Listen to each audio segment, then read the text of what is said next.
during the United Nations General Assembly. You know, this economic global crisis, the impact on lives and livelihoods has left nobody untouched. And of course, we know that challenges such as this can only be met through international cooperation. And that's what this high-level meeting is about. It's a major milestone in international cooperation and solidarity in the face of devastating economic crisis caused by COVID-19. So I have the pleasure to invite the Prime Minister of Canada, Justin Trudeau, to deliver his welcome remarks. Mr. Trudeau, thank you. Merci Zainab. Bienvenue tout le monde. Merci d'être avec nous aujourd'hui. Thank you all for joining us. And thank you to my friends and co-hosts, Secretary General Guterres and Prime Minister Andrew Holness. Mes amis, nous sommes à la croisée des chemins. Depuis que nous sommes rencontrés en mai dernier, la pandémie continue d'ébranler les fondations mêmes de nos économies et de nos sociétés. À travers le monde, tout près d'1 million de personnes ont perdu la vie en raison de la COVID-19 et les chiffres continuent d'augmenter. And we continue to see those figures mount. Several of us have to be dealing with new outbreaks in our respective countries. And in Canada, we are experiencing the beginning of a second wave, and we have to redouble our efforts to tackle this. And Canadians have been following public health recommendations, have been using all tools available to us. We've been wearing our masks, and we're also following all alerts. And the most important thing, in a bid to reactivate our economies, we have to keep our people healthy. Laid bare fundamental gaps and inequities within our societies and between them. As with climate change, those who have the least are impacted the most. That's why last spring, Canada worked with Prime Minister Andrew Holness and Secretary General Antonio Guterres to convene a high-level meeting to discuss how leaders around the world could work together to close these gaps and build a better, more equitable system that works for everyone. In May, we agreed to look at 6 urgent areas of action to mobilize financing for the response and the recovery.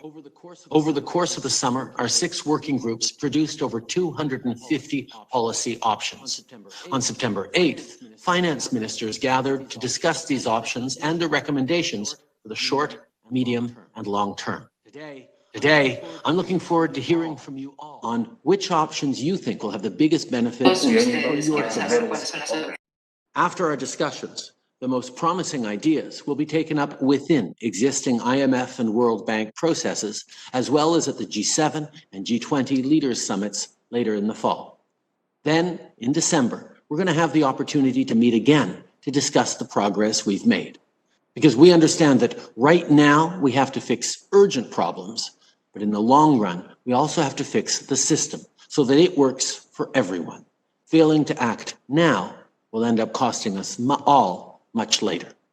Même les pays en développement qui n'ont pas été. Even developing countries that have not been affected severely by the virus are facing financial difficulties because of loss of revenues from export and tourism.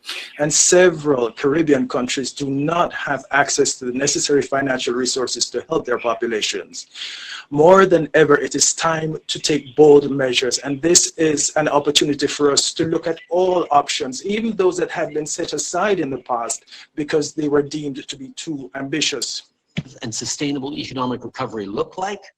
Well, the first step is to keep people safe and healthy. To eliminate this virus anywhere, we need to eliminate it everywhere.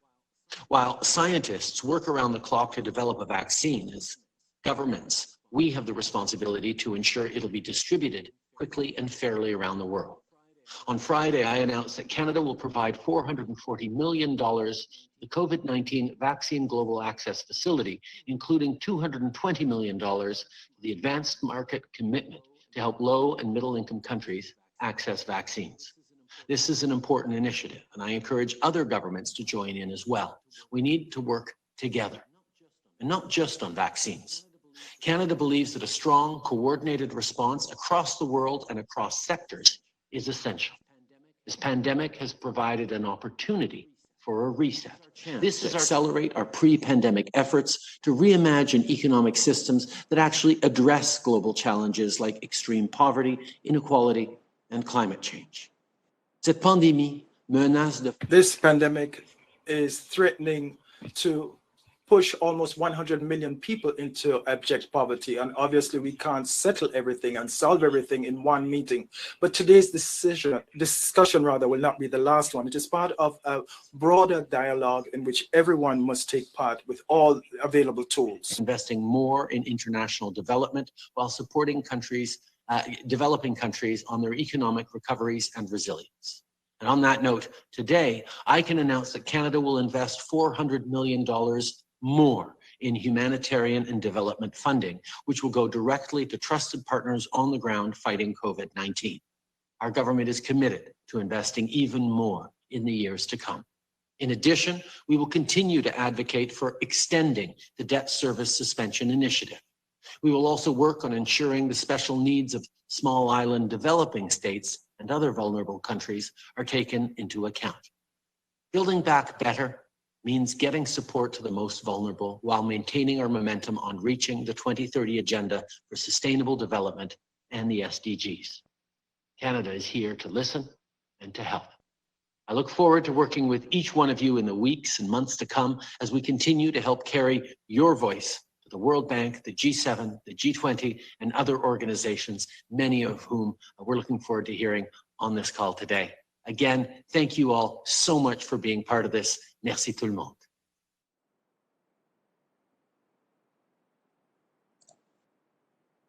Trudeau, for your words. They're reminding us of the need to reset the button and to all pull together, and you ask for bold measures and outline some of the things that will need to be done, and I'm sure we will unpick some of that in the course of this session.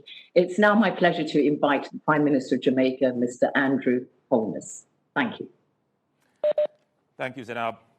I'm pleased to again join my co-conveners, Prime Minister Trudeau and Secretary General Guterres, in welcoming heads of state and government and all participants to this high-level discussion. COVID-19 has had grave impact, having taken over 1 million lives and the livelihoods of hundreds of millions. When we met in May, the huge dimensions and devastating consequences of the COVID-19 crisis were already evident. It had become clear that this was a multidimensional crisis. It was not only a health crisis, but also an economic crisis. The reality for developing countries is one of overburdened health systems, weak infrastructure, and inadequate fiscal resources to respond effectively to the social and economic consequences of the pandemic. Caribbean islands, with heavy dependence on service industries, particularly tourism, have been among the most severely impacted. The poor, the vulnerable, and our women have been primary victims. Governments have started to implement fiscal and other measures to address the most urgent consequences. Multilateral financing institutions, notably the World Bank, the IMF, and regional banks, have started to mobilize support. However, as public finances around the world come under pressure, attracting and leveraging private capital is a critical part of the recovery. Much more will be required of all of us, and without delay. The scope of this pervasive pandemic clearly demands an extraordinary, inclusive, and sustainable global management of the recovery process. The world needs a global plan as innovative, ambitious, and impactful as the Marshall Plan was to Europe's recovery after the devastation of World War II. We must seize the opportunity this time around to make the global recovery plan sustainable to our climate and environment, empowering and uplifting of the poor, vulnerable and marginalized in our societies, and supportive of democratic and transparent governance. We're grateful to our ministers of finance and other contributors for putting forward a rich set of policy options to increase resource availability, address debt and liquidity concerns, and respond to the short, medium, and long-term needs of developing countries in particular. The proposals before us focus on the immediate crisis response, securing a recovery that is based on strengthened resilience and transitioning over the long term to green, inclusive, and sustainable development. The increased use of virtual platforms as an alternative to customary physical engagement for human development and business continuity processes makes it imperative for all countries to have access to digital technology and reliable connectivity. This, therefore, must be a priority area for support for developing countries. Also a priority concern is a critical need to ensure that vaccines will be accessible to all countries on an equitable basis. Some interesting proposals have been submitted that merit consideration, not least of which are policy options that address the need for new concessional financing mechanisms. Colleagues, as we take this process forward, I urge us to gather momentum in implementing viable solutions to the mounting challenges that have continued to beset our countries and peoples.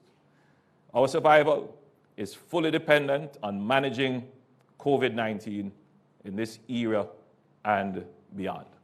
I thank you. Much indeed, Prime Minister Holness, and also to Prime Minister Trudeau, both of you, for indicating the absolute necessity for strong leadership in these global efforts to mobilise financing to respond to and survive the health emergency, and as well as to build back better, because of course Antonio Guterres, the Secretary General of the United Nations, reminds us constantly that this is also an opportunity to build back better in a more resilient, inclusive and sustainable way.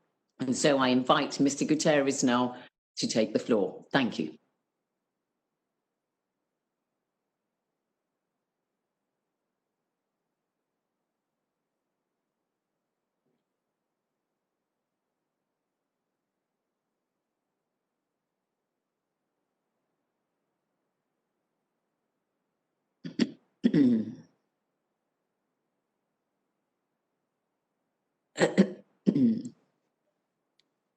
We can hear him on translation. We can't hear him live.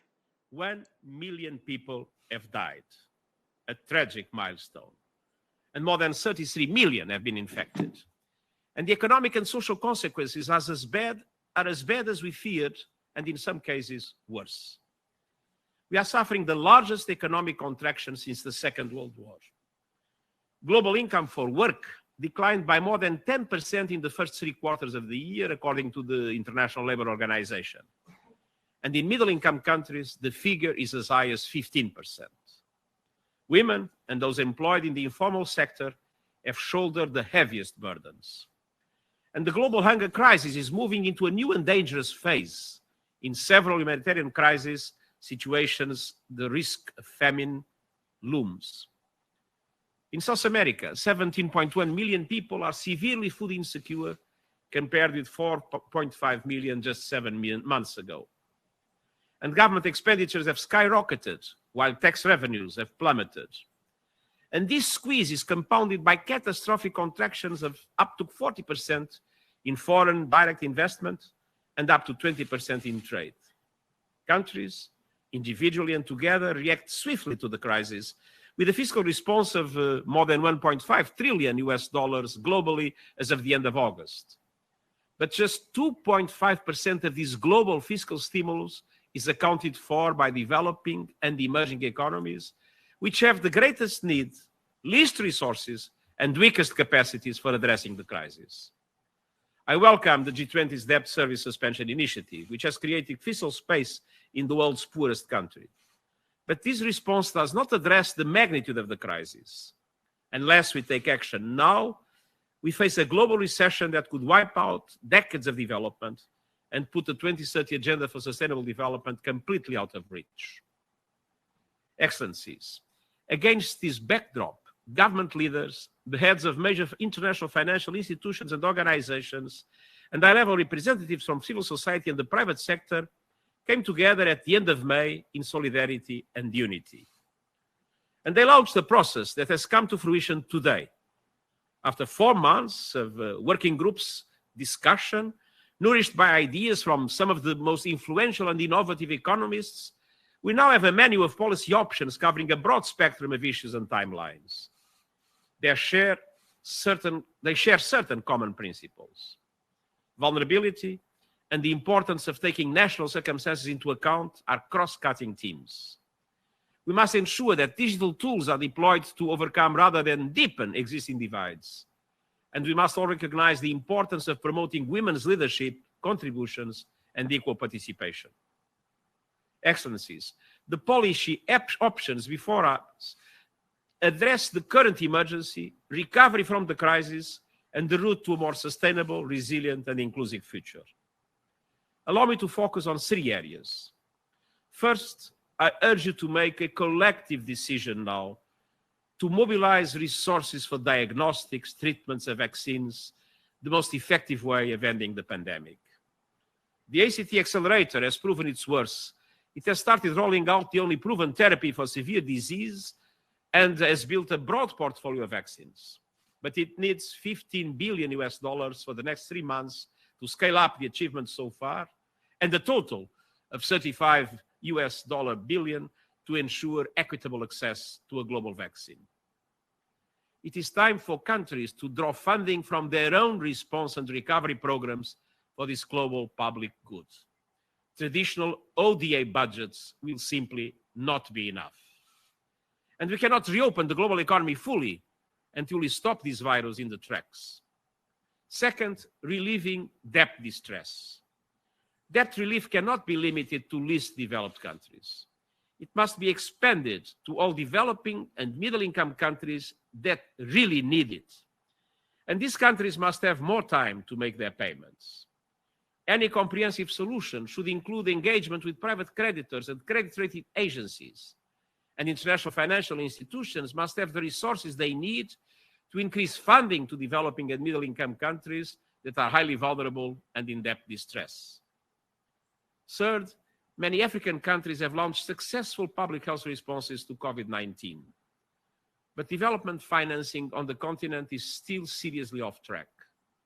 We will not achieve the SDGs if we do not achieve them in Africa. We need to pay specific attention to Africa's development financing needs. And we must meet existing commitments under the Addis Ababa Action Agenda, particularly those on reducing the illicit financial flows, the cost to developing countries billions of dollars every year, combating tax evasion and corruption, and supporting efforts for domestic resource mobilization. I urge you to consider innovative initiatives with the special purpose of creating new lending facilities for concessional funding that would significantly lower borrowing costs and support financial sustainability. We urgently need solutions for every region that will enable investments in response and recovery and in the 2030 Agenda for Sustainable Development. Excellencies, the COVID-19 pandemic is a catastrophe, but it is also a generational opportunity to shape our future for the better. I've spoken of the need for a new global deal, and the global financial architecture is part of that deal, together with a fair globalization and respect for the rights and dignity of all, for our planet and for future generations. Today must be a step towards integrating the principles of sustainable development and social and economic inclusion into financial decision-making. The COVID-19 pandemic has already brought new ideas to the forefront and shown that ambitious action and transformative change are possible. It is forcing us to answer difficult questions, confront uncomfortable facts, and to change course. We must seize this momentum, and I thank you.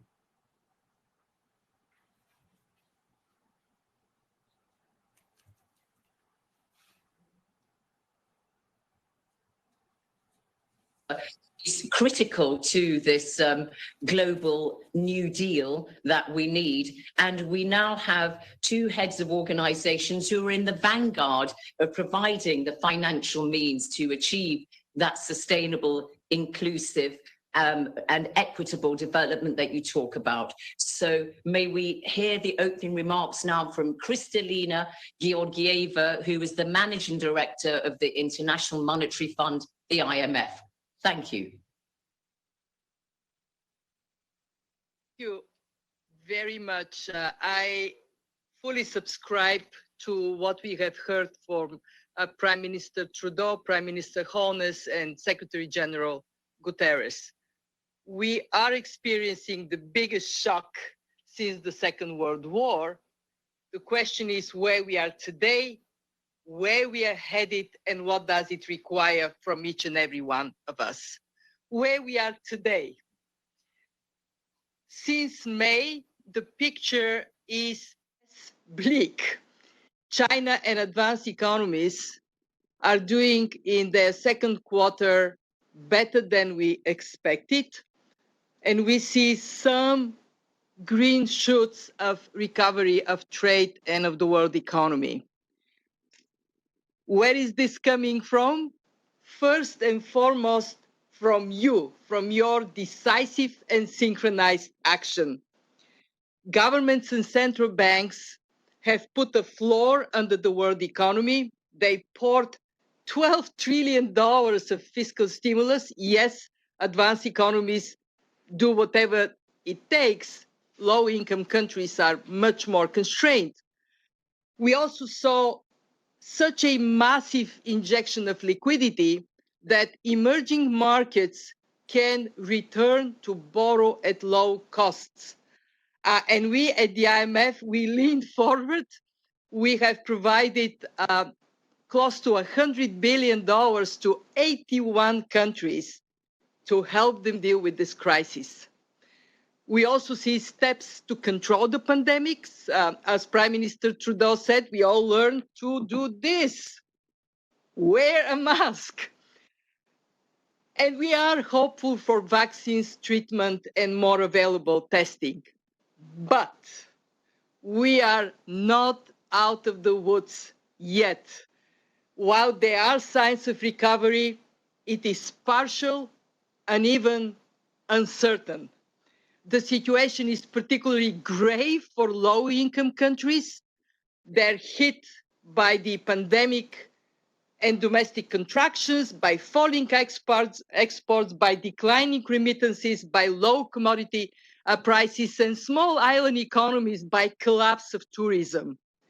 And yes, this crisis can put in reverse what we have achieved in the last decades to reach the SDGs and to bring poverty down, unless we act. And I want to focus on the mandate we embrace at the fund wholeheartedly for action. First, paramount to sustain support for people and businesses until durable exit from pandemic is achieved everywhere. For low-income countries and emerging markets with weaker fundamentals, this can only be done with international support. And at the fund, we have tripled our concessional resources. We ought to do more. We have asked countries with strong position to allow us to use their SDRs to help countries in need. Some have already done it, Canada included. Thank you. And I urge others to do the same. Second, as we have heard from Antonio Guterres, we have to zero in on high and growing debt levels. I welcome the debt service suspension initiative, like Prime Minister Trudeau and others.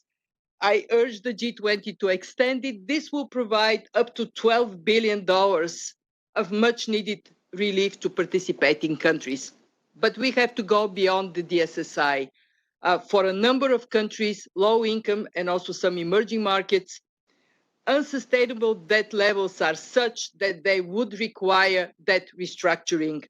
And we are keen to work with all parties, the creditors, the debtors, public creditors, private creditors, so we can have a orderly restructuring in place. We prioritize supporting countries' efforts to have sound debt management and debt transparency, crucially important. And of course, we have to look into the future. And I'm actually on the view that we should talk about building forward better, build the economy of the future, not replicate the economy of yesterday.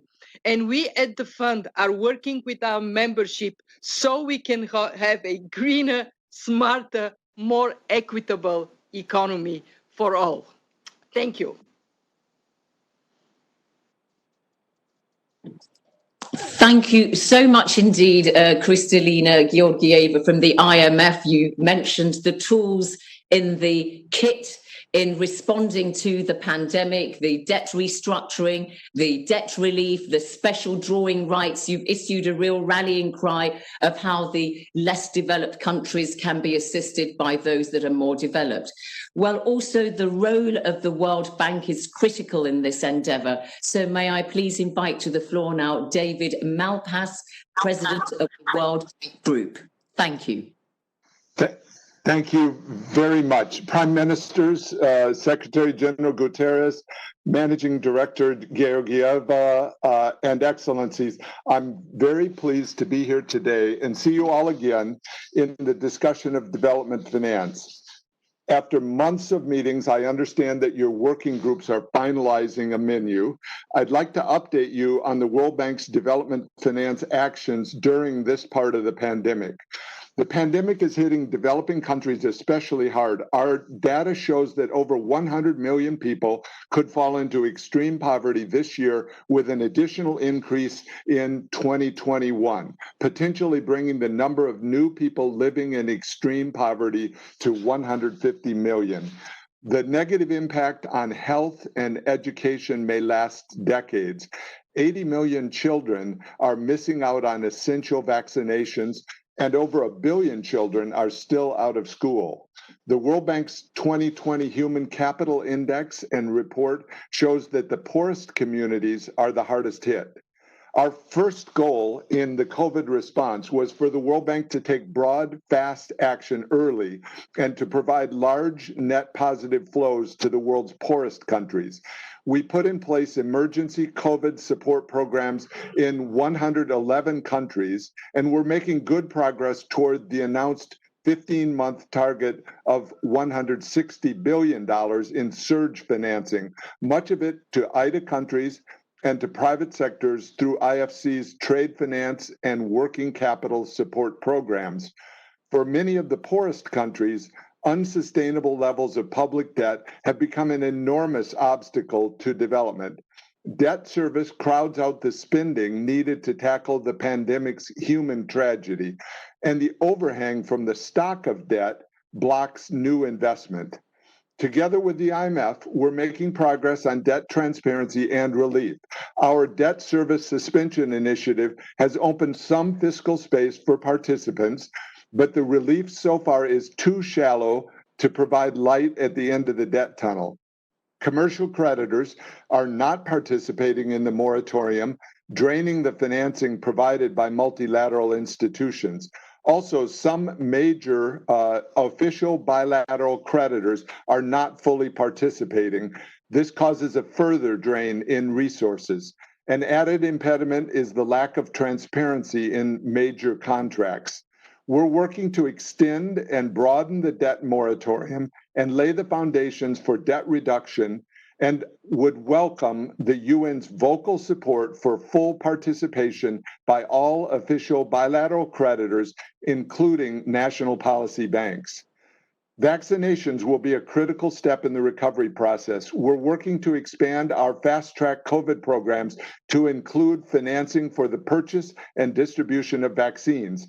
Using grants, credits, and concessional funding, we will help prepare early to finance low and middle income countries that don't have access. In addition to our own sizable resources for countries, our COVID response programs are readily expandable through co-financing, and we invite your participation. The goal is to alter the course of the pandemic and help set countries on a path toward a more resilient recovery that builds new livelihoods. Countries will need to prepare for a different economy post-COVID by allowing capital, labor, skills, and innovation to move into new businesses and sectors. At the upcoming virtual World Bank IMF annual meetings, we will have a chance to discuss all these issues, including human capital, climate, digital development, and additional steps on debt reduction. If we take action early with the large creative programs and sources of financing I've described, we can help countries, as Kristalina puts it, build back better and stronger, build forward better and stronger, a greener, smarter, and more equitable economy. And I look forward to working with each of you on these important tasks. Thank you. Thank you so much indeed, David Malpass. So I see you and Kristalina are coming up together with a new slogan, build forward better. So let's see how that goes down at the United Nations. Thank you so much indeed, President of the World Bank Group there, for reminding us that what started off as a health crisis also became an economic crisis and is now a humanitarian crisis and is threatening to plunge millions and millions more into poverty. And so looking at this human cost of the pandemic, somebody else who is sounding the alarm bells is Mark Lowcock, who of course is the Under-Secretary General for Humanitarian Affairs and Emergency Relief Coordinator at the UN. Mark Lowcock, please give us your thoughts on this very important matter. Thank you. Zainab, thank you very much indeed. Excellencies, it has been a year of unpleasant surprises. The virus itself, of course, caught us by surprise. Many have been surprised by the severity of the global recession it's caused. But we've not been surprised that the recession has hit hardest in the 50 or so countries where 100 million people already only survive because of the help they get from humanitarian agencies like the ones I coordinate. Some, though, have been surprised by the speed with which the damage has been done. As David Malpass just said, for the first time since the 1990s, extreme poverty is going to increase. Life expectancy will fall. The annual death toll from HIV, tuberculosis, and malaria is set to double. The number of people facing starvation may also double. The carnage is concentrated in the most vulnerable countries. As Bill and Melinda Gates' new Goalkeepers report put it, the last 25 weeks threatens to unravel 25 years of development progress. It's worth remembering what many poor countries were like 25 years ago. I was working in a country then where a quarter of children never saw their 5th birthday. Most never went to school, and one woman in 18 died in childbirth. Do we really want all that back? No. All the more surprising then, that while the better off countries have, as Kristalina said, rightly thrown out the rule book to pump liquidity and fiscal support into their own economies to protect their own citizens, they have done so little to protect the poorest countries who don't have the capacity, resources, or access to markets to do the same thing. That's surprising first, since everybody knows what ought to be done. Many of the necessary actions, especially in mobilizing the international financial institutions to help the most vulnerable countries, were taken as recently as the 2008-9 financial crisis. It's surprising second, because much of what needs to happen would cost better off countries very little in fiscal terms, especially in the short term. And it's surprising third, because better off countries failing to take action now is not merely a failure of generosity or empathy. It is an act of self-harm. Like the virus, the problems that will be spawned by the huge economic contraction we are seeing will come back to bite everyone all around the world. All the poverty, hunger, sickness, and suffering will fuel grievances and despair. And in their wake will come conflict, instability, migration, and refugee flows, all giving succor to extremist groups and terrorists. The consequences will reach far and last long, and no one will be able to say they were surprised by that. So let's surprise ourselves in a positive direction. Let's take the obvious, cheap, self-interested and generous measures to mitigate all this now. Protect aid budgets, extend and expand debt relief beyond the DSSI, as Kristalina has said, issue SDRs and devote them to the poorest countries, and use the balance sheets of the shared financial institutions more energetically to protect the most vulnerable. Thank you very much. Thank you very much indeed there, Mark from OCHA, for reminding us that we all rise and fall together. And some alarming statistics given there by Mark Lowcock. And of course, on the day that it's been announced that 1 million people worldwide have died from coronavirus, it's worth taking stock of the figures. But behind the figures are real human beings. And now to talk about the human cost again of the suffering, we have Natalia Kanem, who's Executive Director of the United Nations Population Funds. So Natalia, please give us your opening remarks and just reminding us that this is real suffering behind the statistics. Thank you, Excellencies, distinguished guests. We've heard that as a result of the pandemic, poverty is set to rise for the first time in a quarter century with dramatic humanitarian consequences. Without a comprehensive global response, these negative impacts will spill into the lives of people everywhere.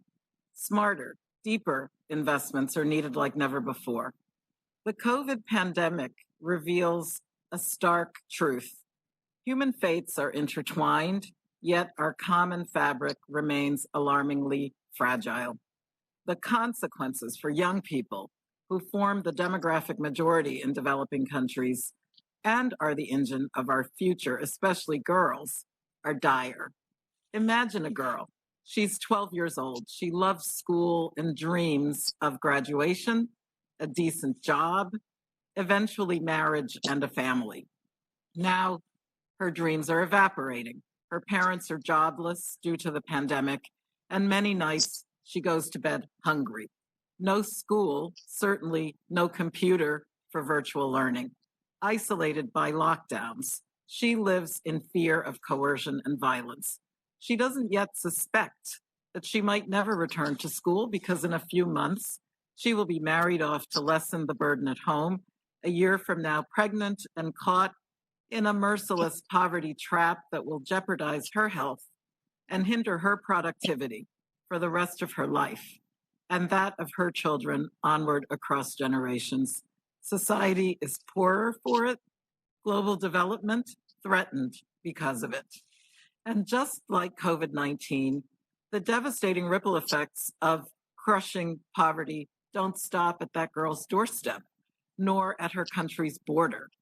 Massive global investment is urgently needed to keep young people from the jaws of grinding poverty, from anger and alienation that gnaw at social bonds, and from lost potential that costs us all.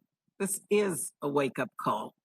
Additional investments in health, education, and development would save millions of lives, would provide women and girls the services they need, and yield economic benefits worth more than 10 times their costs. But if these investments don't occur now, the danger is future economic growth will wither. The opportunity for recovering better will be missed. Humanity is fighting to sustain the gains we achieved painstakingly over decades. That girl struggling for a viable future does not want perpetual dependency. She needs your leadership now more than ever, and we urge you to transform the rhetoric of resilience into reality. This means women at the table and accountable leadership to ensure that financing flows in the right directions.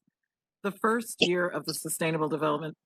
5 years of the Sustainable Development Goals point the way forward. And the world needs that additional financing captured in these policy options before you for critical health, nutrition, education, and other essential services. COVID-19 will drastically shift the goalposts unless we answer the urgent demands with a smart and bold response. Let us act swiftly and in solidarity so that a 12-year-old girl may continue to dream, to hope, and to thrive. Thank you. Thank you so much indeed, Director Natalia Khanum there of UNFPA, for conjuring up that very powerful image for us of the 12-year-old girl, something that is really very, very striking in this coronavirus pandemic, and how, of course, it is often women and girls who suffer mostly in such tragedies. It's now my pleasure to invite Her Excellency Amina Mohammed, the Deputy Secretary General of the United Nations, who's going to introduce the upcoming high-level segment where we're going to have lots and lots of people from all over the world speak. But now, Amina Mohammed, Your Excellency, if you could deliver your opening remarks, please. We are all ears. Thank you. Thank you. Thank you. Thank you. Thank you very much, Zainab. Excellencies, distinguished experts, our dear colleagues and guests, over the past 4 months since the last high-level event on financing in the late May, leaders had called for concrete financing solutions to the worst health and development emergency in the century. And these have enabled robust debate amongst member states, our representatives of the UN system, regional organization, our institutional partners, and global thought leaders, and they have produced ambitious options. These options have further been debated in a meeting of over 50 experts in August, and then in September earlier this month with finance ministers. We've heard from all speakers today that the pandemic is still with us, and just how much conditions have deteriorated over the past few months, from a likely drop in global growth of more than 5% and nearly 500 million jobs lost, to near doubling the number of people facing starvation, a decline in life expectancy, and the heightened risk of instability, conflict, and refugee flows, and of course, a massive loss of opportunities for women and girls. We've also heard from the World Bank and the IMF the spending that is being done at the country level. And in hearing from President Malpass, we've seen that it's too slow, too shallow, he said. But we also need to address the crisis now, and they are available for co-financing. Today, we are here to extend solidarity, not only to the most vulnerable who are in crisis, but also to the middle-income countries that are falling into crisis because of the absence of urgent action. The policy options before you can address liquidity shortages, avert a potential debt crisis, maintain jobs, and stop leakages from economies through illicit financial flows. But more than this, they can ensure that the recovery from the pandemic paves the way for an inclusive, sustainable, and resilient future, based on the ambition of our 2030 agenda and the Paris Agreement. Excellencies, allow me to highlight 6 short and medium-term policy options that have come out of the debate that we've had. The first is that ensuring the country's finances stay liquid through a general allocation of the IMF fund of special drawing rights and a voluntary redistribution of existing special drawing rights to developing and vulnerable countries, including middle-income countries. This is underscoring, of course, the call that we've heard from Kristalina Georgieva for some of our rich countries, like Canada, to make available their SDRs. And as she says, this helps us build forward an economy that is, of course, greener, smarter, and more equitable. The second is to create time for debt payments by extending the DSSI initiative till at least the end of 2021 and expanding its scope to cover all vulnerable countries, especially in Africa. The third, addressing the debt overhang by including all official bilateral and private sector creditors and engaging credit rating agencies in a dialogue on debt sustainability frameworks. The fourth, enhancing targeted funding to alleviate COVID-19, either by expanding existing funds and facilities or creating new funds, such as the FACE and the LSF. Fifth, clamp down on corruption and crime. The discussion groups proposed immediate action to end illicit financial flows by tackling enablers and vested interests that benefit from them, including preventing profit shifting by multinationals and bolstering the availability, transparency, and exchange of data on beneficial ownership. Recent revelations in the banking system show how important transparency and accountability in a timely manner are to stopping leakages from the economy. The sixth, making sure budgets promote investments in the SDGs and climate action. We need to align national and local budgets to build a bridge from short-term emergency responses to longer-term aim of a stronger, greener, just and resilient recovery. Excellencies, as the Secretary General has said, recovery will not be complete until Africa has recovered, and the SDGs will not be achieved until they are achieved in Africa. Current commitments made to African governments have yet to be fulfilled. Africa needs financial support urgently at a scale to implement African solutions to the African challenges in line with the Agenda 2063 of the African Union. Implementing the options that I have outlined, together with the commitments of the Addis Ababa Action Agenda, will lay solid groundwork for a better future. Following today's meeting, we will continue to promote these solutions and feed this momentum and your political leadership into the IMF World Bank annual meetings, the G20 process, the Paris Finance in Common Summit, and the Paris +5 stock-taking at the end of the year. Excellencies, today we have in this virtual room yet another opportunity. With political leadership at the highest levels, we can take this initiative forward and translate ambition into action. Together, we must prevent the development crisis that we are facing, lest it deepen the humanitarian emergency that we are also looking at, and use the opportunity of a global response to recover better and achieve the 2030 agenda. Thank you for your leadership and for this really important engagement today.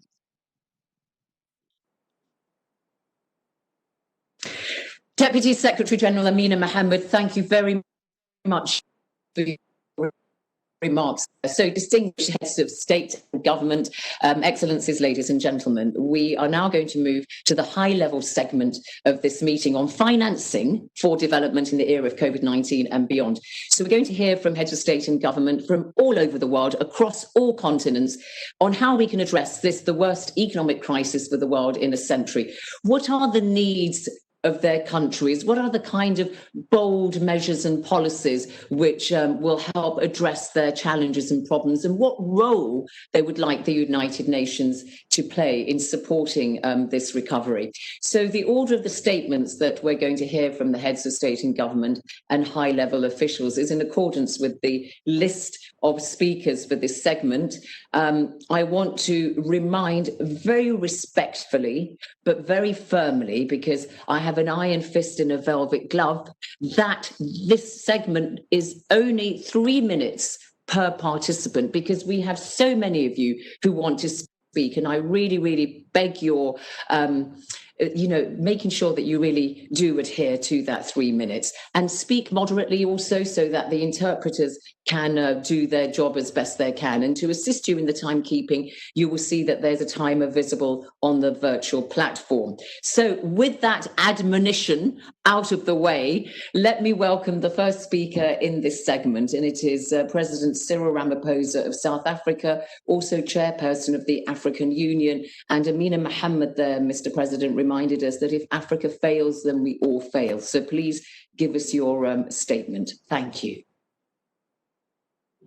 Mr. President, Excellencies, distinguished guests, and ladies and gentlemen, as we begin the task of reconstruction in the wake of the coronavirus pandemic, financing for development becomes all the more critical.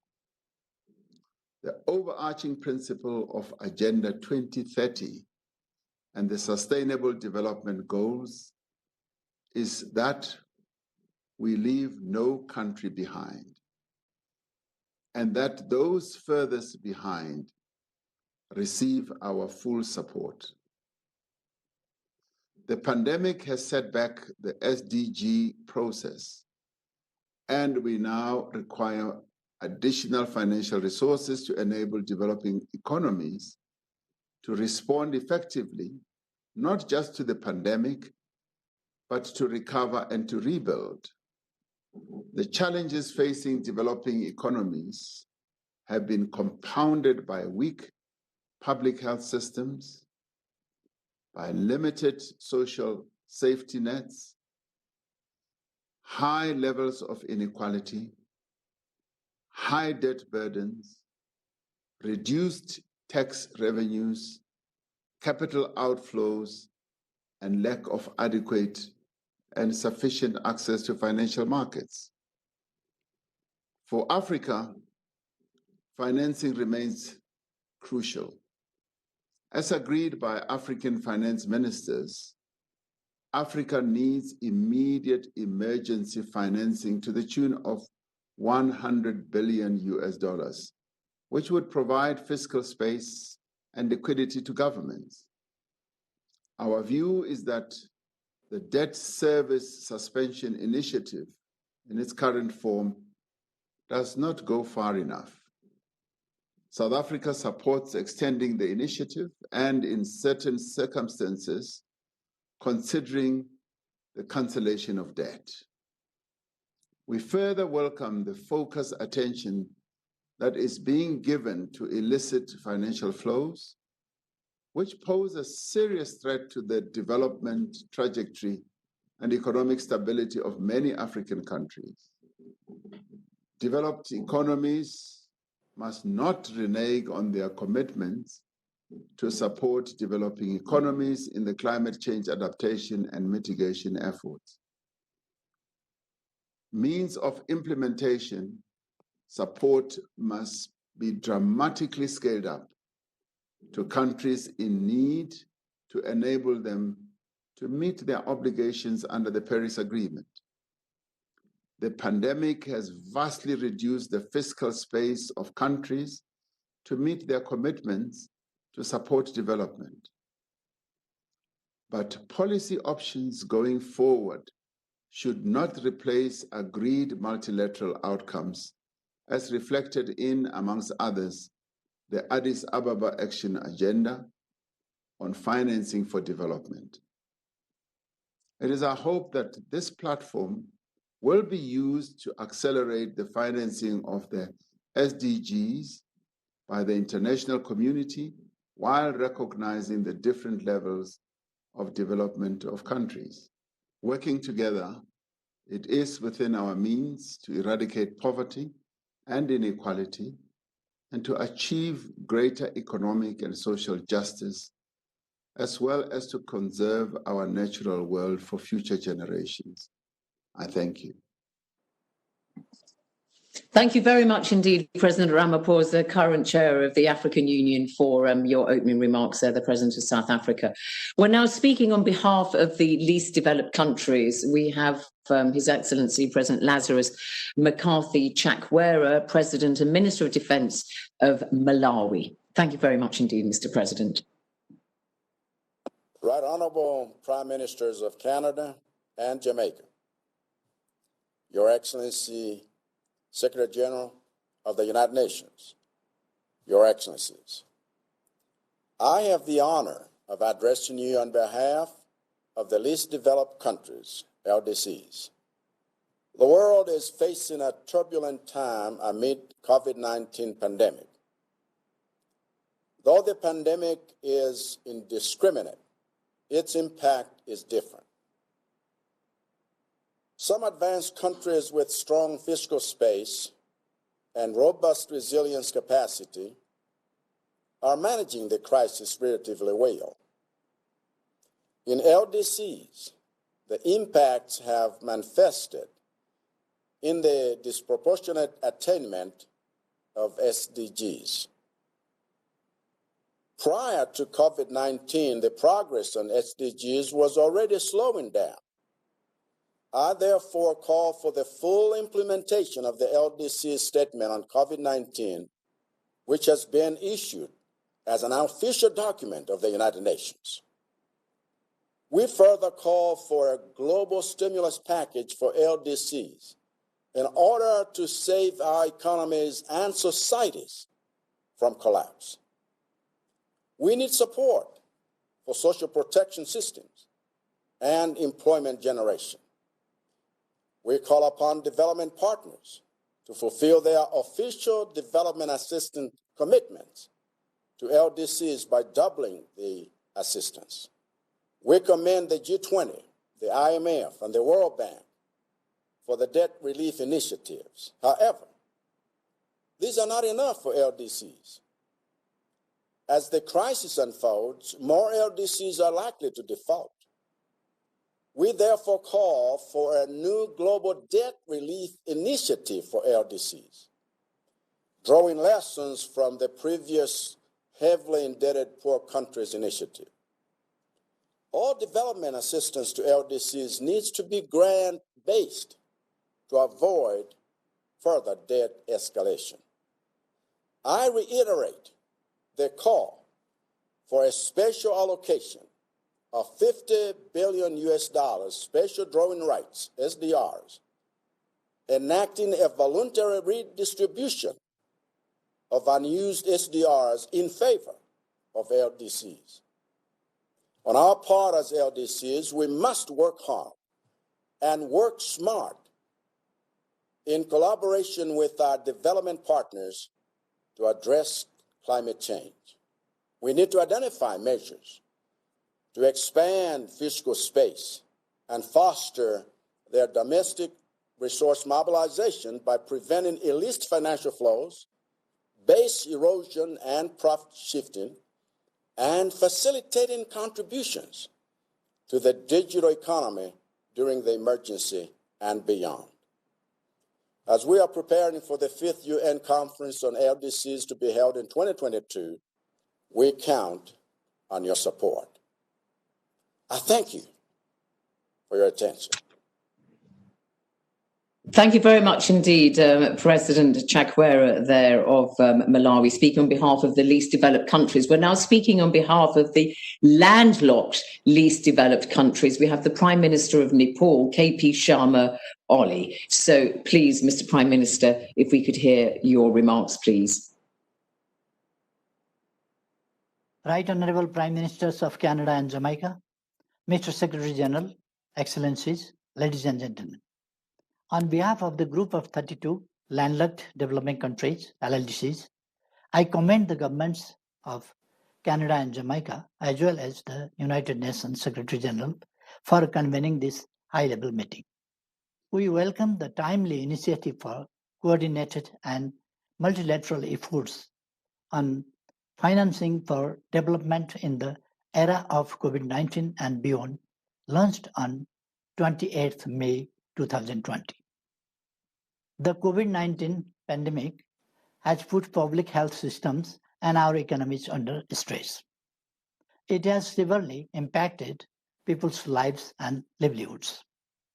While the developed countries have undertaken the unprecedented fiscal and monetary policy measures to save their economies from the crisis, the policy response in many developing countries, especially in the most vulnerable like LDCs, LLDCs, and SIDS, has been weaker because of decline in trade and tourism earnings, reduced FDI, and servicing of external debts amid plunging foreign exchange inflows.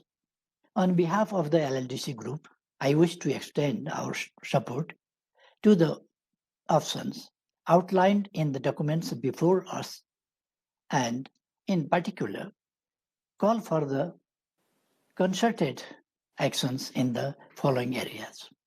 First, we urgently need the suggested global coordination and cooperation mechanism for a joint trade and investment promotion for crisis relief. Such mechanism should give priority to the special needs of the LLDCs that require capacity development to harness trade, achieve structural economic transformation, and to realize the SDGs. Second, financial support to LLDCs is critical to boost up the urgently needed resilient infrastructure and trade facilitation mechanisms for a smooth flow of goods, which are key to their recovery. Third, LLDCs need to be supported in their efforts to achieve digital transformation.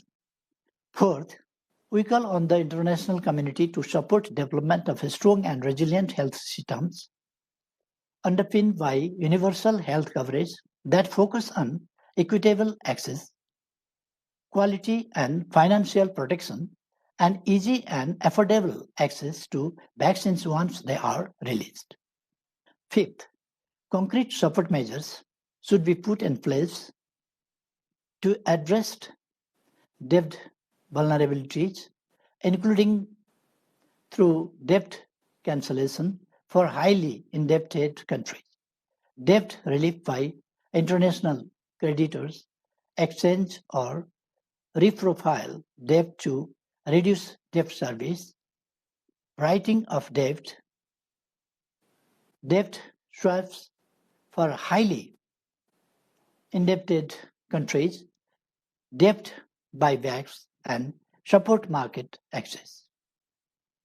Sixth, we call on our development partners to maintain current official development assistance levels, given its crucial importance to support our countries to recover sustainably.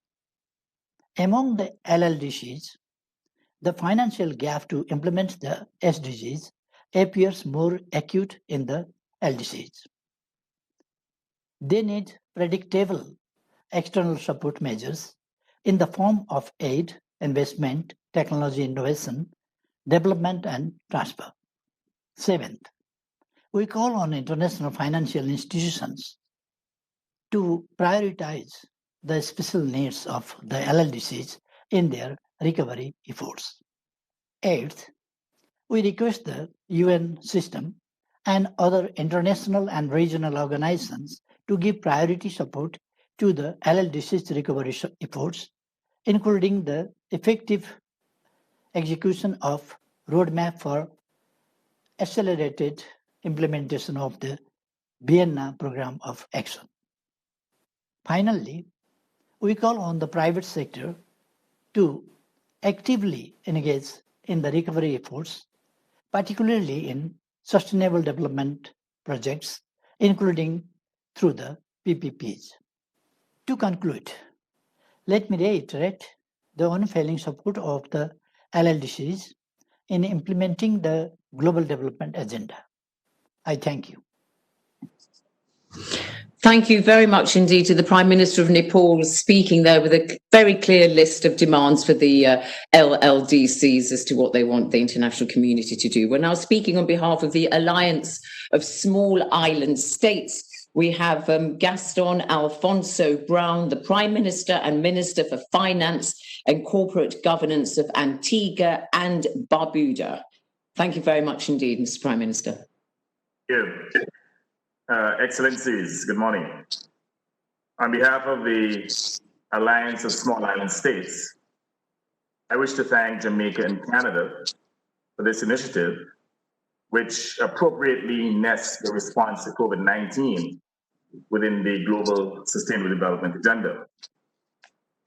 While AOSIS acknowledges that this is not a negotiating platform, it nonetheless is a global forum to explore the best possible options and to test new ideas that can, in the end, inspire global responses befitting of the vocal challenges that are upon us and certainly ahead of us. COVID-19 is but a preview of impacts that will occur if we continue with business as usual. The economic damages of COVID-19, estimated at $7.3 trillion globally, are projected to be the price we will have to pay on an annual basis in a warming world. And that is being conservative. The cost, of course, will never be evenly spread, and the burden will disproportionately fall on those least empowered to respond. Regrettably, the past 25 years of global policies have only entrenched these gross inequities systemically. It is no surprise, then, that small island developing states, SIDS, yet again are the most severely affected by the COVID-19 crisis, with our economic growth expected to contract at 3 times the global average. COVID-19 has brought us to a threshold point.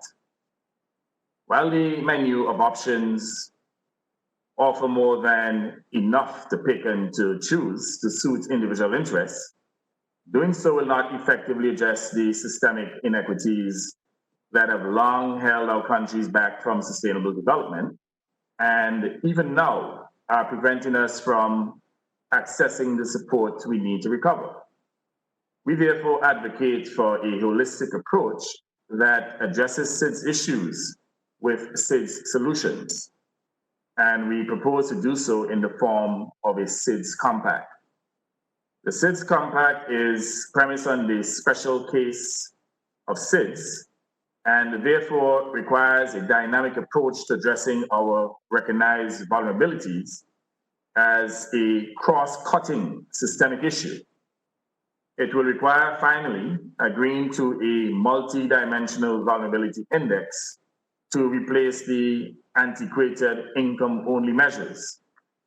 Now, the compact would aid in designing innovative response mechanisms and enhance existing financial instruments to guide SIDS economies through this period of crisis.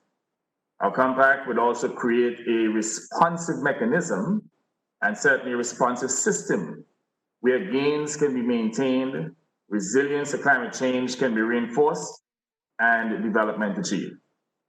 It would include a number of short and long-term measures, such as, and to start with the short-term ones, expanding the scope of the DSSI, debt moratoriums, enabling favorable trade conditions for SIDS, and establishing a resilience fund. Medium-term strategies include reducing external debt to a sustainable level in the medium term through a multilateral debt workout mechanism, and ensuring financial inclusion by addressing challenges of de-risking. We also propose midterm to long-term interventions, which will include devising a toolkit of innovative financial instruments, such as debt swap mechanisms and state contingent debt instruments. The initiatives will also include aligning recovery packages with the Paris Agreement and translating national plans into specific policies and investment plans integrated into national budget and planning processes in line with the SDGs and the Paris Agreement.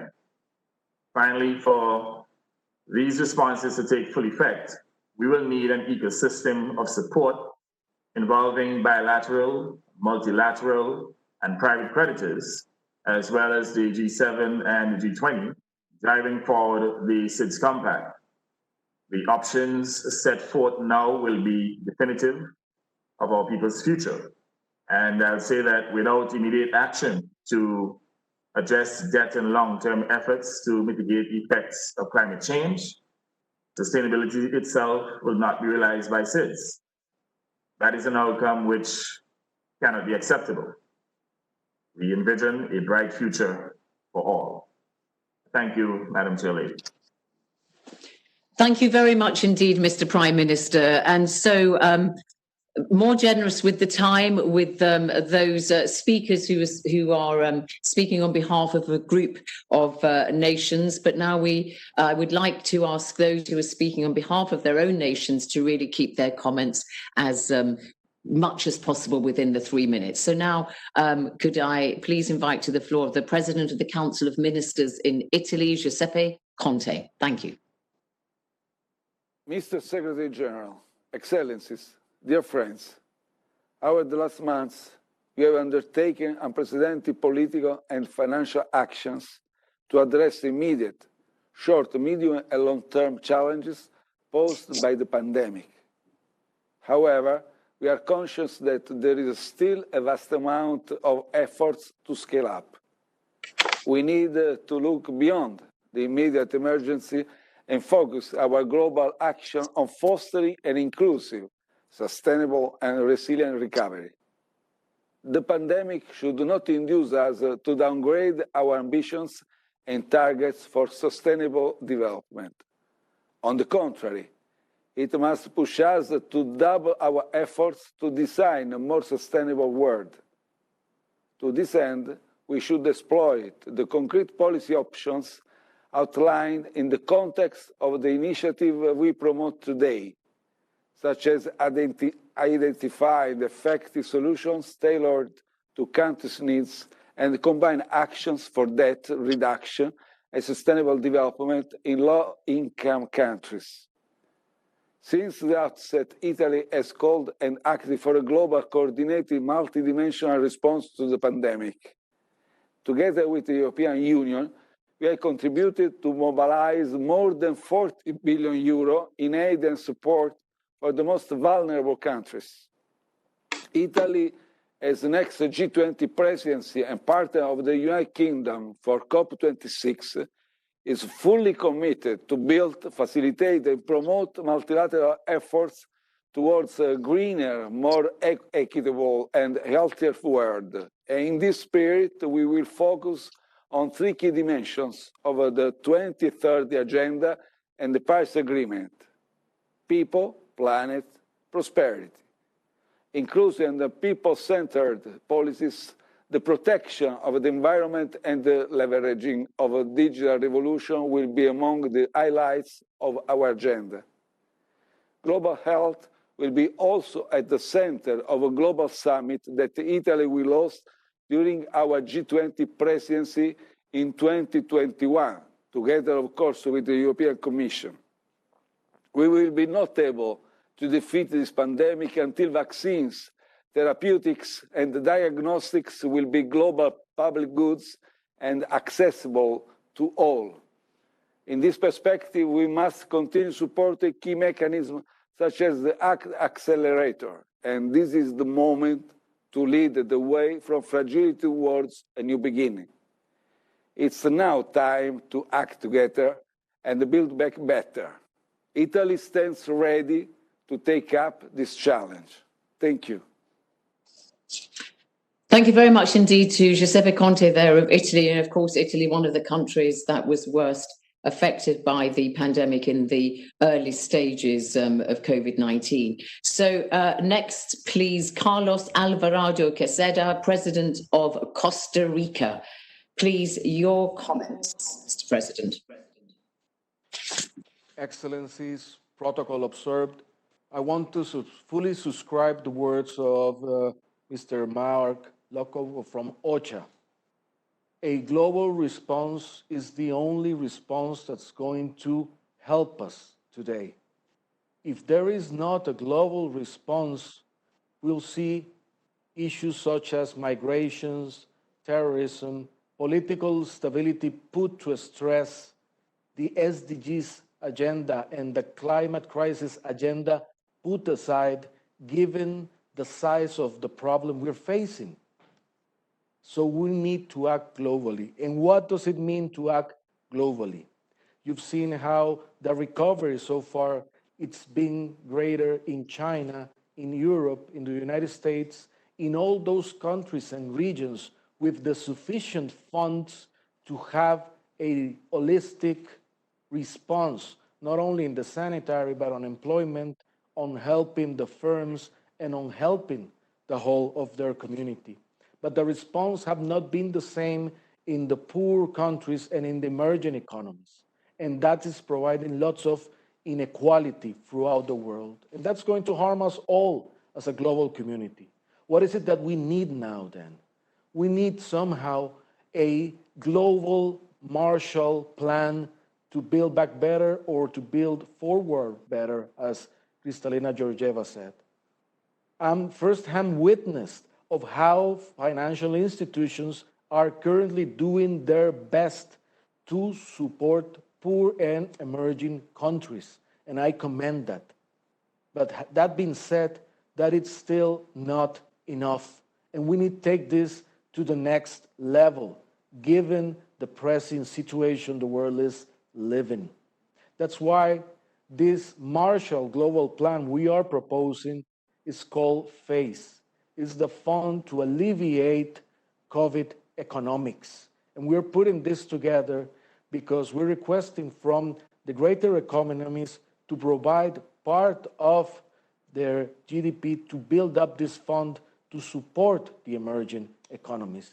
And we do believe this is the only way to move forward. I want to thank Amina Mohamed for her leadership in the teams we've been working, and we'll keep working together with those teams to come up with solutions. Also, I want to thank and commend the leadership of the Secretary General and Prime Minister Trudeau and Prime Minister Holness, and always count on Costa Rica to help in this situation.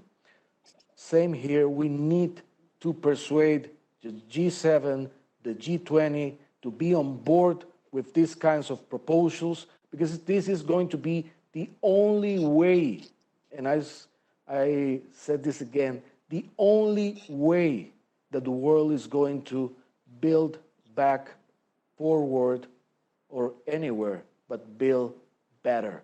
So thank you very much. Thank you very much indeed, Mr. President. There, Costa Rica giving a very, very strong call there for your new global Marshall Plan that you have called FACE. Thank you. Now may I invite to the floor Mustafa Kemal Madbouli Mohammed, Prime Minister of Egypt. Thank you, sir.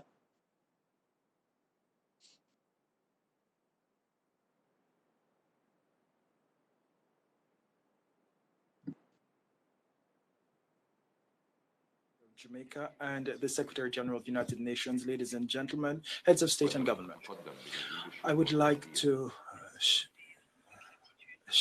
convey our appreciation to the Prime Ministers of Canada and Jamaica and to the Secretary General of the United Nations for this initiative to look at the adverse impacts of the COVID-19 pandemic and its impact on achieving the SDGs under the 2030 agenda. We appreciate the efforts that have been made by states and international organizations, as well as experts in the 6 discussion groups, in a bid to come up with recommendations to promote the various capacities of states and to extricate everyone from this critical phase facing the world today because of this crisis.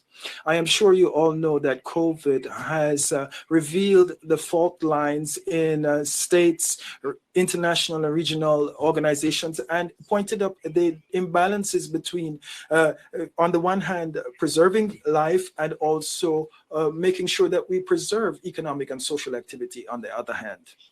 So based on that, Egypt supports the debt alleviation efforts for developing countries, especially African states, to facilitate conditions for concessional lending from international and regional organizations to ensure that states that need it do receive concessional lending, and so that we can encourage investment flows to these countries and help them to continue their international trade because of their importance and the importance of their development efforts. We support international efforts to reduce remittance expenses. Ladies and gentlemen, COVID-19 has brought an even heavier burden on governments and states in a bid to, as they need to provide more resources to tackle this when resources are at their lowest and revenues low.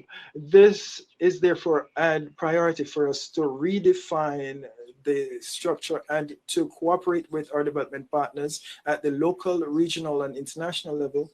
And we must also try to diversify financing sources and come up with innovative mechanisms to finance growth, green bonds, come up with new sovereign wealth funds, and also support debt alleviation initiatives, and also expand debt swap facilities, that is to say, debt for investment swap.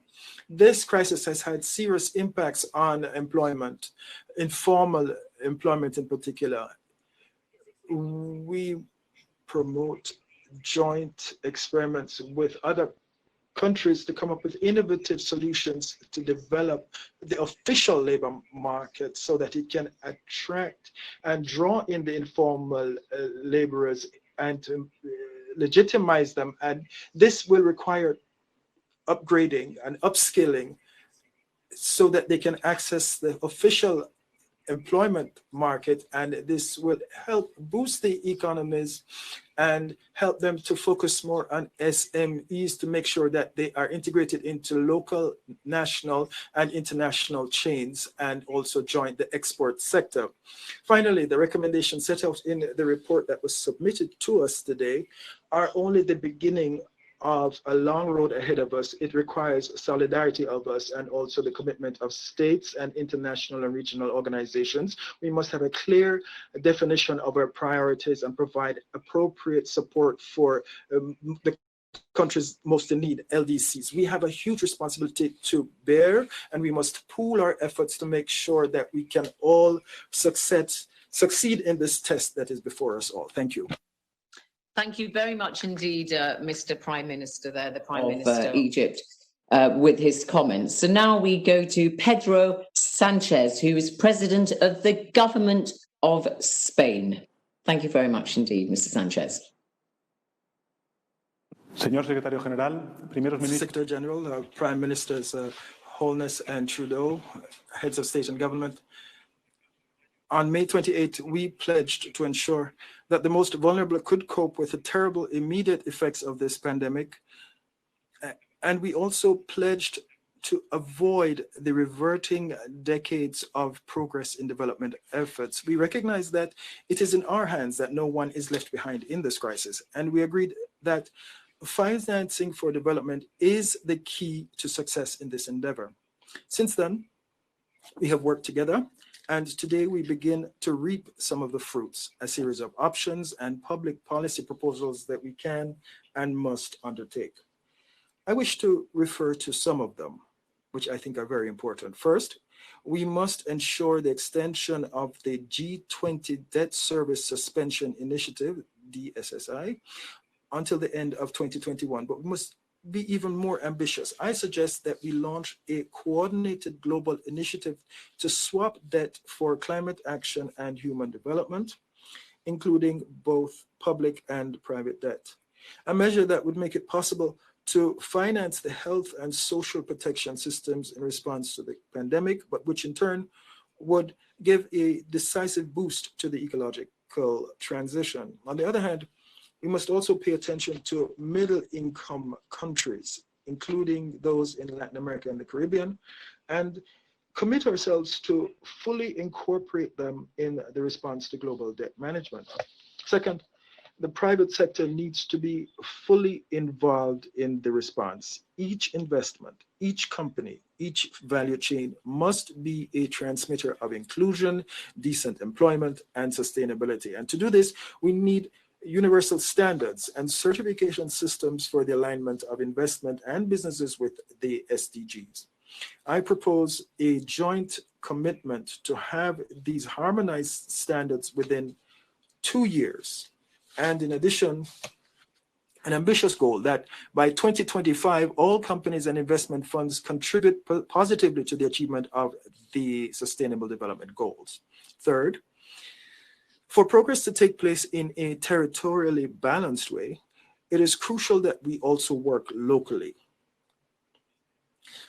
This can be one of the great engines of change in achieving sustainable cities and a vibrant and innovative rural world. Therefore, I suggest that we establish a global fund for localization of the SDGs that mobilizes public and private investment at the local level as part of the joint fund for the SDGs. Dear colleagues, COVID-19 has highlighted the urgent need to act, to save lives, to protect livelihoods and jobs, access to education and food.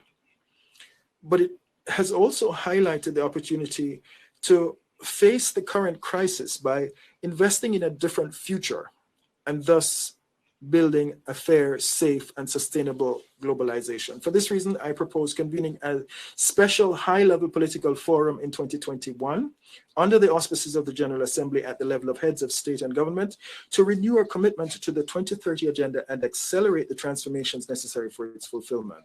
A summit for recovery. We cannot allow the pandemic to take us away from the 2030 agenda. Quite the contrary. This should guide our efforts to emerge stronger from the emergency in which we find ourselves. Economic and social emergency in which we find ourselves. Thank you very much. Thank you very much indeed there to Mr. Sanchez from Spain, and calling for a summit to redouble efforts and really underpin everybody's resolve in terms of meeting the 2030 agenda, and also for reminding us how joblessness and the need for quality jobs has been a real issue that is affecting so many countries all over the world as the economic crisis takes its toll. So now it's my pleasure to introduce Nana Addo Dankwa Akufo-Addo, President of Ghana. So, Mr. President, please give us your statement. Thank you. I thank their excellencies, Prime Minister Justin Trudeau of Canada, Prime Minister Andrew Holness of Jamaica, and UN Secretary General Antonio Guterres for the opportunity to make these remarks on financing for sustainable development. It is the second time I've been so honored, and I wish to commend them for maintaining this important dialogue. This novel disease, COVID-19, has thrust the whole world into unknown and uncharted territory, and we're having to find our way as we go along. The Organization for Economic Cooperation and Development, OECD, tells us that COVID-19 has brought in its wake, quote, a significant reduction in the financing available to developing economies, unquote. Again, with the organization estimating that, quote, external private finance inflows to developing economies could drop by US $700 billion in 2020 compared to 2019 levels, exceeding the immediate impact of the 2008 global financial crisis by 60%, unquote. The impact on the Ghanaian economy, and indeed on that of other African countries, has come in two forms, namely the effects of the global economic slowdown and the effects of the decline in domestic productive activities in trade, investments, manufacturing, agriculture, and the operations of the financial sector. As a result, we're having to harness our own resources and deploy them as creatively and efficiently as possible to finance the rapid economic and social transformation that we see. Clearly, the multilateral system is under strain, and we must do all we can to generate the needed resources for sustainable development. We in Africa should make every effort to generate for ourselves the additional funds we need to advance. And hopefully, our external partners, private and public, will lend their backing to the priorities we set. One clear priority is to stop, with the support of our partners, the illicit outflow of resources that cost each of our individual countries and the African continent as a whole such huge amounts of money. The conservative estimate is that annually, the continent loses 50 billion United States dollars in illicit transfers. The restructuring of the global financial architecture to enable access to fresh capital by developing nations, now more than ever, is another such priority, which is of immediate necessity if the gains chalked in transforming our respective economies are not to be eroded and the standards of living of our peoples are not to be dangerously lowered. We cannot afford to leave anyone behind. This should be the governing theme of this dialogue. I thank you for your attention. Thank you very much indeed, President Nana Akufo-Addo there of Ghana, for your words. And staying with Africa, just shifting from west, going eastwards to President Paul Kagame of Rwanda. Excellencies, Prime Minister Justin Trudeau of Canada, Prime Minister Andrew Holness of Jamaica, Excellency Secretary General Antonio Guterres, distinguished ladies and gentlemen. The Sustainable Development Goals are the world's yardstick for much needed progress on human development.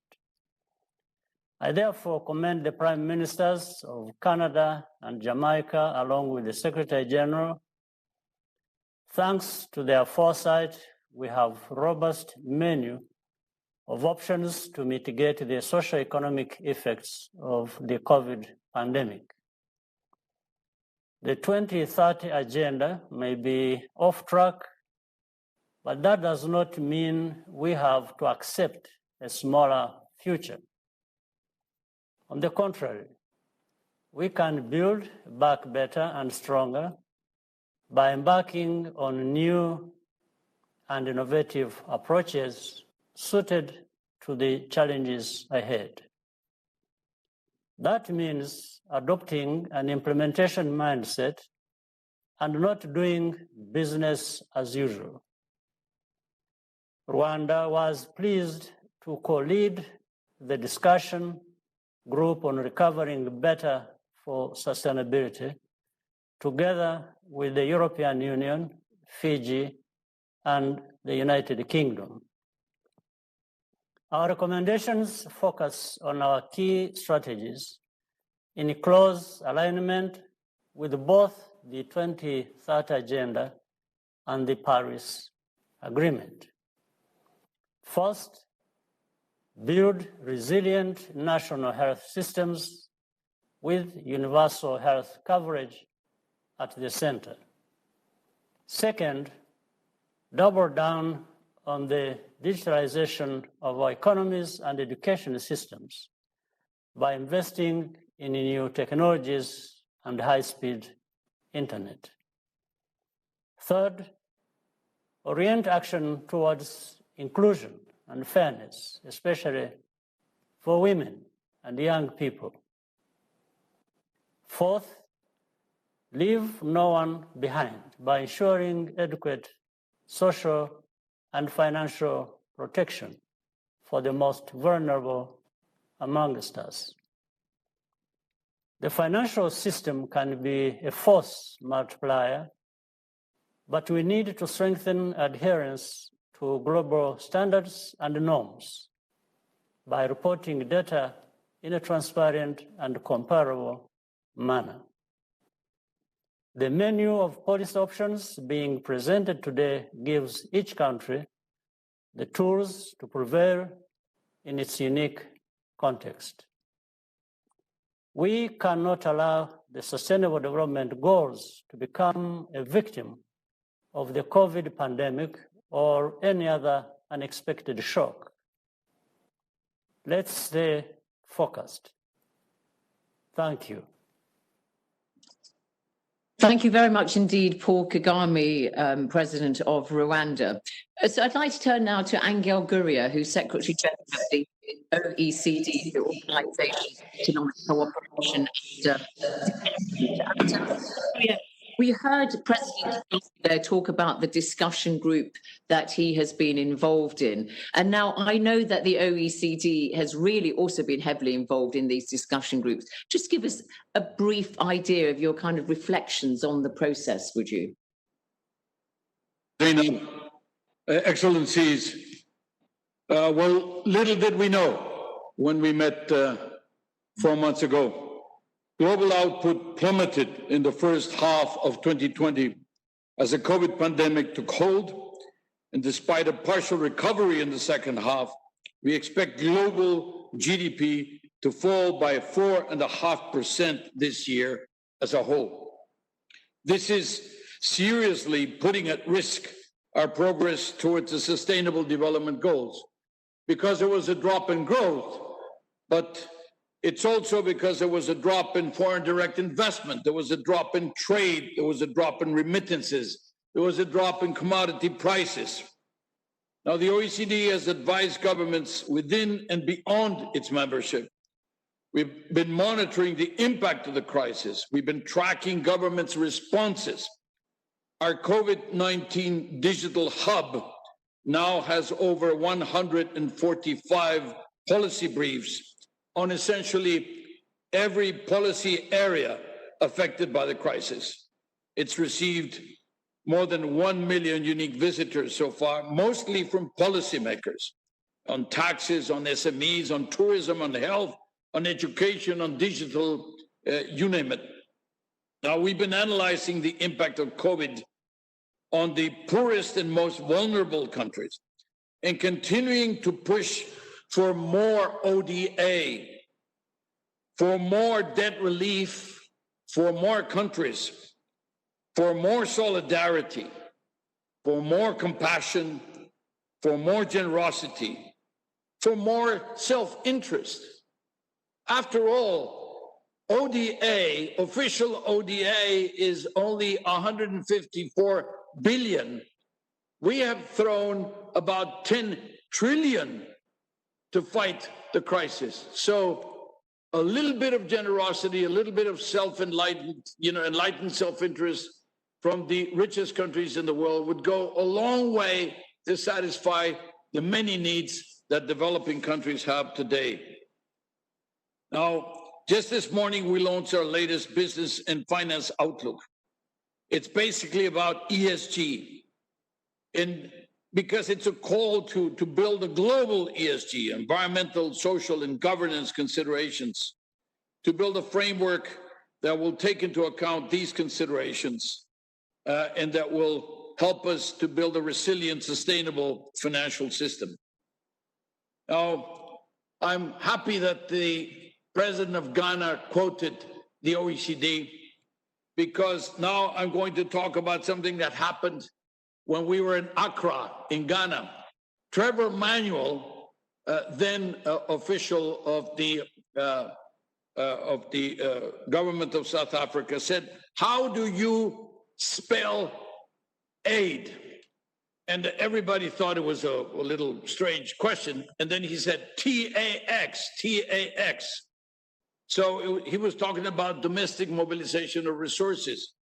So in the area of tax, we are continuing to analyze how governments have been using tax policy and tax administration to help cushion the impact of the crisis on households and in firms.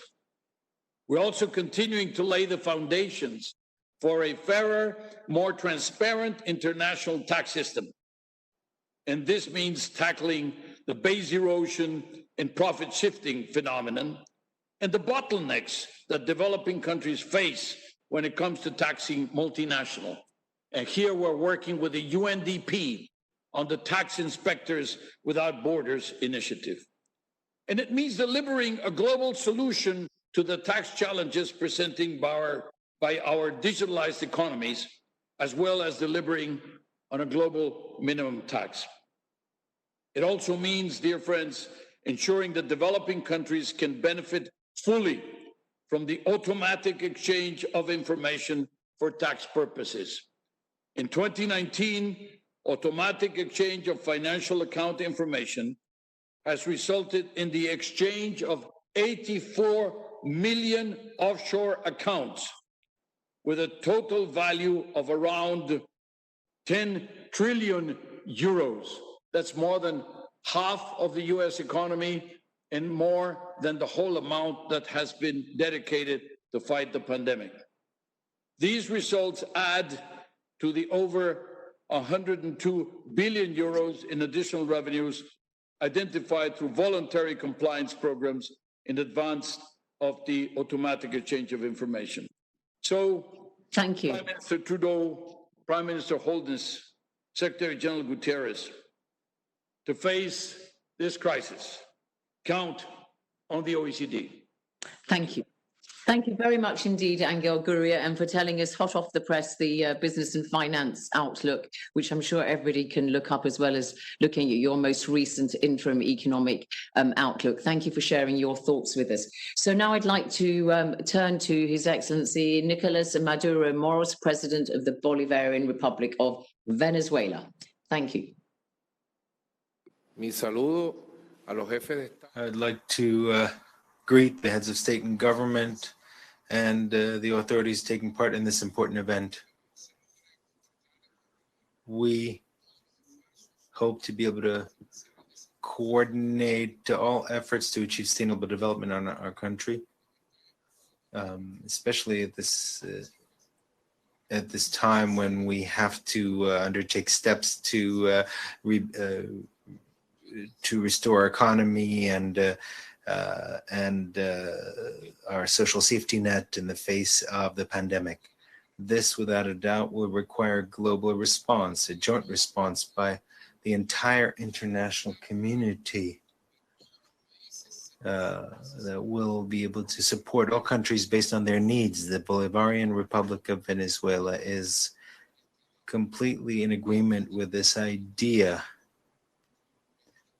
Indeed, this is the very best of multilateralism, and it is the only way that we can take up the challenges facing humankind. All nations, no matter how small, can offer real concrete solutions in our capacity as heads of state and government, acknowledging us as equal partners while recognizing our diversity, and where cooperation should guide our relations. And international solidarity is particularly important right now. This is why we urge you to put the human life at the center of everything, above any other interest. We advocate that amongst other actions, we should focus on the vulnerabilities pertaining to the debt by developing countries, and that financial and technological assistance, global assistance, is increased in order to achieve a sustainable, fair, and inclusive model of development. From the Bolivarian Republic of Venezuela suggests setting up a fund for public procurement to ensure access to food products and healthcare products that is fueled by public funding. The current situation requires it. It will make it possible to deal with the current inequalities and unequal access. We also demand an end to the financial, economic, and other embargo and blockade against countries that only worsens the situation and further undermines the right to development. We urgently need to discuss the possibility of a forum for development financing for countries that are affected by unilateral coercive measures. This should be much more than simply a slogan, 2030 development agenda. Today, Venezuela, more than ever, endorses the 2030 sustainable agenda. And we also would like to express our wholehearted support for the UN system to implement that agenda in our country. Thank you very much.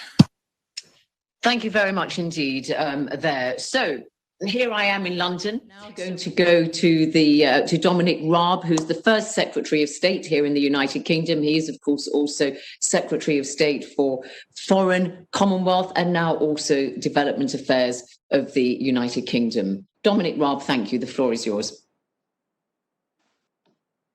Thank you to the UN Secretary General and the Prime Ministers of Canada and Jamaica for hosting this event. It's an honour to join you today for this event. And as my Prime Minister said in May, we owe it to future generations to build back better. We must use our recovery from COVID-19 to accelerate, not slow down, our delivery of the Paris Agreement and the Sustainable Development Goals. The UK is proud to co-lead on recovering better for sustainability alongside the European Union, Fiji and Rwanda. So today I want to focus on 3 particular priorities, but I urge you to consider our full set of proposals as you plan your recoveries in each of your respective countries. First, we must build strong and resilient health systems to achieve universal health coverage that protects us all from health threats, whether they're COVID or non-COVID. The UK has already committed over $1 billion of aid to tackle COVID-19. Second, we must deliver a green recovery that lives up to the ambitions of the Paris Agreement. We need governments to submit more ambitious, nationally determined contributions, develop long-term strategies, and put these at the heart of their national economic recovery plans. The UK has announced over £5 billion to implement a domestic green recovery. We're providing international support through our ambitious climate finance commitment. And third, our global recovery must be inclusive and support the most vulnerable who are disproportionately affected by COVID-19 and climate change. We must commit to leaving no one behind.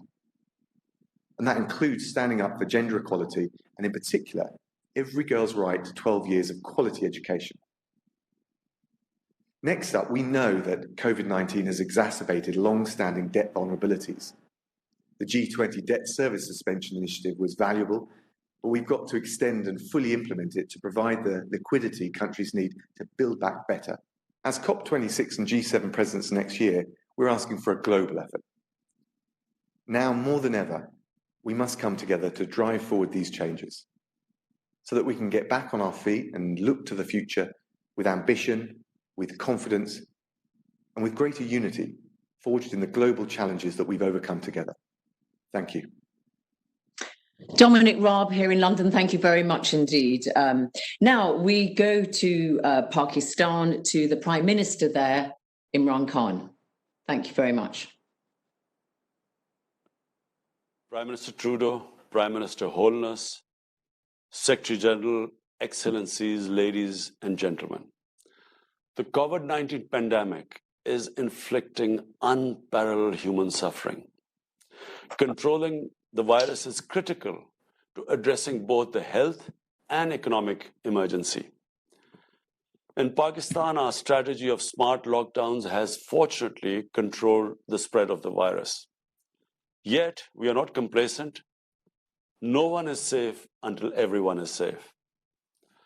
I hope a vaccine will soon be available. Everyone, everywhere must have equitable and affordable access to this vaccine. The COVID crisis has triggered the worst recession since the 1930s Great Depression. As usual, the poorest countries and the poor in all the countries have been hit the hardest. Despite our financial constraints, we have injected over $8 billion, 3% of our GDP almost, to protect the poor and keep the economy going. Excellencies, debt relief is one of the quickest ways to create fiscal space for developing countries. Therefore, in April, I called for a global initiative on debt relief. Pakistan subsequently initiated discussions on this matter at the UN and co-led the discussion group on debt vulnerability under your initiative.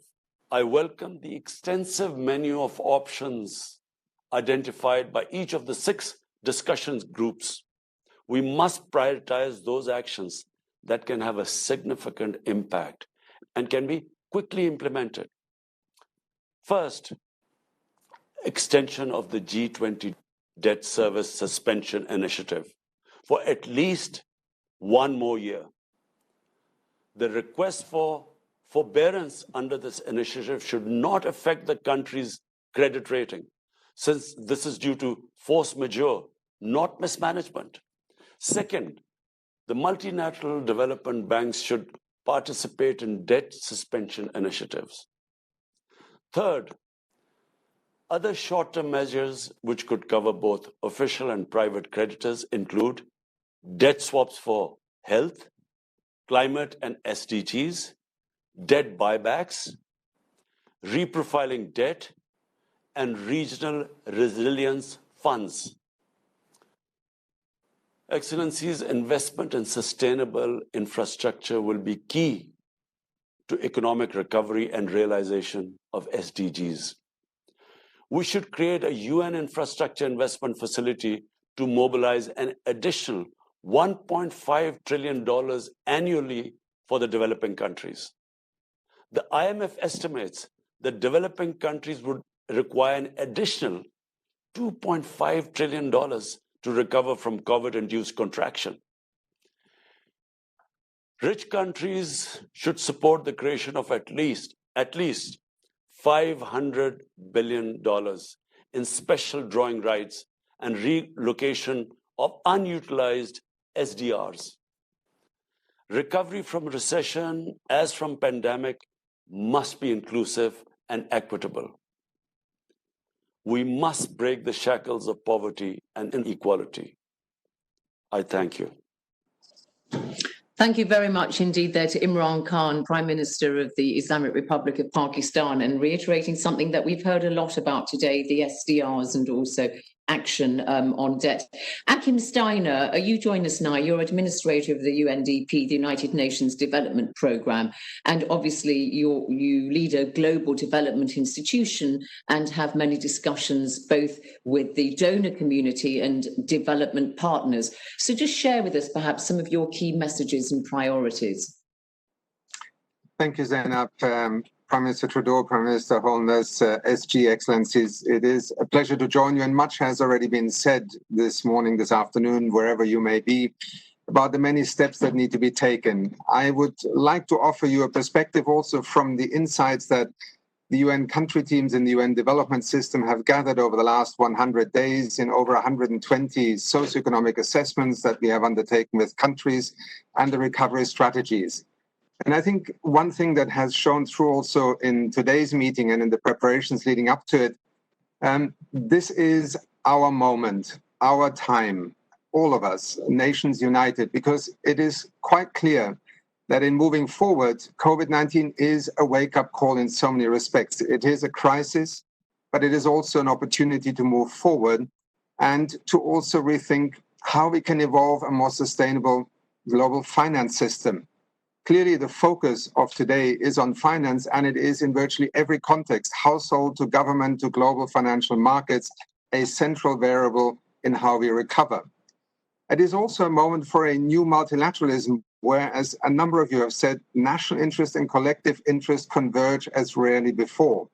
But it requires us to invest in changing hard-programmed ideas and involve discarding long-held premises which have been deeply ingrained in our way of life, but also in the way our international economy has worked. Three areas just as illustrations that have emerged. Much has been said about debt and liquidity. We need to also consider that we have to go beyond squeezing more out of an existing and already distressed system. That means we need to rethink our outdated ideas about concessional finance graduation based just on GDP per capita. We need to move from the static notion of fiscal space and GDP thresholds, and we need to recognize that already there are dozens of economies in debt distress, most of which are actually middle-income countries and small island developing states that will not be able to grow out of the many years of debt that they have. And therefore, we have to tackle the debt challenges many of you have called for, also with an investment mindset and not only as a crisis management. And one area, and that is the second point, is investing in that green economy transition. We are living in times with almost historically low fossil fuel prices. This is the moment where the fundamental retooling of our economies, the reduction of subsidies, the reinvestment of funds in virtually every economy across the world could provide a stimulus not only for stabilizing economies, communities, but also for driving a transformation forward. We must invest collectively and individually into inserting that DNA of a low-carbon economy transition into all recovery strategies. And that is why this is a central part of the finance discussion that emerged from the preparatory process. And thirdly, investing also means addressing issues such as digital connectivity. To invest in that is to accelerate the pace of digital connectivity and closing the gap, because it is fast becoming the global metric of inclusion and exclusion.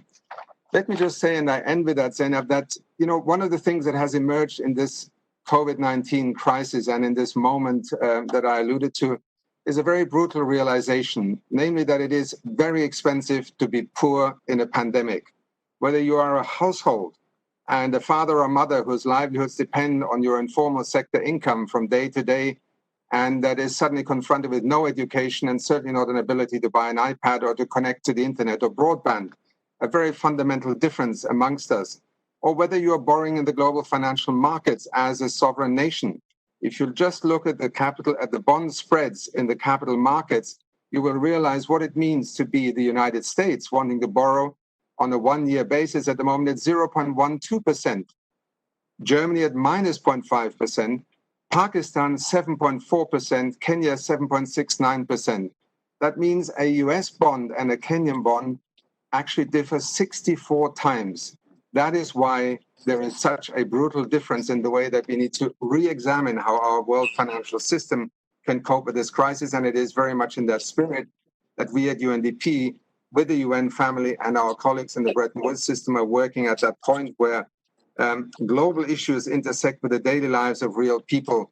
And that may be vulnerability, it may be tax inspectors without borders, as my colleague Angel Gurria mentioned just now. But this is the lens for looking forward. Thank you. Thank you very much. Thank you very much indeed, Achim Steiner there from UNDP, reminding us about the need for equity when it comes to finances, and also for reminding us that we can't really tolerate a world of the digital haves and the digital have-nots. Thank you very much. Now, one country which is a key development partner for the donor community is Gambia, and I'd now like to welcome to the floor President Adama Barrow of the Gambia.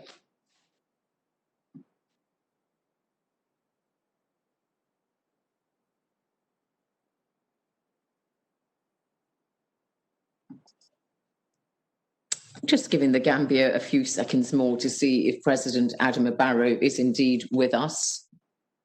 Okay, let's come back to that, and let us in the meantime go to Sheikh Hasina, the Prime Minister of Bangladesh. I think you are there, Sheikh Hasina.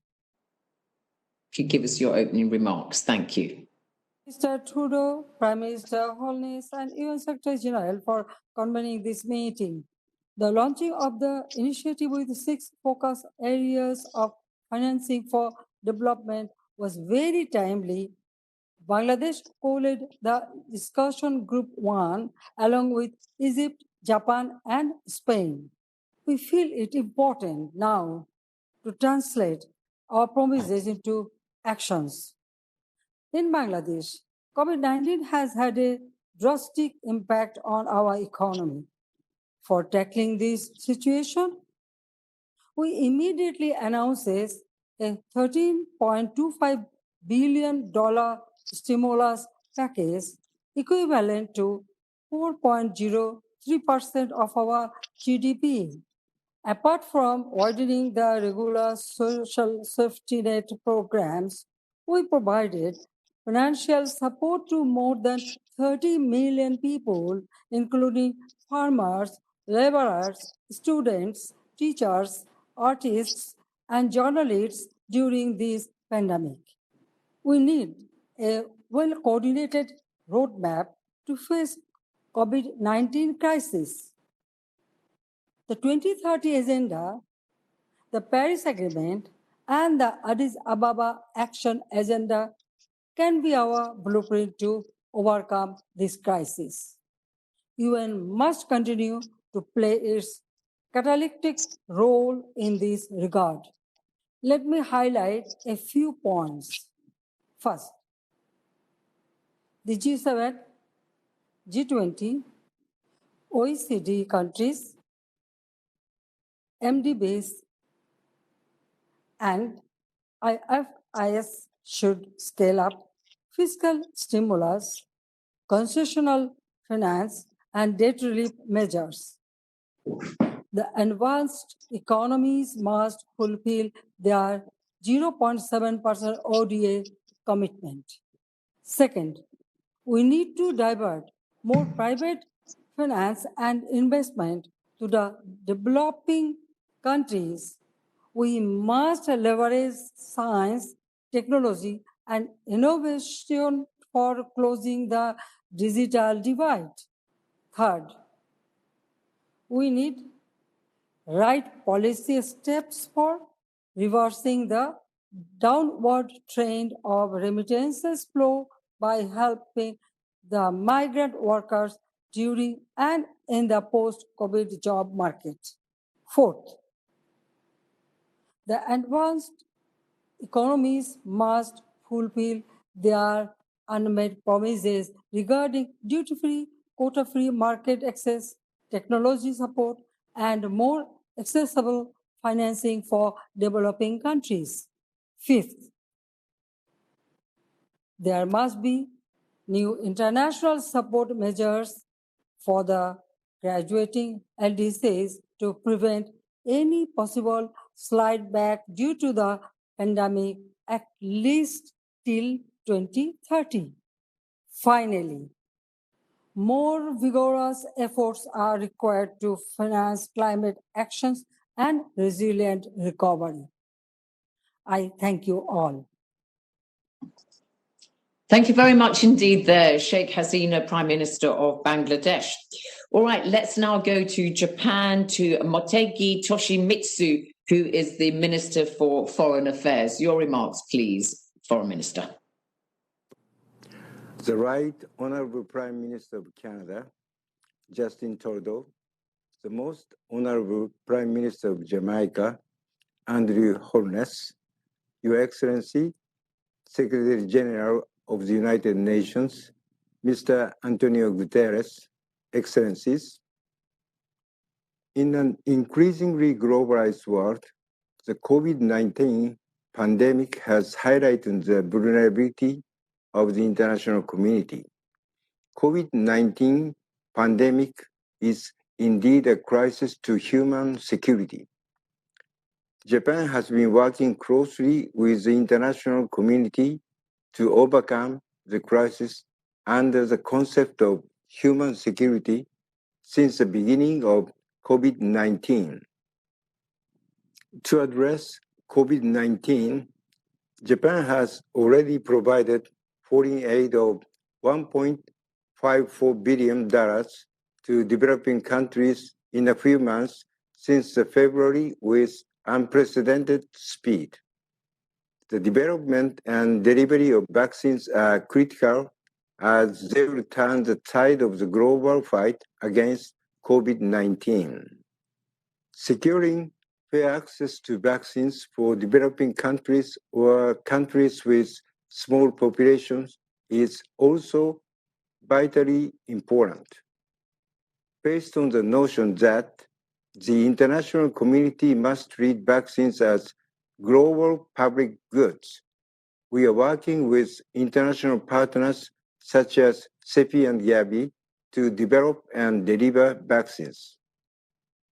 It is also essential to take measures to ensure economic recovery from serious economic damages. In this regard, Japan has established the COVID-19 Crisis Response Emergency Support Loan of $4.5 billion over the next 2 years. The distribution of funds has already begun. We are also leading the discussions at G20 and the Paris Club over issues including debt sustainability. For a medium to long duration in the post-COVID-19 era, we need to enhance the transparency of the flow of public finance and promote mobilization of private resources through impact investment and ESG investment. This year marks year one of the decade of action towards the achievement of the SDGs. The notion of leaving no one behind, which symbolizes the SDGs, should be the guiding principle for designing our society for the future. Japan will redouble its effort to achieve the SDGs together with the international community. Thank you. Thank you very much indeed there to the Foreign Minister of Japan, and very clearly spelling out his country's commitment to the SDGs and how this marks this decade of action on achieving those. So now we go to Azerbaijan and to President Ilham Heydar-Oglu Aliyev, please, for his remarks to this special meeting. Mr. President. Secretary General, distinguished heads of state and government. Azerbaijan attaches great importance to the implementation of the Sustainable Development Goals. Our success was reflected in the Sustainable Development Report 2020, where Azerbaijan ranks 54th among 166 countries in the Sustainable Development Goals Index. Azerbaijan's GDP tripled in the last 17 years. The external public debt of Azerbaijan is one of the lowest in the world. Azerbaijan has the lowest external debt among the oil exporting countries.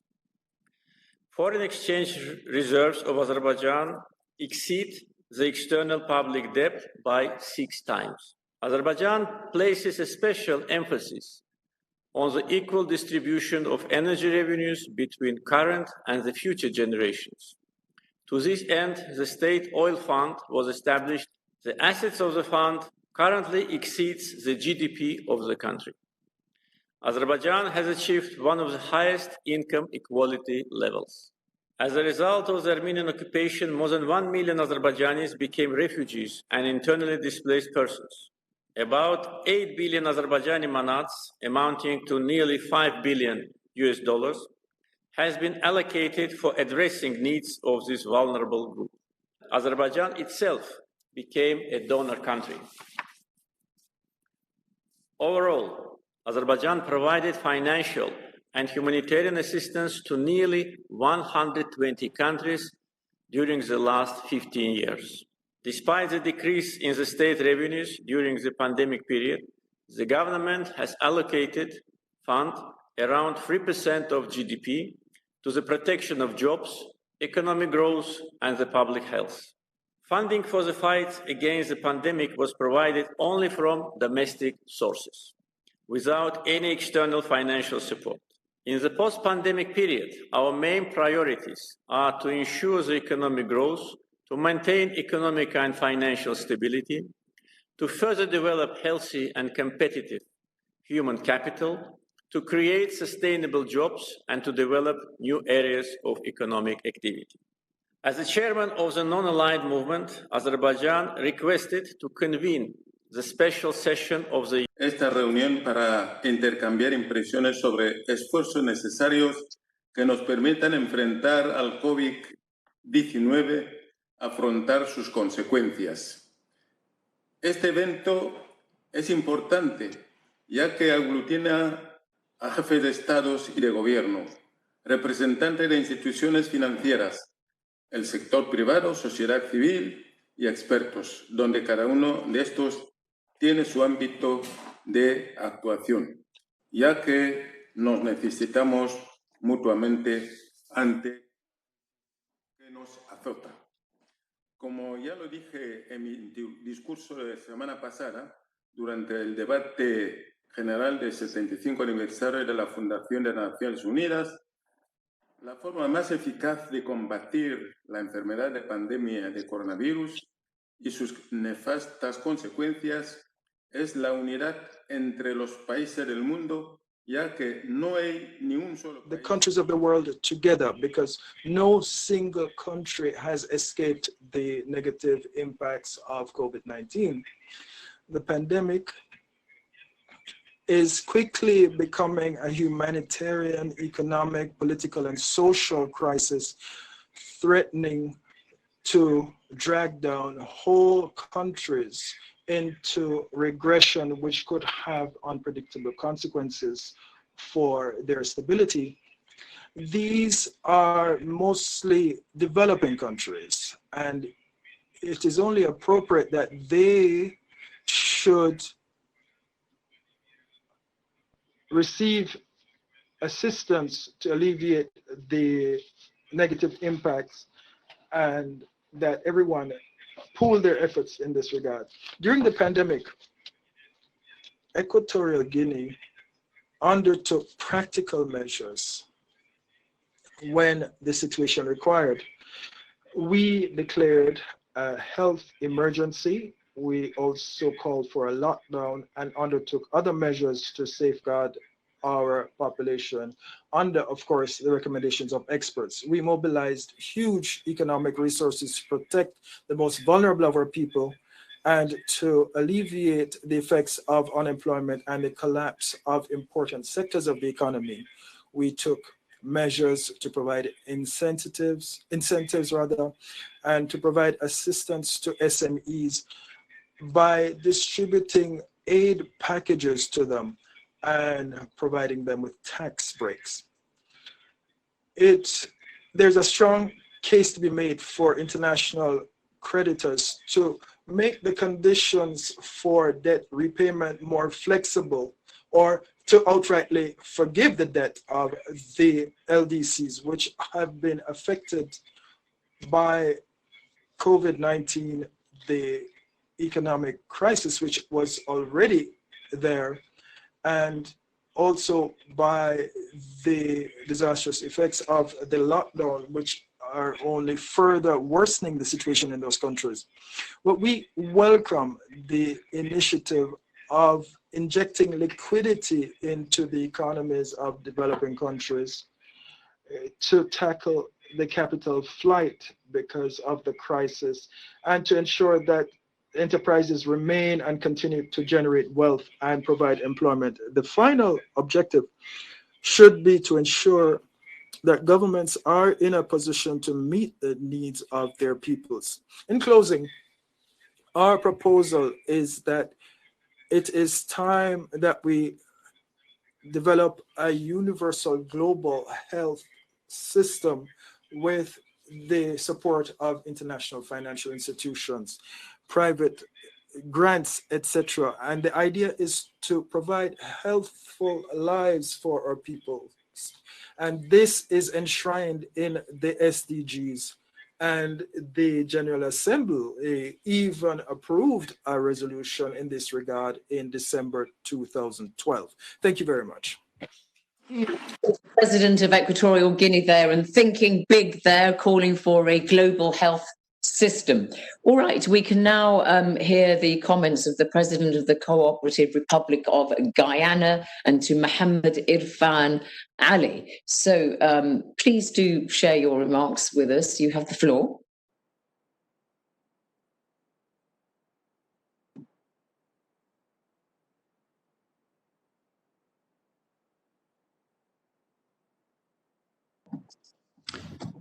So we may have a problem there with Guyana.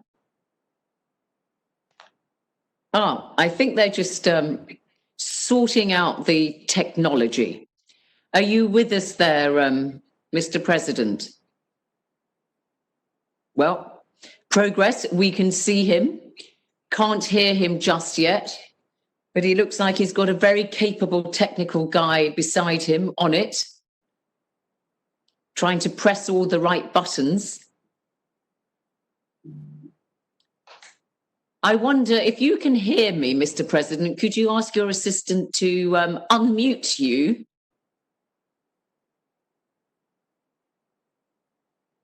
If you could press the unmute button, that may help us hear you. Otherwise, we can give you a moment or two and go on to our next speaker. Should we do that? Should we do that? Okay. While Guyana is sorting out its connections. Are you hearing me now? Yes, Guyana, you've come back. You've come to life. Wonderful. Okay, thank you very much indeed. And Ali. Excellencies, I join you in commending Secretary General Antonio Guterres and the Honorable Justin Trudeau, Prime Minister of Canada, and Honorable Andrew Holness, Prime Minister of Jamaica, for this initiative on financing for development in the era of COVID-19 and beyond. My country, Guyana, is persuaded of the pressing need to pursue collectively a comprehensive and multifaceted approach to effectively combat the COVID-19 pandemic and to secure a path towards sustainable recovery. The COVID-19 pandemic, already a dire health emergency, is an impending economic crisis, reversing decades of development, derailing progress towards the attainment of the Sustainable Development Goals, and intensifying poverty and inequality. The pandemic is worsening unemployment and weakening health and education systems. As a consequence, developing countries are expected in the near term to experience widening fiscal deficits, the narrowing of fiscal space, reduced external financing inflows, and increasing debt. Small states with undiversified economies and limited resources will find it difficult to satisfy their immediate development and recovery needs. The United Nations is the world's foremost multilateral organization. It must spearhead the global response to this pandemic. At the health level, the response should involve increased access to personal protection equipment for frontline health workers, the provision of therapeutics and equipment for patient treatment, and the rollout of and support for mass immunization when a vaccine becomes available. On the socioeconomic front, it is imperative that global resources be mobilized to ensure a return to a sustainable development trajectory. Resources must be made available expeditiously using a variety of financial mechanisms, including debt relief, debt service moratoriums, concessional financing, and capitalization of deferred interest payments and grants. Mr. President, these measures will facilitate developing states' recovery.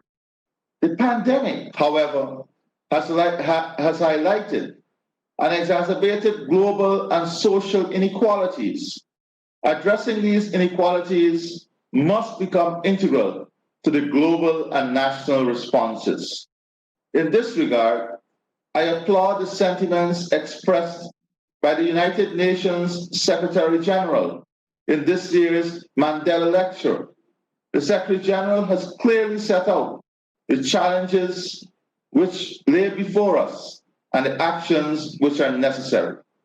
His call for a new social contract and a new global deal is an apt response to both the pandemic and the inequalities which exacerbate its effects. A new global deal, as envisioned by the Secretary General, will allow for the effective transfer of resources, financial, intellectual, and technological, to developing countries. It will facilitate also a fairer sharing of the benefits of globalization. A new social contract, in turn, will ensure the effective use of these resources to ensure that states remain on a sustainable development trajectory. Mr. President, I'm confident that the world will defeat this pandemic. I'm confident also that with the political will, we can reduce global and social inequalities. It is important, therefore, that as we recover and rebuild, that we initiate a new era, one characterized by a world where we anticipate and prevent illness instead of scrambling to cure them, a world where every child receives a quality education, a world where our elderly enjoy a dignified life, a world where everyone has access to food, healthcare, housing, and water, and a world in which diversity and human rights are respected. Establishing the new era in global relations will require significant development support, more so now in the face of an impending global recession. For many small states, the burden of recovery from the pandemic will be too great to bear on their own. It is therefore of paramount importance that today's deliberations pave the way for financial support to help small states rebound from the COVID-19 pandemic. It is equally vital that the Secretary General's calls for a new global deal and new social contract be pursued with promptness to ensure the recovery is aligned to reducing inequalities. Mr. President, these proposals represent a way forward to a positive COVID-19 era response. It is our responsibility to ensure the future is one of prosperity and equality. We have survived pandemics, global wars, and recessions before. We shall survive again. And as the United Nations usher in a new era. I thank you. Thank you. Thank you very much. I still have a long list of leaders who still want to make their comments. So I ask you all respectfully if you could stay within the allotted 3 minutes. I'd be very grateful. Otherwise, people are going to be waiting for a long time for their turn to speak. Thank you all very much. I make that with all respect, that request, please. Let us now go to Andry Nirina Rajolina, President of Madagascar.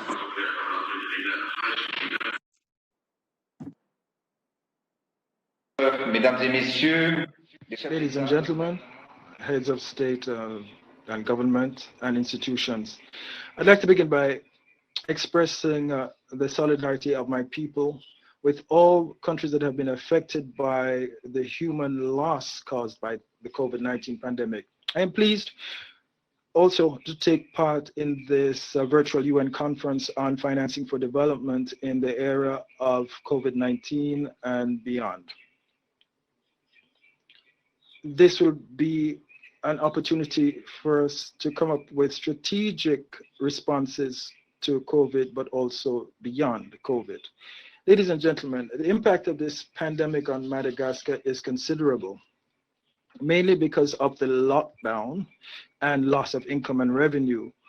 We set up several measures to protect and support our people. And among these measures, I would cite the start of work on the digitalization project through epidemiological monitoring, addressing the health and medical deficit and helping with social assistance. We, through these measures, should be able to protect and care for our population. And it is with this in mind that we launched and distributed to our people a traditional remedy. We distributed more than 7 million treatments to families, which was a chance for us to significantly reduce the infection rate among our people. Ladies and gentlemen, the shock of coronavirus caused an explosion in our deficit and Africa is unfortunately not spared. We have noted globally that GDP has plunged and there's been a brutal drop in tax revenue and an increase in employment. And many countries are now facing a situation where they can no longer pay their debts. So the COVID-19 crisis has been led in the wings of our countries and are making our countries more development. Together, we have to come up with solutions to help developing countries to emerge from this crisis. We therefore propose, I'm afraid interpretation has to be suspended. The quality of the audio, it does not allow for interpretation. Forcément à l'action constitutionnelle pour permettre à ces pays d'avancer plus rapidement dans leurs objectifs de développement. Mesdames et messieurs, Madagascar appelle à l'adoption d'une initiative universelle multilatérale sous la forme d'un agenda global d'urgence post-Covid placé sur la bannière des Nations Unies et dans le cadre de l'agenda 2030. Seule une initiative de cette ampleur permettra de répondre aux défis actuels et futurs. Cette initiative permettrait de soutenir ces pays par une meilleure coordination des réponses sanitaires à l'échelle mondiale, mais aussi par la mise à disposition d'instruments financiers conséquents pour assurer la relance économique. Enfin, en cette période de crise, nous attendons plus que jamais de notre organisation qu'elle accompagne ses États membres en adoptant ses réponses et ses actions aux contextes nationaux et régionaux. La solidarité internationale est plus que jamais primordiale pour permettre au monde, les États, de relever et de se relever. Je vous remercie de votre attention. Thank you very much indeed, Mr. President, President of Madagascar there. So let us now go to an entirely different part of the world, to Georgia and President Salome Zurabishvili. Thank you very much indeed. Your comments, please. Mr. Secretary General, Mr. Prime Minister of Canada, Mr. Prime Minister of Jamaica, Excellencies. Thank you for convening today's meeting and for continuing conversation on financing the global development. No doubt, the COVID-19 pandemic caused a devastating social and economic crisis all around the world, and it is not over. We still see the consequences of the coronavirus. Up to 1 million lives lost, over 400 million jobs lost, substantial drops in revenues and incomes, a negative growth for all economies, a tripling of the global debts. In the 75 years that we are commemorating this year, the UN and the global community have not faced such a disaster. Hence, your initiative is not only timely, but vital. We clearly see that no single country can tackle this challenge alone. It is essential that we jointly come up with solutions and find ways to effectively use the available financial and human resources. I would like to thank members of the 6 discussion groups for their hard work and proposals. For a small country like Georgia, FDI, remittances, and development assistance are very important sources for the financial stability. I take personal interest in actively engaging diasporas in the development processes in the country. Together with IOM next week, we are holding a large online forum with the aim to mobilize the diaspora investments. This is a time to seize the moment and to look at the current situation as an opportunity. This is a time to truly strive for more resilient, inclusive, and greener economies and societies. This is a time to do things right as we're forced to change. Recovery and reconstruction require financial resources, and I believe that financial systems will adapt to these goals. States, central banks, international financial institutions are better prepared to incorporate SDGs and the Paris Agreement requirements in their portfolios. However, the private and corporate systems still need to buy in. Better understanding the economic and social impacts, designing responses that generate jobs, open access to finance and economic opportunities, and support education and skills development can only be achieved through public-private partnerships.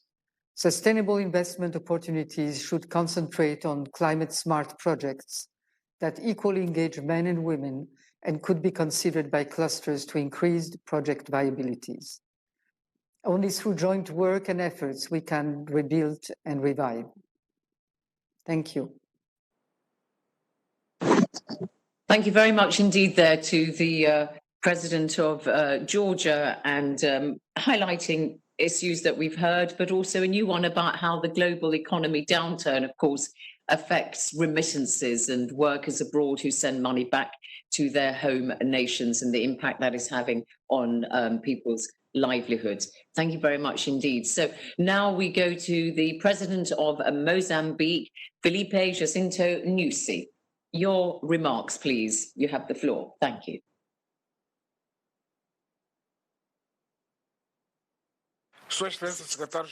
Your Excellency, Secretary General of the United Nations, Right Honourable Prime Minister of Canada and Right Honourable Prime Minister of Jamaica, my peers, Excellencies.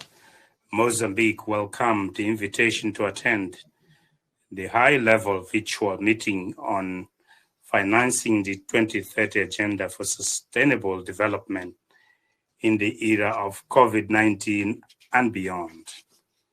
We are convinced that strong deliberations will emerge from these discussions to build resilience and sustainability in our countries and the global financial architecture towards recovery from the current crisis in the short term. Due to the development of the COVID-19 pandemic, the Mozambican government has adopted administrative, economic, and social measures intended to prevent and control the pandemic, namely in the private sector, with a view to reducing the impact of the coronavirus pandemic. A number of fiscal and monetary measures have been taken by the government in the household in view of the restrictions imposed by COVID-19. The Mozambican government has taken steps to alleviate the burden in terms of expenditure. Excellencies, Mozambique deems it important to mobilize additional resources to finance the 2030 agenda through the adoption of mechanisms to stabilize foreign financing for the country that result in greater predictability of foreign aid, adoption of measures to increase the influx of new funding, which are related to the management of a selected group of flows that could generate a meaningful impact in the short term, mobilization of the private sector to finance the priorities of the 2030 agenda, adoption of more sustainable public debt financing mechanism, and adoption of actions to reduce losses, mainly geared towards increasing efficiency and effectiveness in the management of public expenditure. In conclusion, I wish to emphasize that the mechanisms for financing priority actions under the 2030 agenda require the identification and implementation of reforms that will create an increased fiscal space, as well as a clearly identifying areas where the volume of resources could be sustainably increased through tax revenues. Thank you so much for your attention. Obrigada. Thank you, President Nyusi there of Mozambique. So we now go to the European Union, and speaking is Jutta Urpilainen, who is Commissioner for International Partnerships of the EU. Let's hear what the Commissioner has to say. Secretary General, Prime Ministers, Presidents, Excellencies. European Commission President von der Leyen has called for a global recovery initiative to secure a recovery that is green, digital, just, and resilient. This action starts at home. The EU is implementing its recovery plan for Europe. The plan is accelerating green and digital transitions. It is also investing in resilient health systems and a just transition to reduce the persisting inequalities. We will tackle this crisis successfully through global solidarity and collaboration. Crisis is not over. We need to ensure effective emergency health and economic responses, including promoting vaccines for all. Same time, we have to pave the way for a sustainable and inclusive longer-term recovery, for a digital future that benefits everyone. We support an extension of the debt service suspension initiative, coupled with tailored work on the most critical cases. Debt restructuring should be one part of comprehensive financing strategies based on sound public financial management. We must align public and private finance with the Sustainable Development Goals and the Paris Agreement. The EU is ready to share its experience to scale up sustainable finance and promote effective alignment.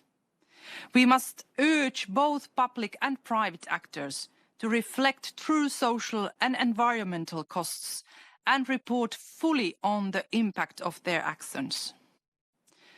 We should also promote transparent and stable investment climates, business-friendly environments, and fair and green tax systems. Carbon must have its price, because nature cannot pay the price anymore. Global Recovery Initiative must link investment and debt relief through the Sustainable Development Goals. We must be ready to promote innovative forms of sustainable financing, such as green bonds. The United Nations will be key in promoting this shared vision. We will also work through the international financial institutions, the G20, and later this year at the Finance in Common Summit. We are ready. Let's act now. Well, Commissioner there for the European Union for International Partnerships, telling it straight. Let's act now, she said, and setting out some of the priorities there that the EU have. So let us now go to the chairman of the presidency of Bosnia and Herzegovina, Antisefik Jaferovic. Thank you. Your comments, sir. Vaše ekscelencije, dame I gospodo, čini mi naročito. Your Excellencies, ladies and gentlemen, it is my exceptional honor as the chairman of the presidency of Bosnia and Herzegovina to address you at an extremely important discussion on the topic of global development in times of crisis.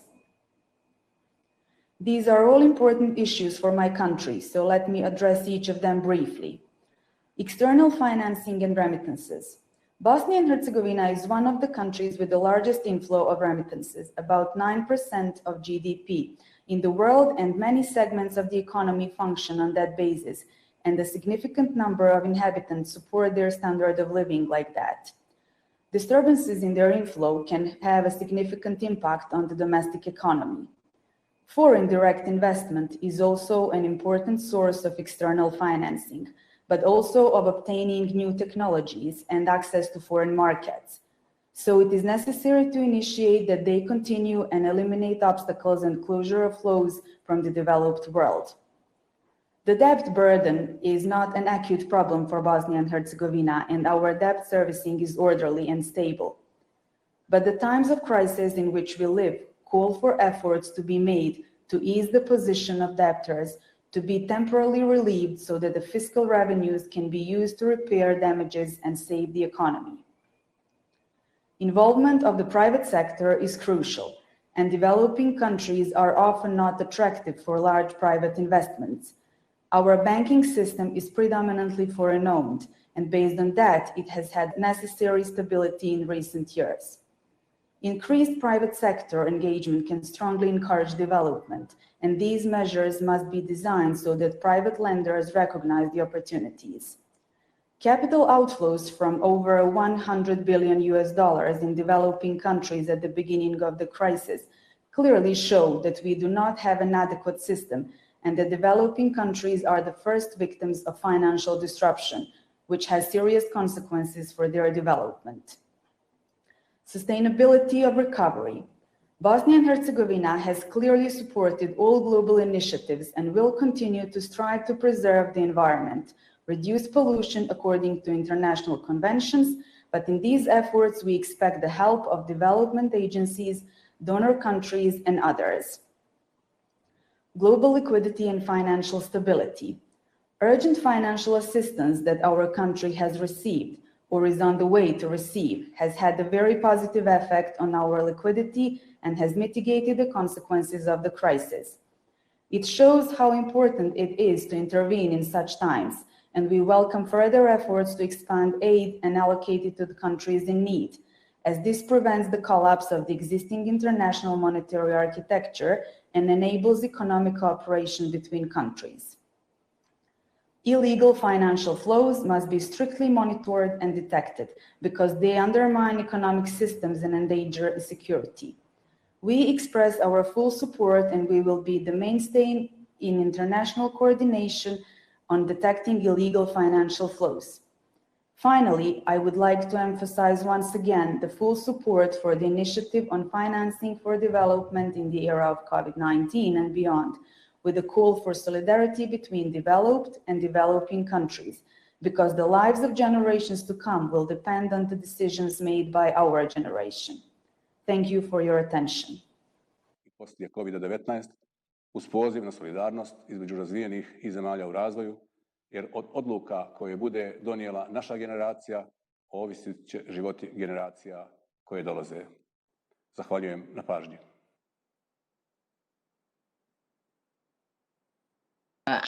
Also for supplying.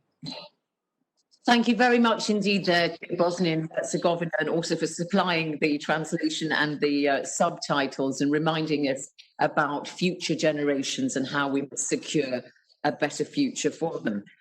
Thank you. Let's now go to Munir Akram, who's president of the 2021 session of the Economic and Social Council. Thank you. I can see you there. Thank you. Thank you, Zen. I would like to thank the Secretary General and Prime Ministers of Canada and Jamaica for inviting me to speak at this important meeting as President of the Economic and Social Council. The preparation of the menu of options has been a unique endeavor.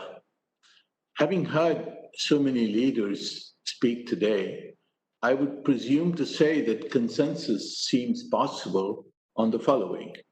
First, extension of the DSSI for at least another year and coverage of those middle-income countries in similar distress, such as the small island developing countries. Second, net inflows from multilateral development banks equal to or more than a debt suspension.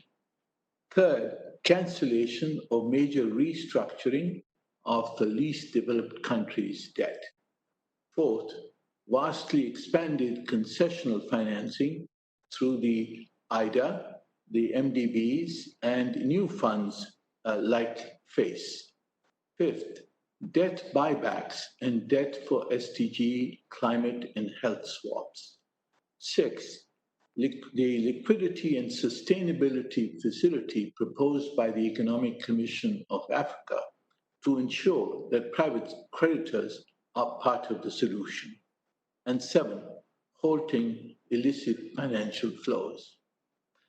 Excellencies, in ECOSOC, we will this year review in the financing for development process the actions taken on these and other options in the decision-making forums. We must also identify, I believe, the critical policy actions to build the economy of the future. The following, I believe, would be critical. One, a restructuring of the financial architecture to ensure greater equity and efficiency. Two, a fair international tax regime. Three, to reverse the trend towards greater economic nationalism and create an equal trading system within the framework of the WTO.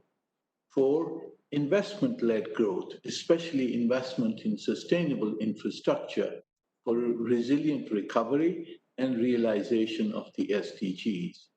Five, alignment of the intellectual property regime with the SDGs.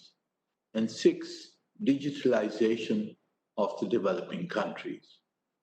Excellencies, this summit must lead to a continuing coalition of world leaders to build a new world economy, a coalition for one world encompassing North and South, East and West. I thank you very much. Thank you very much indeed for setting very clearly the need for response, recovery, rebuilding, and also resilience, setting out the steps that you have outlined there. Thank you very much indeed there. Now we go to Hag Geingob, President of Namibia. a voice from Africa again. Thank you, sir. Your comments, please.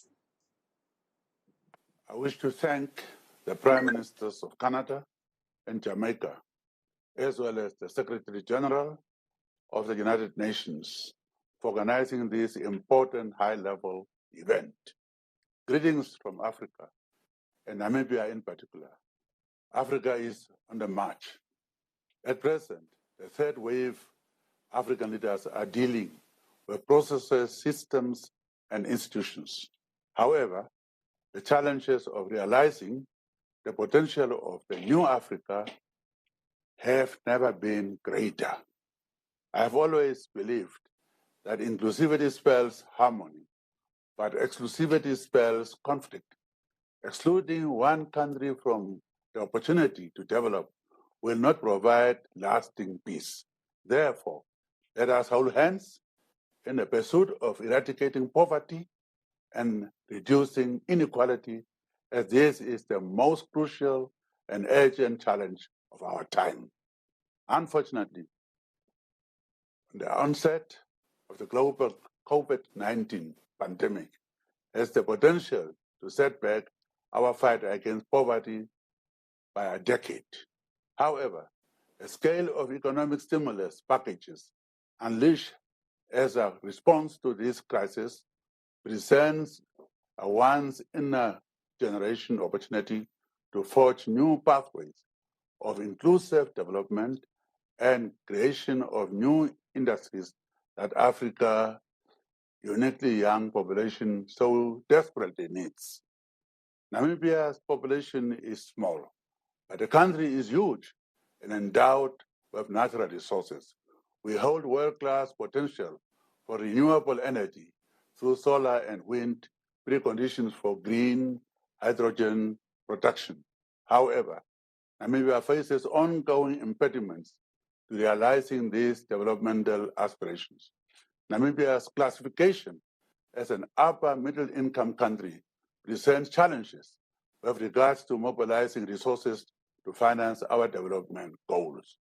The World Bank formula, which divides the GDP by our small population, thereby deriving a high per capita income, places us at a disadvantage, as this classification fails to account for historic injustices that have resulted in a highly skewed income distribution.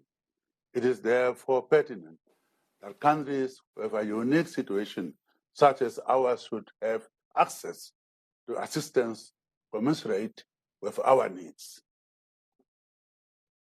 As a way to facilitate the needed evolution of our economic structures, Namibia aims to develop a suite of innovative financial tools, including green, blue, transition bonds, and international carbon credits. We support debt for climate swap and endeavor to create conditions for African research and development to allow locally relevant innovation to flourish. We look forward to working closely in designing and refining the menu of options to meet the needs of Namibia and other emerging economies facing similar challenges. And I thank you. Thank you very much indeed, President Guyana there of Namibia, and telling us about your innovative financial tools that you'll be introducing. We watch with interest. Thank you. And let's now go to the Netherlands and Sigrid Kaag, Minister for Foreign Trade and Development Cooperation, Holland. Thank you, please, Minister. Your Excellencies, ladies and gentlemen, the Kingdom of the Netherlands was honored to co-chair Working Group 4 on Debt Vulnerability. Your Excellencies, ladies and gentlemen, the Kingdom of the Netherlands was honored to co-chair Working Group 4 on Debt Vulnerability. I hope and expect that our working group's open-ended menu of options will provide decision makers with useful guidance in this difficult time. The challenges thrown upon us by the COVID-19 crisis are deep and serious. To resolve these, we need thought leadership from the UN and the international financial institutions, and we need to demonstrate political will and resolve to act upon it. To start, we need a sustainable, green, and inclusive recovery. to take measures with the transformative impact in mind to reduce inequalities and to increase resilience, as well as work towards the realization of the SDGs and the Paris Climate Accord. This will not be an easy road, but it will certainly lead to a better outcome. To realize this future, we will also have to deal with debt vulnerability. Failure to act could lead to a prolonged recession and permanently scar a high number of developing economies. It would make the realization of the SDGs near impossible.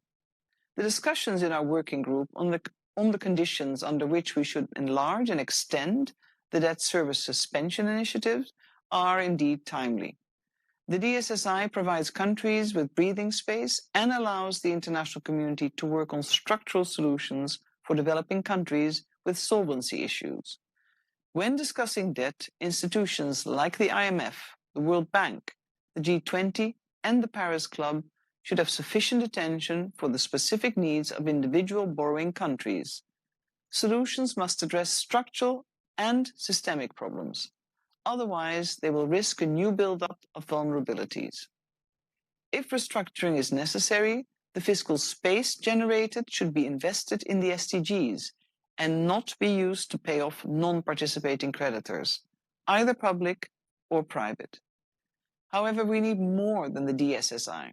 The challenges we face are wide-ranging in every sense, so we should be looking for a long-term, case-by-case approach, and we should back up this approach by a framework that ensures equal treatment, involves all creditors, and leads to sustainable and green solutions. At all times, our focus must remain on the most vulnerable. When looking to build a sustainable future, we must leave no one behind. Thank you for your attention. Thank you very much indeed there, Minister, and for reminding us about the need for systemic and structural deficiencies to be challenged, otherwise no recovery will be sustainable in the long term. Thank you. Let's now go to the Constitutional President of the Republic of Ecuador, Lenin Moreno Garcés. Thank you. Señor Primer Ministro de Canadá, Mr. Prime Señor Minister. Primer Ministro de Jamaica, Señor Secretario General, amigos mandatarios. Gracias por organizar esta reunión. Thank you for organizing this meeting of heads of state, where we will discuss financing that is essential to achieve development in the era of COVID-19 and beyond. Friends, experts calculate that after the pandemic, the economic recovery of the world will last 3 to 5 years. This will affect the development of our people, and we should adopt urgent measures. The ministers of finance of 50 countries of the United Nations met on the 8th of September to seek solutions to the severe economic, sanitary, and social crisis that the entire planet is confronting.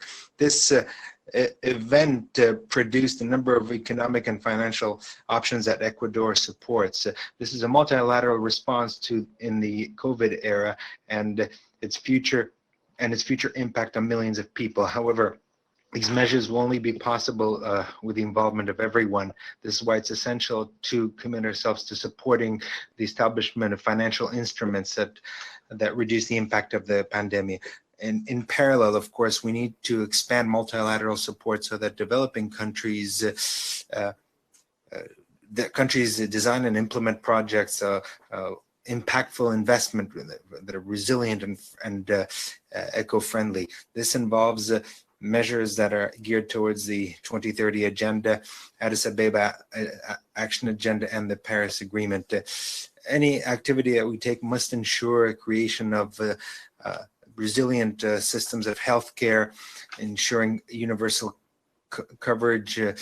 It also means protecting biodiversity, environmental sustainability, and availability of resources. For this, we need to optimize the administration of current accounts and limit speculation and currency speculation. This could be achieved through instruments of shared risk in order to develop better responses to external threats. I'd like to express my support to the proposal of the Secretary General to suspend the debt for the poorest nations and alleviate debt for countries in development. We also have to improve financial architecture and achieve restructuring that's more efficient and fair. Furthermore, we need to extend the deadline for the moratorium beyond this year. These responses will make it possible for countries such as Ecuador to maintain their path towards development. Just recently, we achieved an unprecedented renegotiation of our debt, and we have attracted international financing under excellent conditions. However, we need these kinds of efforts not to be isolated. 75 years ago, we created a community of nations called the United Nations to achieve peace and well-being. Today, we need to revitalize this system to ensure that no one is left behind, to build a solid present and future without uncertainty, without fear. We cannot lose sight of the only goal that should motivate us, the development of all countries and the well-being of our people. Today, our obligation is to sow the seeds so that future generations can achieve the kind of world that we want. We cannot disappoint these future generations. We cannot do that. Thank you. Indeed, Mr. President, and again, a cry there for international cooperation at this critical time for the world. Let us now go to Zimbabwe and President Emerson Dambutsa Mnangagwa, please, for his remarks. You have the floor, Mr. President. Thank you.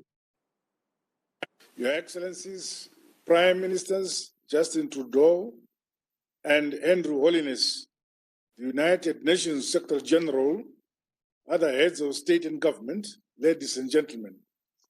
Firstly, I would like to express my gratitude to you, Mr. Secretary General, the Prime Ministers of Canada and Jamaica, Excellencies Justin Trudeau and Andrew Holness, for convening this meeting, which provides us an opportunity to explore collective financing solutions for the achievement of SDGs and mitigating the impact of the COVID-19 pandemic.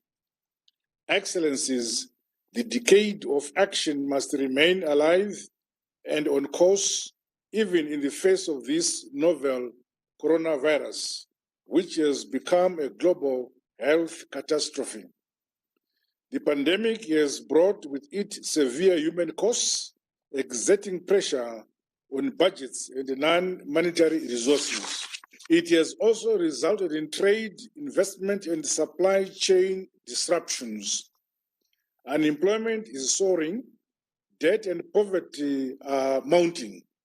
It is imperative, therefore, that we build a recovery path anchored on resilient, adaptable, and financially inclusive economies.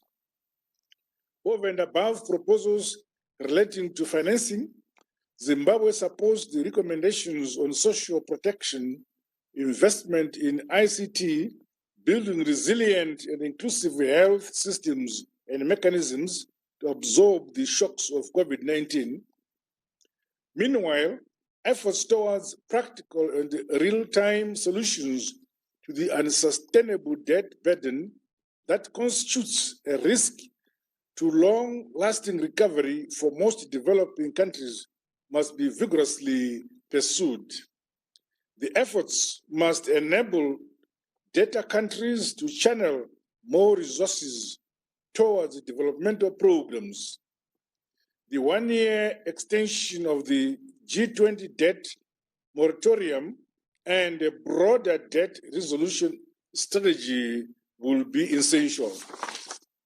Your Excellencies, for Zimbabwe, the illegal economic sanctions are undermining the implementation of the SDG agenda and constraining our ability to shield the economy from the negative impact of the novel coronavirus.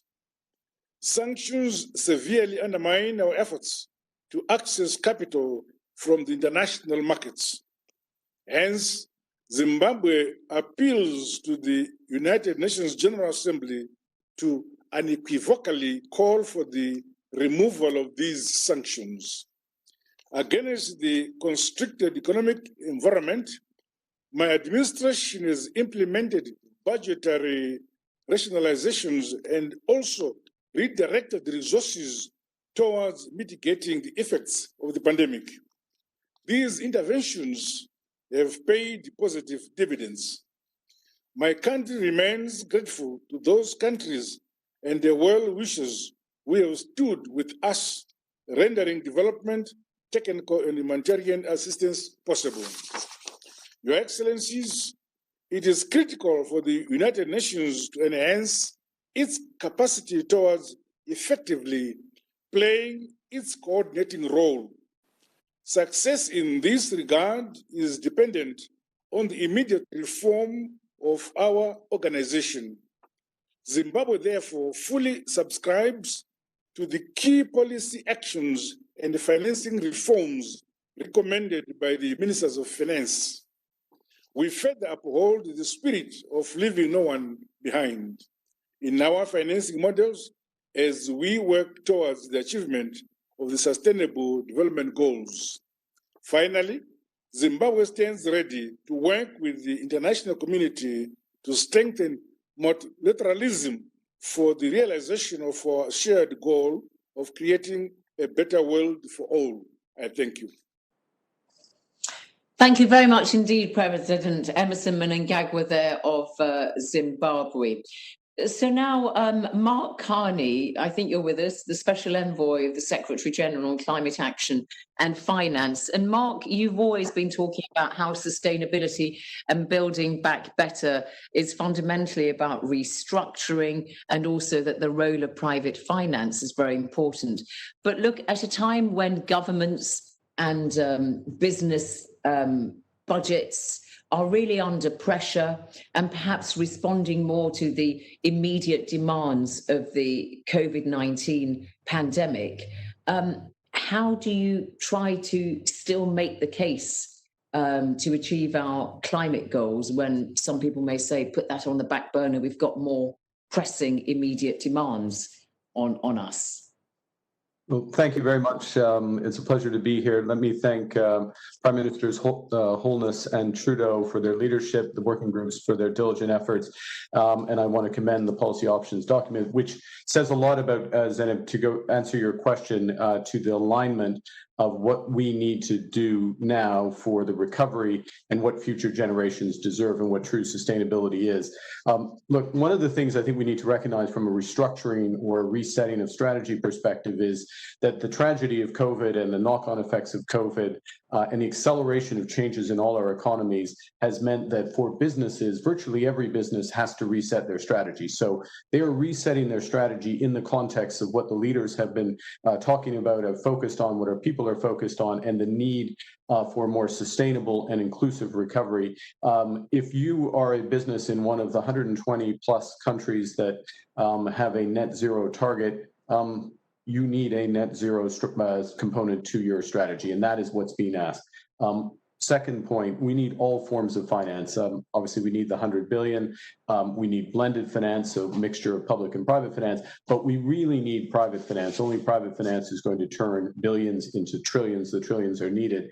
And let me make this point to the leaders, Excellencies. You have the private financial sector's attention.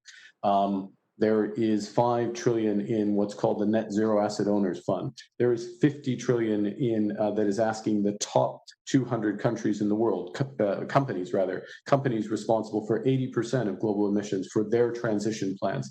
There is $150 trillion asking for climate reporting. So what we need to do is to direct that attention, the attention of the private sector accordingly. And there's 2 ways to do that. First, credible and predictable policy around climate. So blueprint for action that has been highlighted through or developed through this process, ambitious NDCs of countries in the run-up to COP26 in Glasgow, and carbon pricing. The second component we need is a new sustainable financial system.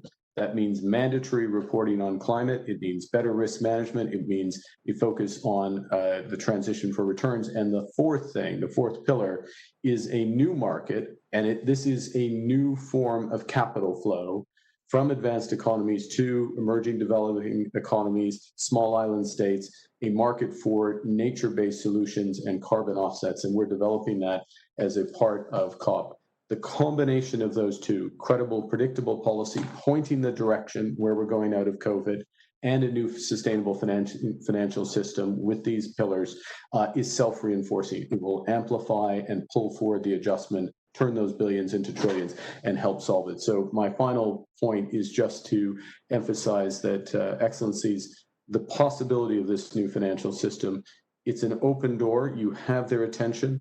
Knock down that door, get that financial system. It will magnify your efforts and those of your citizens. Thank you. Thank you very much indeed, Mark Carney. And knocking down the doors there is what Mark Carney there recommends. Thank you very much for setting that out so clearly. Let us now go to Uhuru Kenyatta, President and Commander-in-Chief of the Defence Forces of Kenya. Your remarks, please, to this meeting, Mr. President. Thank you. I want to thank the United Nations Secretary General for inviting me to speak during this meeting on the subject of financing of the 2030 Agenda for Sustainable Development in the era of COVID-19 and beyond. When we met in New York this time last year, none of us would have anticipated that 1 year later, the world would have undergone the dramatic shift that we have experienced since the onset of the COVID-19 pandemic. The pandemic has strained health systems, which in turn has triggered a deep economic as well as a social crisis. It is estimated today that millions of people globally have lost their jobs, thus putting their livelihoods at risk. Mr. President, the Economic and Social Council undertook a review of the financing and development framework, which revealed that almost all countries were off track in attaining the 2030 Agenda. In the absence of urgent, therefore, and bold corrective action, the COVID-19 pandemic is likely to complicate even further the realization of the 2030 Agenda. So therefore, Excellencies, ladies and gentlemen, the critical question we therefore need to address is how then do we use the COVID-19 crisis rather than a challenge as an opportunity to mobilize financing for the 2030 Agenda and to accelerate the achievement of its goals. And in this regard, I'd like to make a few suggestions. The first is the use of the crisis as a backdrop for reforms that will lead to increased tax revenues. Many countries are registering business and workers to enable them to access COVID-related economic stimulus packages. This presents an opportunity to formalize our informal sector and therefore broaden our tax base. The second point I'd like to make is that COVID-19 provides an opportunity to make a fundamental shift in overseas development assistance and indeed in its entire architecture. Mr. President, in this regard, we call upon the strengthening of the multilateral development banks as indicated in the Addis Ababa Action Agenda. This will enable them play an even more important role in supporting the development agenda of low and middle-income countries. Mr. President, I am pleased to note that the multilateral system was quick and very effective in developing a global response to COVID-19. The debt standstill and debt relief for highly indebted developing countries were and are important interventions which have forestalled catastrophic economic collapse of some of our economies. Mr. President, let me conclude by urging all of us to turn this COVID-19 pandemic into an opportunity for stronger international cooperation, an opportunity for reciprocity and support as we work towards recovery. An opportunity for boldness in redefining new models of cooperation that will support sustainable health, economic recovery, and lead to an accelerated achievement of our 2030 agenda. I thank you all for your attention. Thank you, President Uhuru Kenyatta there of Kenya. And just listening to all these leaders, I'm very struck by, I think this is the summit of the R's, isn't it? The response, the recovery, resilience, rebuilding, and now we've got reciprocity that President Kenyatta has mentioned. So a very key letter denoting words of action for us. Let us stay in Africa, but just shift westwards this time and go to the Vice President of Sierra Leone, Mohamed Julde Jallo. So the floor is yours, Mr. Vice President. Thank you. Excellencies, ladies and gentlemen, the COVID-19 pandemic reminds us about the intrinsic importance of the resilience of our state and financial systems, and our unflinching commitment to achieving the Sustainable Development Goals and other development goals outlined in our Regional Africa 2063 agenda. We must scale up cooperation on implementing the Addis Ababa Agenda for Action, especially on financing for development, which is vital to the transformation of least developed countries and fragile states like ours.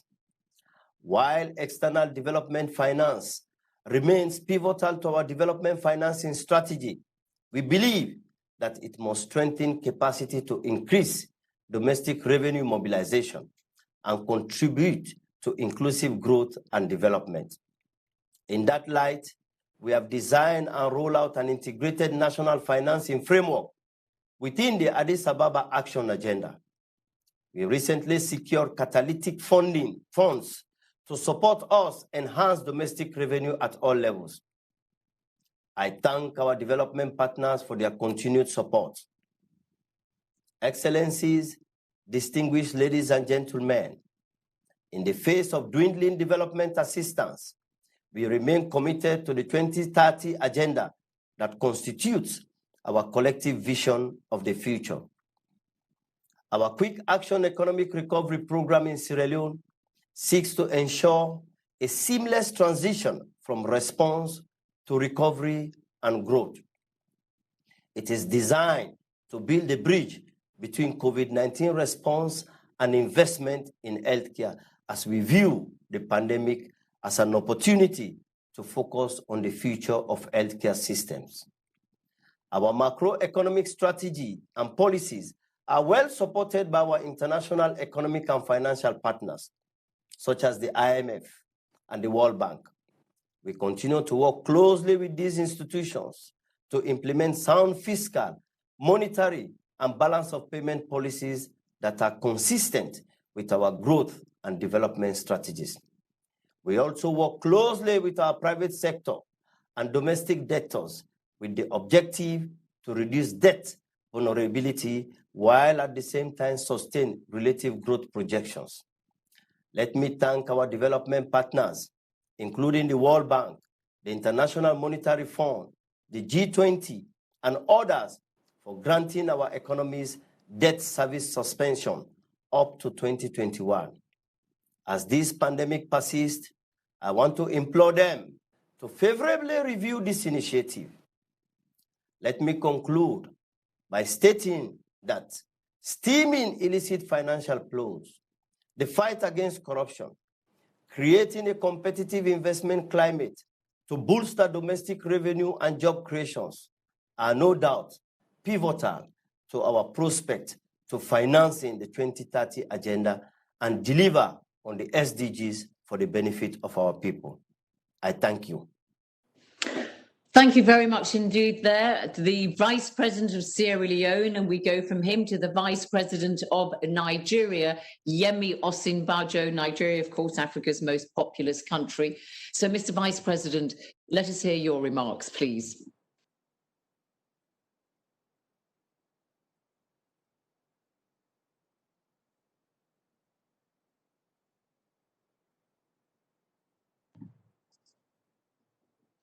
I think we should have the Vice President of Nigeria there. Calling Abuja. Is Yemi Osinbajo with us, the Vice President of Nigeria? No. All right. Let us now go to, I think we can now go, I think we have had Sierra Leone, the Vice President of Sierra Leone. So let us see if we can go to Yemi Osinbajo. No.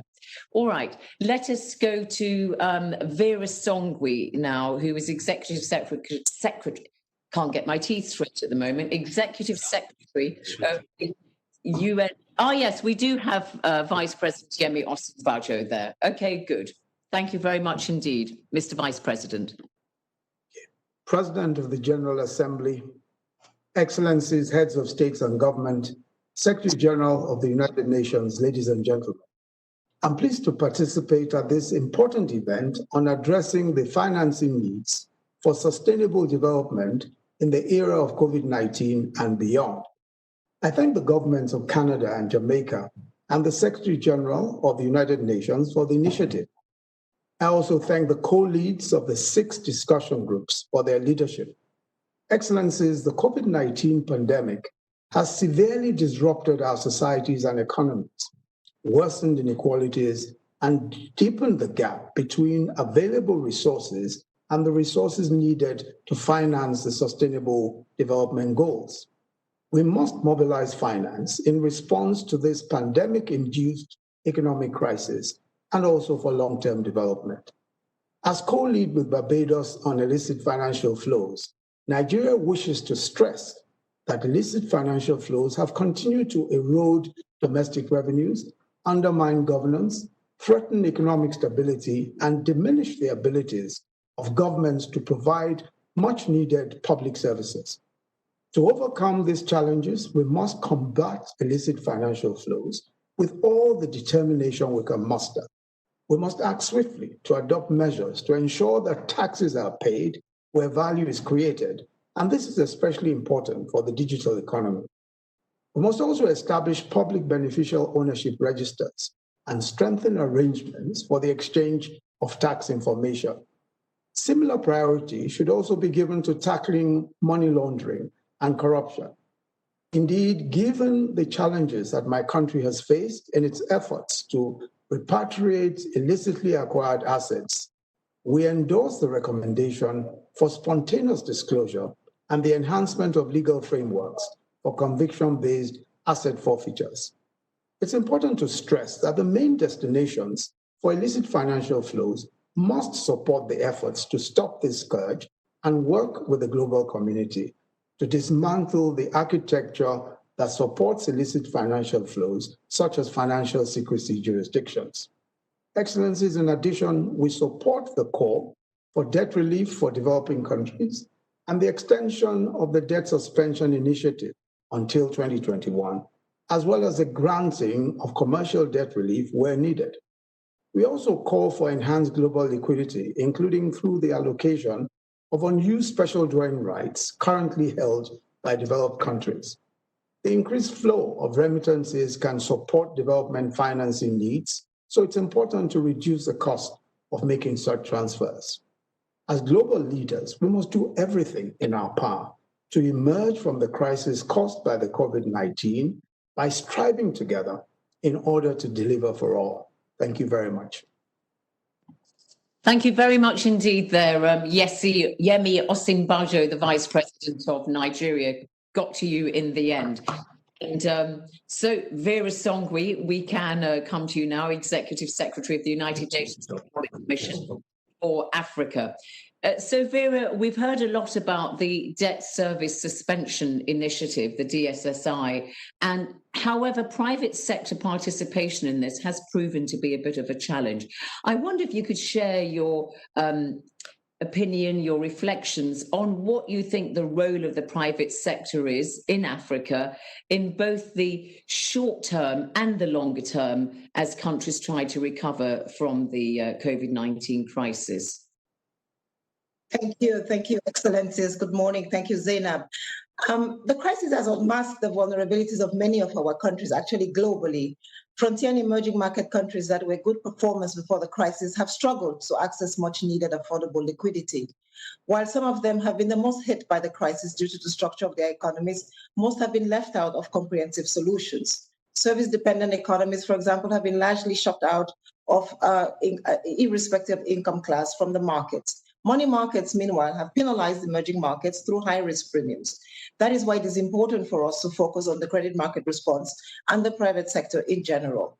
Private sector participation, Zainab, is important for three reasons. The first is to increase global liquidity and provide financial stability. Global liquidity is an important issue that we need to hear more of. Third, manage debt vulnerability, and most importantly, and often overlooked, we need the private sector participation to help in the rebuild, recovery, and resilience effort, as you've now named it, the hours of the day. We need them to help us with our job losses and the job hemorrhage. Let me give you an example of why we need the private sector. And I think Mark has talked about the trillions. We've heard about Mark and his trillions. On the issue of liquidity and debt, we must devise measures to reduce the cost of commercial debt. These trillions that Mark talks about remain almost prohibitive and inaccessible to frontier and emerging market countries. In countries like South Africa and Egypt, bond yields have increased by 100 basis points between January and September, going from 8.2% to 9% in South Africa and 14 to 15% in Egypt, compared to 25% negative in Germany to 48 negative. So a 23% drop in German bonds within the same period of time. There must be some equity and some leveling of the playing field for emerging and frontier markets to be able to access these trillions that we're talking about. Reducing borrowing costs will increase liquidity. That is why we prefer to speak of a private sector in a holistic response package. I think, as we've heard from the ESG, from Canada, and from the IMF, we need to do 5 things. The first is, of course, recapitalize development agencies, because we need those multilateral development agencies. As President Ramaphosa said, Africa needs $100 billion a year for the next 3 years to respond to this crisis. Concessional financing remains important. Secondly, we need to expand the debt service suspension initiative to include all vulnerable countries. We need to extend its duration to the end of 2021 and ensure full participation by all. But most importantly, as we do these first 2 things, they're complements to crowding in the private sector. The private sector still remains the largest source of capital for development globally across the world. What do we need to do is now ensure that the cost of accessing that private sector resources is affordable to emerging markets and frontier market economies. Their rates have not dropped. We need to support the Global Liquidity and Sustainability Facility to ensure that countries can go back to the markets. When we look at the Ecuador debt restructuring, we were able to save $69 billion in debt for them by reducing the cost of accessing markets. This we must do today, not when the countries default, but before they default, because there were many countries that got into the crisis well. There are going to be countries that are going to need restructuring. For that, the IMF needs to set up a facility very quickly, lay out the process of debt restructuring so that everybody knows with certainty, clarity, and speed what it means. Again, the Ecuador example stands out as something we need to continue to do. There must be a case where we protect sovereign assets, where the deals by private creditors on a case-by-case basis is facilitated by the IMF. And finally, we must support innovative instruments such as the debt swap initiatives and climate swap initiatives that have been mentioned today. We forget the private sector itself. We must safeguard availability of trade financing to be able to build back better, to be able to be resilient. The private sector is going to have to do clean energy, ensure that our technology is invested in a sustainable way, that there is green and nature-based resilience for the recovery. That the private sector needs development capital, the private sector needs market capital to create these jobs and to help us rebuild. So we must align our public and private investments with the SDG goals and ensure that we can incentivize the private sector investments. As Mark said again, converting the billions into trillions in a way that is adaptable to green growth and it's linked to debt restructuring. That is the function of the private sector. So it's 3. First of all, liquidity. Secondly, how we can reconcile debt. And finally, getting our jobs back, getting our economies back, and our young boys and girls back to school. Thank you. Well, setting out very clearly there what the what the challenge is for the private sector, but clearly, Vera, seeing the private sector as being the real engine in terms of providing capital for recovery. Thank you very much indeed for your tour de force there, Vera, as always. Let us now go to the Prime Minister of the Republic of Korea, Chung Sae-kyun, please. You have the floor, Prime Minister. UN 사무총장님, Secretary General of the United Nations, Mr. Justin Trudeau, Prime Minister of Canada, Mr. Andrew Holness, Prime Minister of Jamaica, Excellencies, ladies and gentlemen. Against the backdrop of a widening Corona divide, it is welcome news that the efforts of the 6 discussion groups have generated a menu of policy options to address the impact of the COVID-19 crisis. There is a saying, in the midst of crisis lies opportunity. The COVID-19 pandemic calls for decisive action and transformative measures as we strive to recast this crisis into an opportunity for sustainable recovery. With this in mind, the Korean government has already taken action. In July, it has put forth the Korean New Deal as the new strategy for sustainable growth in the post-Corona period. Making the most of its global competitive edge in the ICT sector, Korea will continue to develop its digital infrastructure, leveraging such technologies as 5G and AI to accelerate the nation's transition to an untech and digital economy. With carbon neutrality as an orienting goal, Korea will also pursue the shift to a low-carbon and eco-friendly economy by increasing investment in the green industry.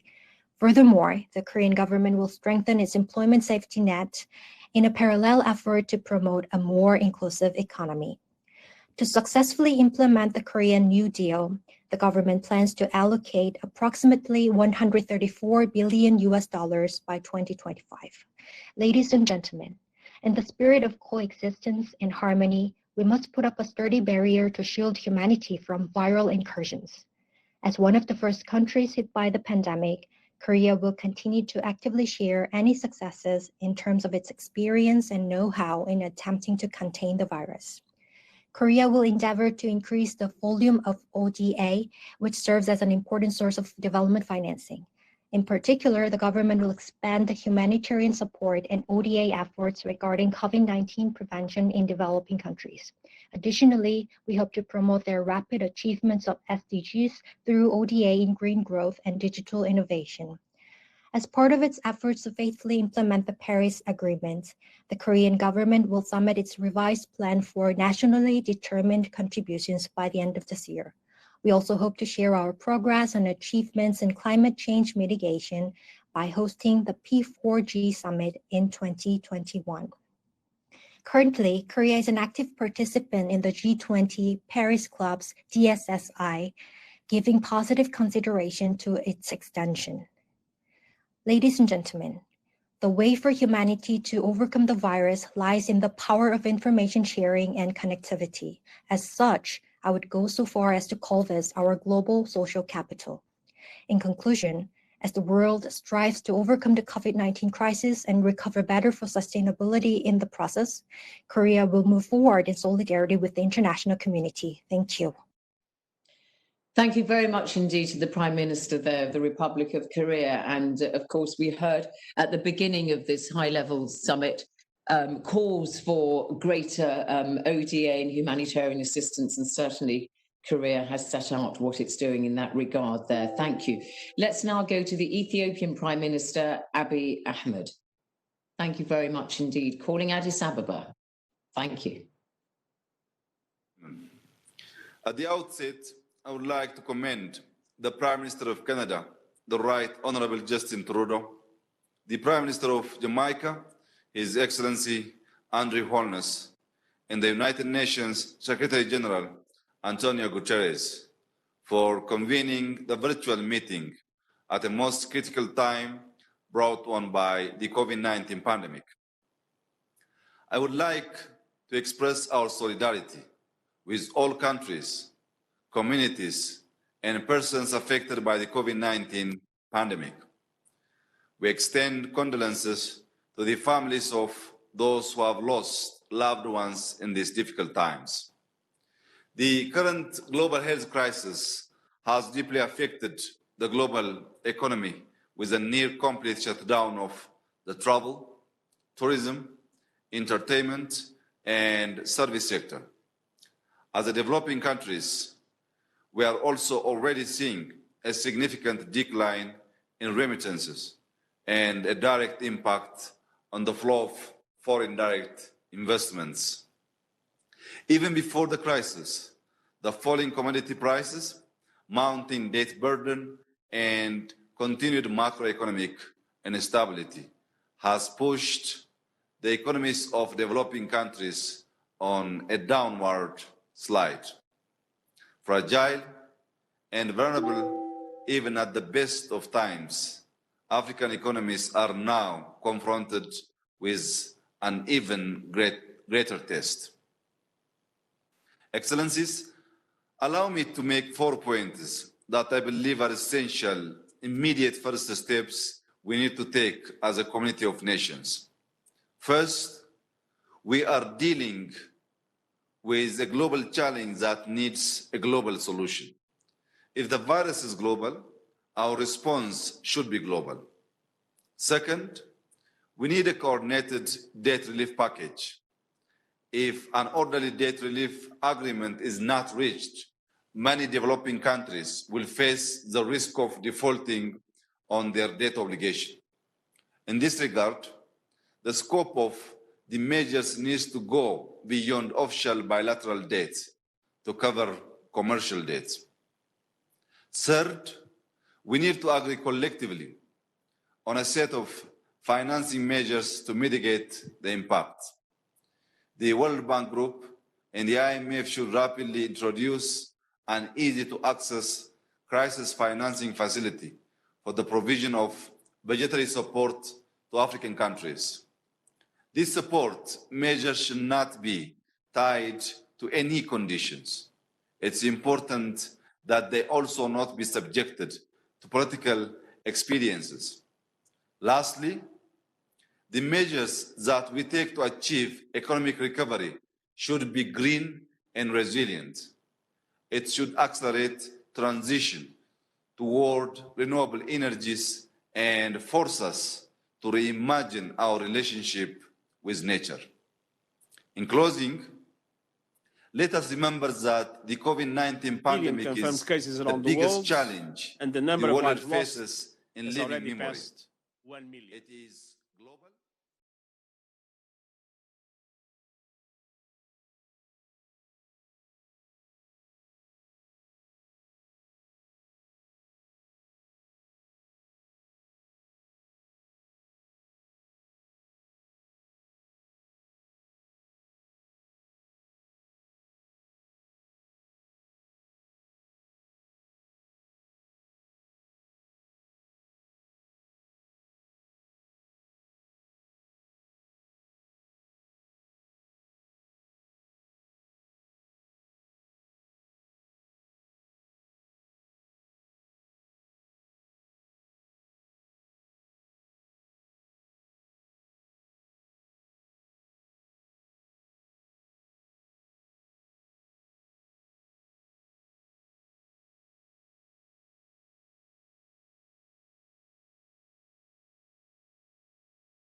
Action to provide the 35 billion to the ACT Accelerator to ensure equitable access to diagnostics, treatments, and vaccines. Of that, we need 15 billion immediately to move from successful startup to scale up. And third, I strongly encourage providing resources at scale to developing economies, namely through the World Bank and other multilateral development banks, either using existing facilities or innovative facilities of concessional financing that are so important for the most needed countries. And governments must have the resources to invest in job creation and retention, get education and business back on track, and align their budgets with the SDGs and the Paris Agreement in order to build forward stronger, greener, and better. Ladies and gentlemen, COVID-19 is an acute crisis, but the problems the pandemic has exposed are chronic pre-existing conditions. Ignoring these warning signs is an act of planetary self-harm. We must stop the virus in its tracks, respond, recover, and strengthen our systems for the future. And I want to thank Prime Ministers Trudeau and Holness for their leadership, as well as all who have come together today in solidarity. Thank you very much, sir. I now give the floor to the Prime Minister of Jamaica, Andrew Holness. Sir, you have the floor. Thank you. Together with our colleagues, heads of state and government, we have today been presented with a rich menu of policy options to address the impact that the COVID-19 pandemic is having on our people's lives and livelihoods. These options reflect the commendable work done by 6 country-led discussion groups that focused on critical aspects of the crisis. They have submitted for the consideration of heads concrete proposals to mobilize the resources required to finance near-term emergency measures to provide crisis relief, to stimulate recovery efforts over the medium term, and invest in long-term resilience building based on sustainable development pathways that are inclusive and leave no one behind. Our objective in organizing this high-level event was to secure buy-in at the highest political level to mount an ambitious, coordinated international effort commensurate with the magnitude of the crisis. We have succeeded in gaining the support of world leaders to take bold and decisive action to mitigate the devastating impact of the pandemic. As we adopt the language of the IMF Managing Director, Kristalina Georgieva, to build forward stronger, we must be bold, creative, and optimistic about the future.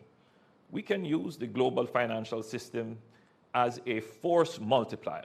We must, however, ensure that we target support and recovery at all levels, nationally and globally, and acknowledge that the need for action is particularly acute in relation to developing countries, which are the most vulnerable. Indeed, until every country recovers, there can be no greener, smarter, stronger, and more equitable global recovery. This must be our collective goal, keeping people, including our women and youth, at the center.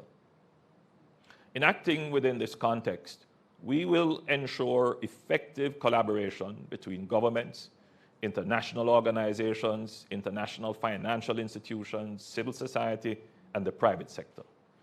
The measures we will take are designed to stimulate the flows of private investment, spur the creation of decent jobs, lower the transaction cost of remittances, lay the foundations for a green, inclusive, and resilient recovery, provide liquidity to developing countries with limited fiscal space, address debt vulnerability, increase our engagement with the private sector, and collaborate with other international entities to prevent illicit financial flows. We're convinced that the scale of the crisis warrants a broad-based and coordinated international effort. The UN is the most suitable global organization to spearhead this initiative, supported by institutions with existing mechanisms that can be quickly leveraged to deliver the results urgently needed by the world, and in particular, the developing world. We will be holding another meeting in mid-December, at which time we will consider the best and most appropriate method of structuring the initiative going forward. We recognize that there are various international actors and entities that are already working on some of these issues and intend to maintain our collaboration with them and draw on their expertise. With that said, I look forward to receiving your questions.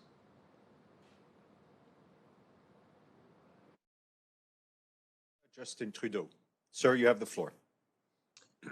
Thank you very much. Allow me first to echo Secretary General Guterres in remembering the Emir of Kuwait I had the opportunity to meet with him just a number of months ago in February, where his leadership in the region and his generosity towards hosting Canadian troops there on the ground was much appreciated, and he will be deeply missed. Our thoughts go out to the Kuwaiti people and everyone who knew his leadership.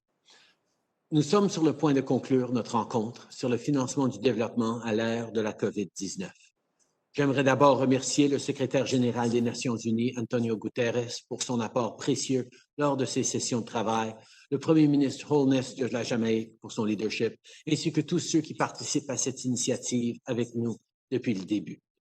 The fight against COVID-19 is far from over. In many parts of the world, including Canada, the number of new cases is rising and quickly. We must do everything we can to flatten the curve as much as possible. That means following public health recommendations and using all the tools available, from wearing masks to social distancing to, in Canada, downloading the free COVID Alert app. I spoke with Ontario Premier Doug Ford last night and told him our government will continue to work with provinces and territories to ensure what they have what they need to keep Canadians safe. Right now, everyone is working very hard to make sure we can increase our testing capacity in Ontario and elsewhere. J'ai aussi parlé au Premier ministre du Québec, François Legault, hier soir. De nouvelles mesures pour ralentir la propagation du virus ont été prises par son gouvernement dans différentes régions du Québec. Je lui ai répété qu'il a le plein appui du gouvernement fédéral pour aider les gens à passer à travers cette deuxième vague et aplatir à nouveau la courbe. Comme on l'a mentionné dans le discours du trône, le gouvernement du Canada s'engage à prendre les moyens nécessaires pour aider les commerces qui seront touchés par des fermetures dans les régions. Around the world, the pandemic has worsened long-standing challenges of poverty, inequality, and climate change. Last spring, Canada convened a high-level meeting with Prime Minister Holness of Jamaica and the Secretary General to discuss a global response as we build a better, more equitable system. In May, we agreed to look at 6 urgent areas of action to mobilize financing, and today, with over 60 international partners, we've continued that important work. Plus que jamais, le moment est venu d'offrir un porte-voix aux plus vulnérables pour trouver de vraies solutions novatrices et durables. Aujourd'hui, entre autres, nous nous sommes entretenus avec la directrice générale du FMI, Kristalina Georgieva, et avec David Malpass, le président de la Banque mondiale. Nous devons continuer à nous mobiliser auprès des institutions financières internationales pour nous assurer que les petits États insulaires en développement aient accès au financement nécessaire pour traverser la crise. From ensuring equitable access to vaccines to providing more time for distressed countries to make bilateral debt payments, including Caribbean and small island states, we're working on concrete options that will help build a more resilient world for the short, medium, and long term. The global community must not give up on the 2030 Agenda for Sustainable Development and the SDGs. In fact, we should seize this opportunity to do even more. Earlier this morning, I announced that Canada will invest an additional $400 million in humanitarian and development funding to fight COVID-19, with even more in the years to come. We will make sure that women and girls who've been disproportionately impacted by the consequences of COVID-19 benefit from this new funding. We must listen to the needs of small island developing states and other vulnerable countries and help carry their voices to the World Bank, the G7, the G20, and other organizations this fall. Ensemble, je sais que nous pouvons bâtir des systèmes économiques plus durables et plus inclusifs. Nous allons poursuivre le travail lors de notre prochaine rencontre en décembre afin de continuer notre lancée pour 2021 et les années à venir. Thank you all. We're all happy to take your questions now. Merci beaucoup. The first question will go to Edie Leder of the Associated Press here in New York. Thank you very much on behalf of the United Nations Correspondents Association for doing this important briefing. The Secretary General has called for months for a double-digit percentage response to try and tackle the sprawling outcomes of the COVID-19 pandemic, yet that figure is far from being reached. I would like to ask each of you what the major obstacles are and how you see them being overcome much sooner rather than later. Thank you. Please, sir. Well, as a matter of fact, double digit of GDP as a percentage packages are today a reality in most of the developed world. If you look at the programs in the United States, Canada, or in Europe, you'll see them. The problem is to mobilize the resources to allow the developing countries to be able to do the same. And that is the reason we have been gathering, and that is the reason we had the first summit, then the working groups, then the Ministers of Finance meeting, this summit, the following in December, to pave the way for the bodies that need to take decisions on these, the boards of the IMF, the World Bank, the G7, the G20, to be able to mobilize the resources to allow all other countries to be able to have similar packages in relation to their economies. And this has to do to the strengthening of the resources, the IMF and the World Bank and the other international financial institutions. We have been talking about special drawing rights and new facilities to be created. This is everything that relates to debt relief programs and to enlarging the scope of the measures already approved by the G20. And this has to do with the vaccine and the need to massively invest in creating a vaccine that is a global public good. So I believe that this process, which is not an alternative to the decision-making bodies that exist, this process is paving the way, is opening roads to allow for those roads to be traveled by those decision-making bodies with the objective of making sure that this double-digit requirement that exists today at the level of the developed countries will be extended to the developing world and will be extended also to those middle-income countries that face particular difficulties because of their debt or because of the nature of their economies, like in the small island development states. Thank you. I'll go to Prime Minister Holness if he wants to add anything, and then to Prime Minister Trudeau. I want to support the answer given by the Secretary General. This initiative creates the pathway for developed countries to align their global outlook to the developing country outlook. The truth is that we all have to take a self-enlightened perspective on the global financial system. And the pandemic presents an opportunity for us to rethink the global financial system and how the global financial system can be used to promote more equitable development globally. And so this initiative helps that and creates the platform on which that can be done.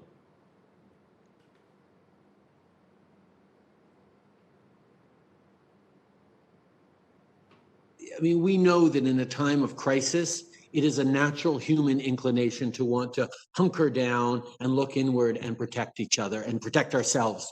And you think later about your neighbors and other countries around the world. Well, this particular crisis requires us to make sure that we are working together as a global community, because no country can eliminate the COVID-19 virus until all countries eliminate the COVID-19 virus. No country can come out and restore economic prosperity unless we also have a global restoration of economic prosperity. Canada has long understood that, and that's why we're continuing to step up with hundreds of millions of dollars towards COVAX, towards global financing, towards debt relief, towards all the things that we can do. But we also know that we need to include more countries in that. And that's why this initiative with Jamaica and the Secretary General is all about convening the decision-making bodies from G7 to G20, from the World Bank to the IMF, to be part of understanding exactly how we can best make sure that we all get through this and to the other side as quickly as possible. Thank you. We will now go to Jamaican journalist Kalisha Williams from Jamaican Television. Kalisha, please, you have the floor. Thank you so much. Good morning. I want to start by asking to Prime Minister Holness, any commitment so far based on the dialogue you've been having with world leaders to provide more financial assistance to small island developing states like Jamaica? And if yes, what's the time frame or timeline given? Well, the initiative, it's not designed specifically just for small island developing states. Small island developing states are one subset of considerations. And so far, countries have committed to established initiatives for COVAX, for example, that would help small countries like Jamaica access vaccine. And the debt service initiatives would also be useful for other small island developing states and middle-income countries. So it is a complex of initiatives that will support the developed countries, and small island developing states would be a subset of that. We're not at the point where specifics have been decided, but certainly, as was said before, we're developing the platform on which new initiatives that could be potentially beneficial to countries like Jamaica will be developed.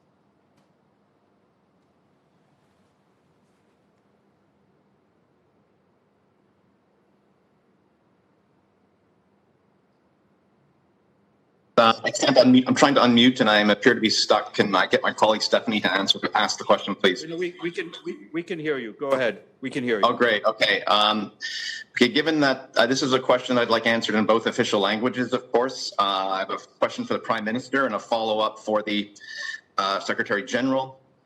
Given that the WHO is satisfied that rapid COVID-19 tests are good enough to send millions of them to developing countries and several to our international peers, and they've been approved domestically there, why exactly is Canada still unsatisfied that they're okay to use, that they're not okay to use here? No. Thanks, Mike. Obviously, Canadian scientists are working very, very hard to approve all sorts of different rapid tests. We will continue to be informed by the approvals and processes and data gathered in other countries, but those scientists will, and medical experts will make the determinations that are best for Canadians. On the political side, as much as we'd love to see those tests as quickly as possible, we're not going to tell our scientists how to do their job and do that work. But we are, however, ensuring that as soon as those approvals happen, we are ready to deliver these tests across the country. We're working already on procurement mechanisms because we know that rapid testing is part of the solution on how we get through this. Nous savons que c'est important que nos scientifiques et nos experts puissent analyser comme il faut les différents processus et évidemment vont être informés par les études des différentes méthodes de dépistage qui sont faites à travers le monde, mais ils vont prendre les décisions qui sont bonnes pour le Canada avec les moyens que nous avons. Bien sûr, on veut voir ces tests-là approuvés le plus rapidement possible, mais ce ne serait pas correct que des politiciens mettent de la pression pour arriver à une décision scientifique plus rapidement. On a besoin de respecter le travail de nos experts et de nos scientifiques. Mais en même temps, nous sommes en train de faire les arrangements nécessaires pour que dès que ces tests de dépistage soient approuvés au Canada, on puisse les distribuer à travers le Canada où ils sont, si nécessaires, parce que c'est ce à quoi les Canadiens s'attendent et c'est ce dont on a besoin.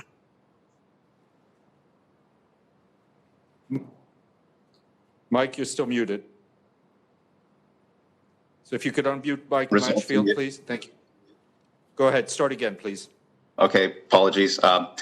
Quick follow-up for the Secretary General and the Prime Minister of Canada. Are you, and in both official languages, please, a reminder, are you concerned about a contested election result in the United States? And what are you doing to prepare for the potential international consequences of such a situation? Les Nations Unies n'interfèrent pas dans dans les développements électoraux de n'importe quel pays dans le monde. Nous respectons toujours le résultat des élections et nous travaillons avec les gouvernements qui sont élus. As the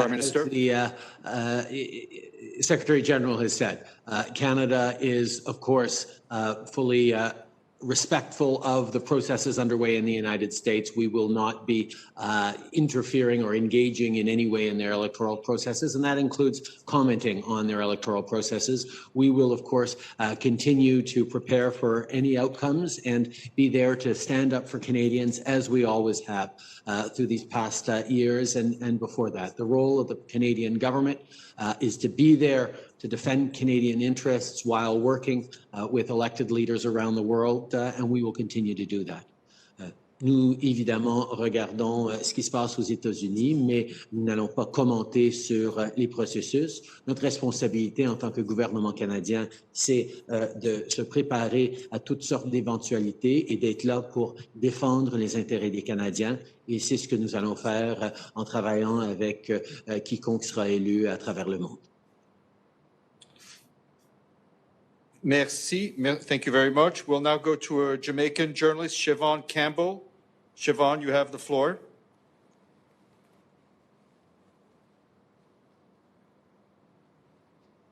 Siobhan Campbell, if you could try to unmute. All right, we will go back to you. Yes, go ahead. Go ahead. Good afternoon, Siobhan Campbell. This is for the Prime Minister of Jamaica. As you pointed out, the need for an equitable distribution of a vaccine to all developing countries. Are any deals currently in place to allow this to be possible once one is available? Well, as I'd mentioned before, Jamaica subscribes to the COVAX initiative under the WHO and PAHO. And I believe that that initiative will be significant in ensuring that countries like Jamaica can get equitable access to the vaccine when a safe, tried, tested, proven vaccine is available. Thank you. We'll go to Pamela Falk from CBS News and NHK. Pamela? Yes, on that last point, thank you very much, Secretary General and Prime Ministers. It's Pamela Falk from CBS News. My question is about the COVAX program, the coronavirus vaccine sharing and accelerating program. You've all said it should be available to all, and yet the United States has not been part of it, although some members of the private sector in the United States are. Is there anything you have done as outreach to the United States to come back into the COVAX program? And how optimistic are you that the money will come in for it and distribution of a vaccine or many vaccines, once they're available, will be distributed fairly? Thank you. I think we must distinguish two dimensions. One is the COVAX in itself. The COVAX is a coalition of a large number of states with several international organizations, including those that are experts in vaccines. And they are working with private companies in the development, then in the production, and then in the distribution of vaccines.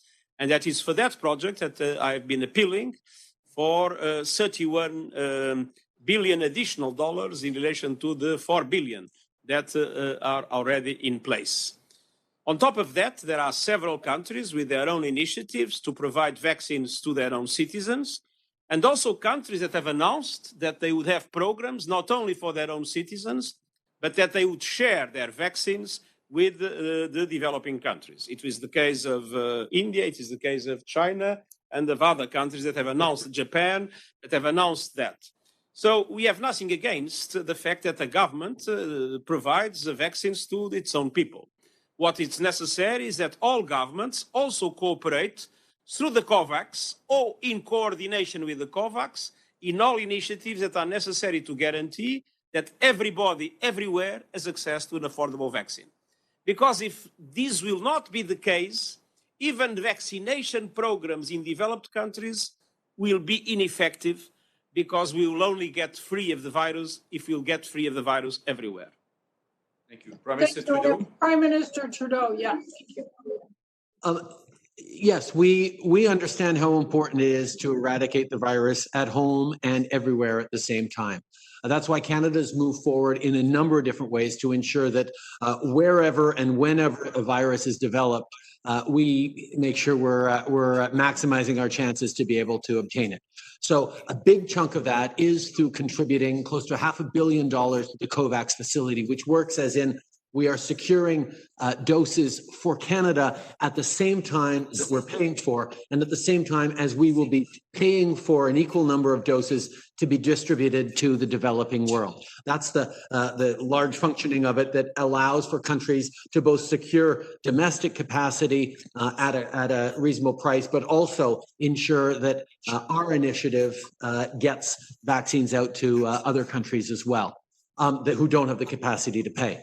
At the same time, Canada has secured bilateral deals with many pharmaceutical companies and potential vaccines to double up on our chances to be able to access vaccines once one becomes available. But we know that participating internationally in ensuring vaccines for the developing world is incredibly important as we move forward, and which is why we're full-fledged supporters of the COVAX facility.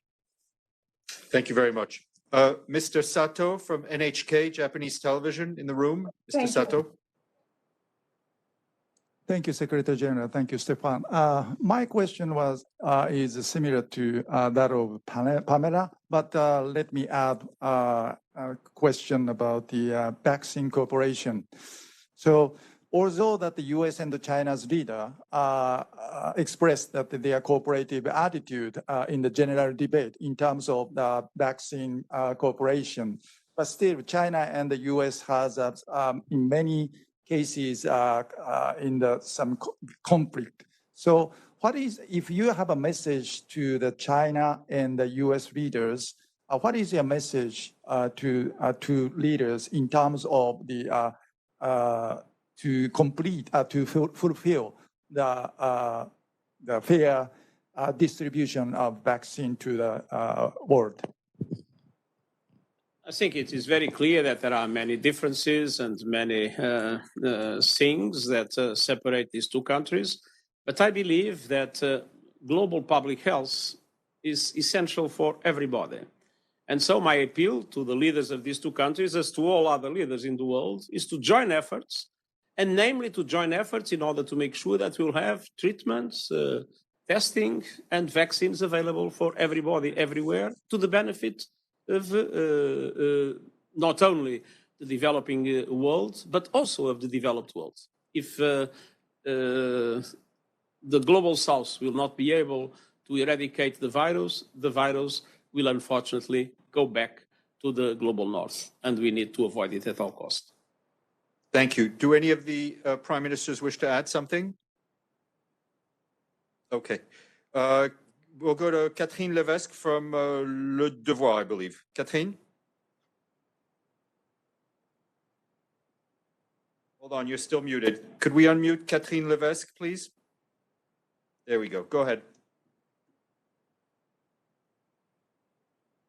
Okay, you're still muted. While we get that sorted, let's go to Ibtisam Azem. Ibtisam, you have a question? Go ahead. Yeah, thank you. Thank you, Steph. Thank you, Prime Ministers and the Secretary General. My question is, I want to go back to the issue of financing. And as you know, there is a drain of resources. There's different reports, including the FACTI panel report, about at least 500 to 600 billion corporate tax revenue a year that get lost. Also, trillions of private wealth and hidden heavens, countries. So my question to you is there, I'm aware that there is an international mechanism to try to tackle these problems, but it seems to be that this mechanism is not working. So is there, given the situation we are going through and the need for the money and resources, is there any work now or exact plans that you are working on to try to recover some of these monies to put it also in development and supporting the projects that in development and supporting the vaccine and all other money that is needed in place. Thank you very much. Well, first of all, one of the things that has been in the center of our discussions in the group is exactly everything related to illicit financial flows, to money laundering, to tax evasion. And that, of course, has also to do with the need to fight corruption and to have good governance. And this is one area of concern that we have. The other area of concern that we have is that our tax systems in the world are, of course, on a country basis, and that creates a number of gaps that allow many global corporations to pay a very limited amount of taxes.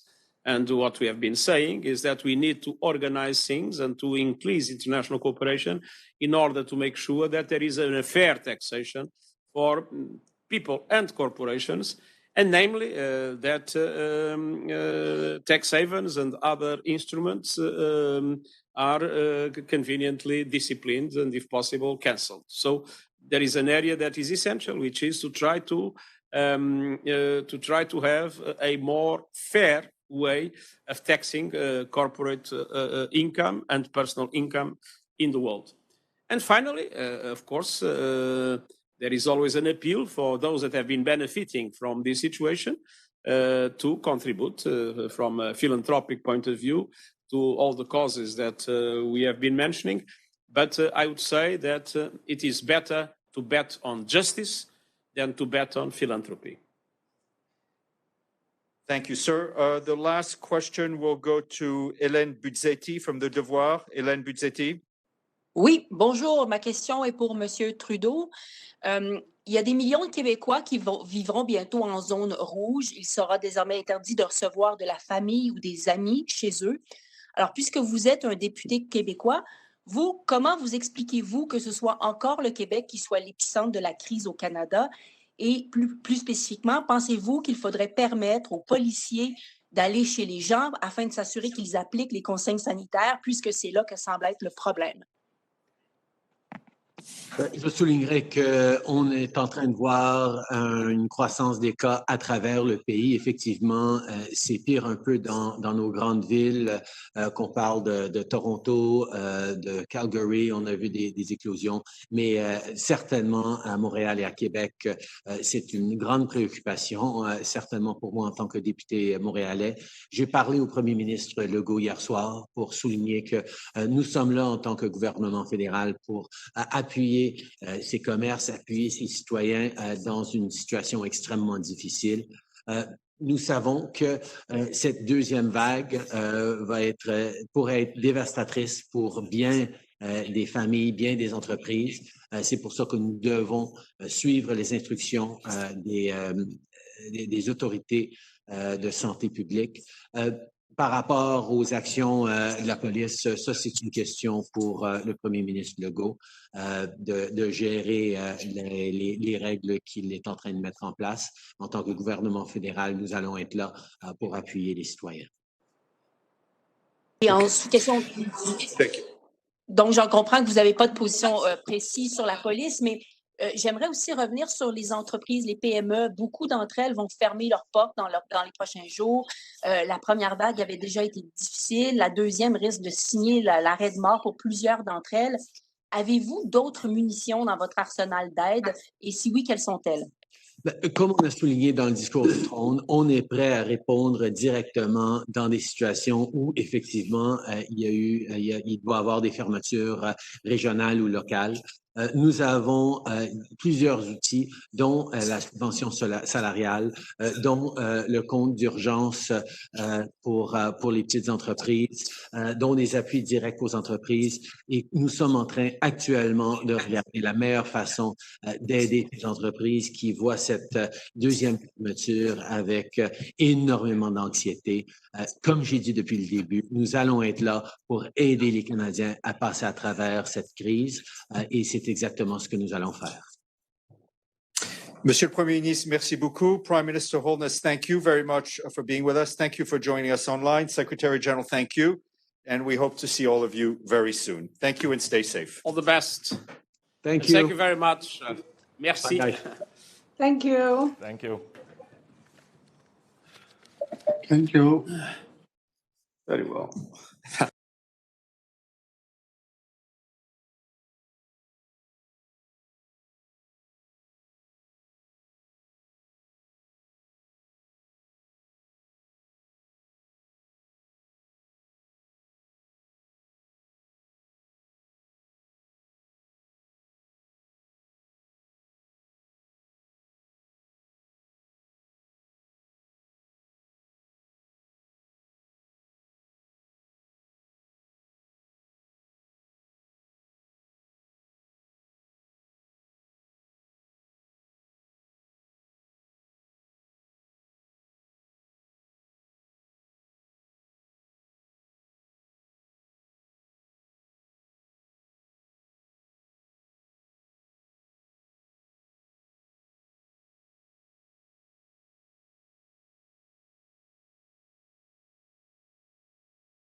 Is left behind. However, the pandemic has rendered all populations vulnerable. The COVID-19 pandemic has validated our fragility to socioeconomic shocks, particularly in low and middle-income countries, as well as countries in special situations. It continues to divert development finance to mitigating the impacts of the crisis and undermines all progress made towards economic growth. Financing remains a fundamental ingredient in effectively addressing the impact of the COVID-19 crisis and beyond. The impact of the pandemic is beyond what many countries can afford. It calls for solidarity, collaboration, and coordinated global solutions, a clear reaffirmation of our collective commitment to the multilateralism. In the quest to mitigate the impact of the COVID-19 crisis, the Kingdom of Eswatini has put in place a post-COVID-19 economic recovery plan aimed at saving the economy and livelihoods. The plan will facilitate creation of opportunities for income generation and wealth creation in priority areas of the economy. Our aim is to reignite economic growth and resuscitate the economy through private sector-led projects to be fully implemented beyond the COVID-19 national emergency. Due to the budgetary constraints, the country requires financial support to ensure that the post-COVID-19 recovery strategies are a success. Eswatini is fully committed to ensuring that the recovery process is prioritized and is consistent with progress made in the implementation of the Sustainable Development Goals. Thank you, and God bless you. Thank you very much indeed there to the Prime Minister of the Kingdom of Eswatini. So we're coming to the end now of our high-level statements here, and I'd like to go, and I have to read this now. The Prime Minister of the Kingdom of Cambodia, Samdech Aka Moha Sena Pade Teko Hun Sen. Thank you. You have the floor.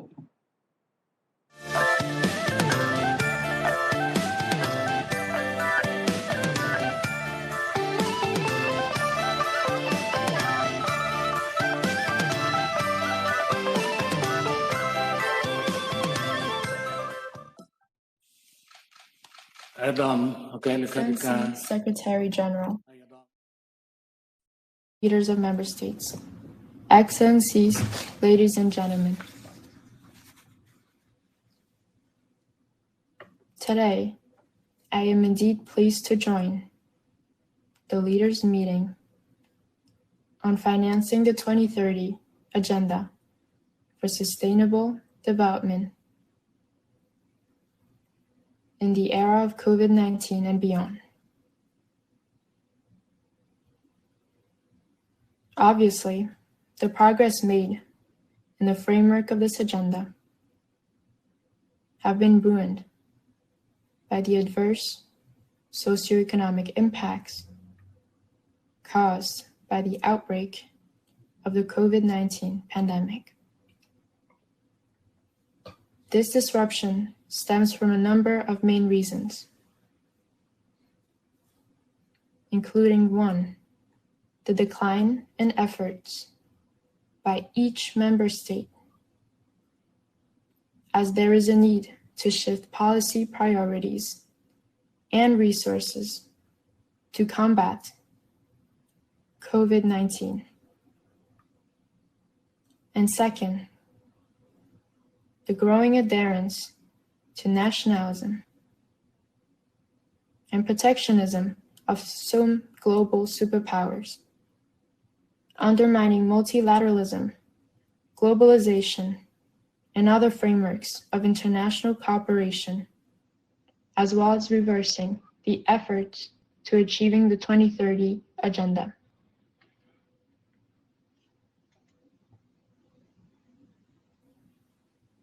I believe, in this context, the deadline of 2030 to achieve the milestones and goals of sustainable development might need to be reset.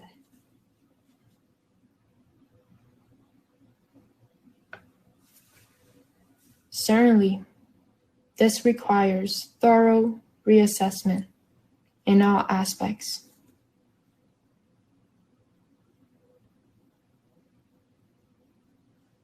Including the time frame, strategic directions, and action plans and resources for achieving our agenda in the aftermath of COVID-19. On this basis, I would like to highlight some priority works related to financing, which is an important means to serve developing countries in the efforts in achieving the 2030 Agenda as follows.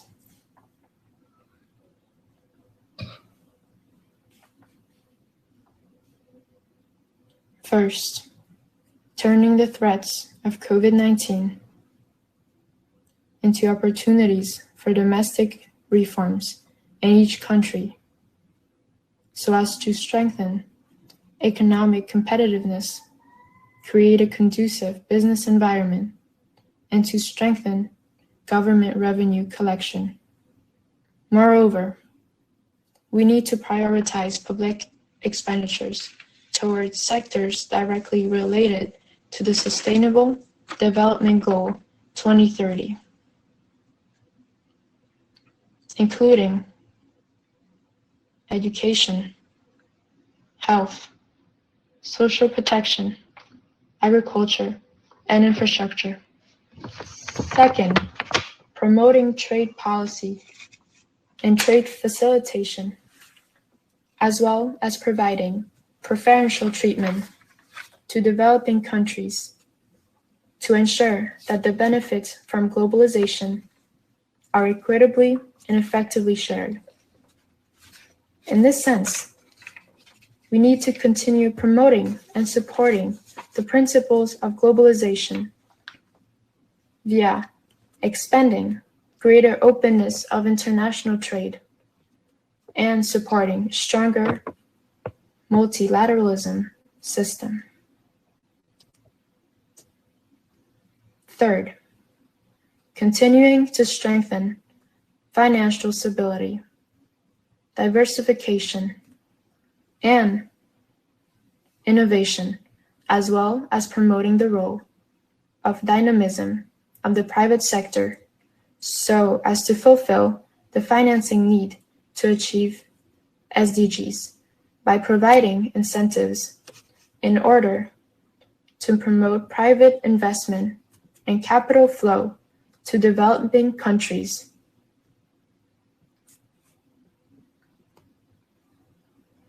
Particularly, the promotion of foreign direct investment and public-private partnership mechanisms.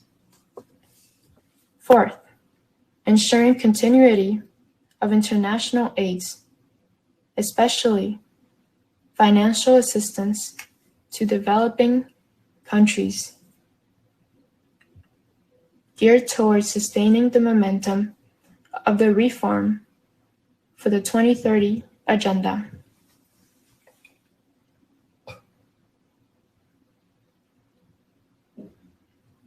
Fifth, continuing to strengthen the ownership of developing countries by building partnerships between all development stakeholders, including bilateral, multilateral development partners, private sectors, and others.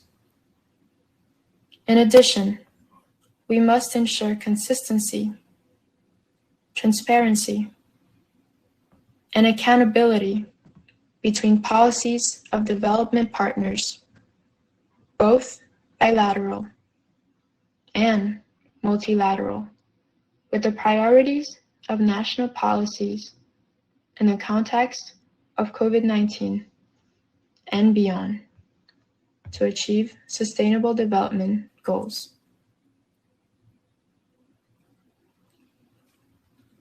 Excellencies, ladies and gentlemen, in this context, beyond doubt that we would not be able to have continued global security, peace, and harmony without the presence of strong, united nations, fully respected by all of its member states. In this spirit, Cambodia continues to firmly support the roles of the United Nations and encourage the United Nations to continue playing active role in supporting all member states, especially the developing countries.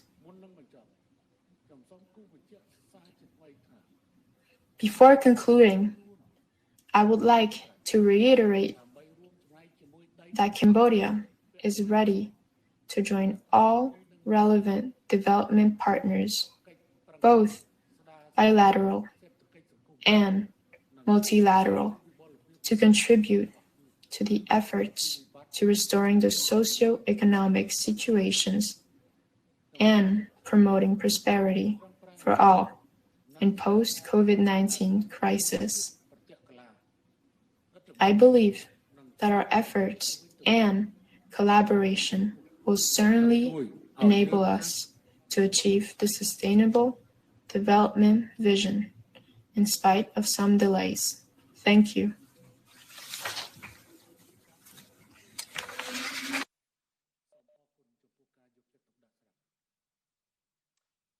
So Cambodia there, seizing the platform in that pre-recorded message. There we go. Right, let's now go to the Prime Minister of the Republic of Trinidad and Tobago, Keith Rowley. Keith, your comments, please, coming towards the end of this high-level segment. You've heard a lot of things being said today. Share your preoccupations with us.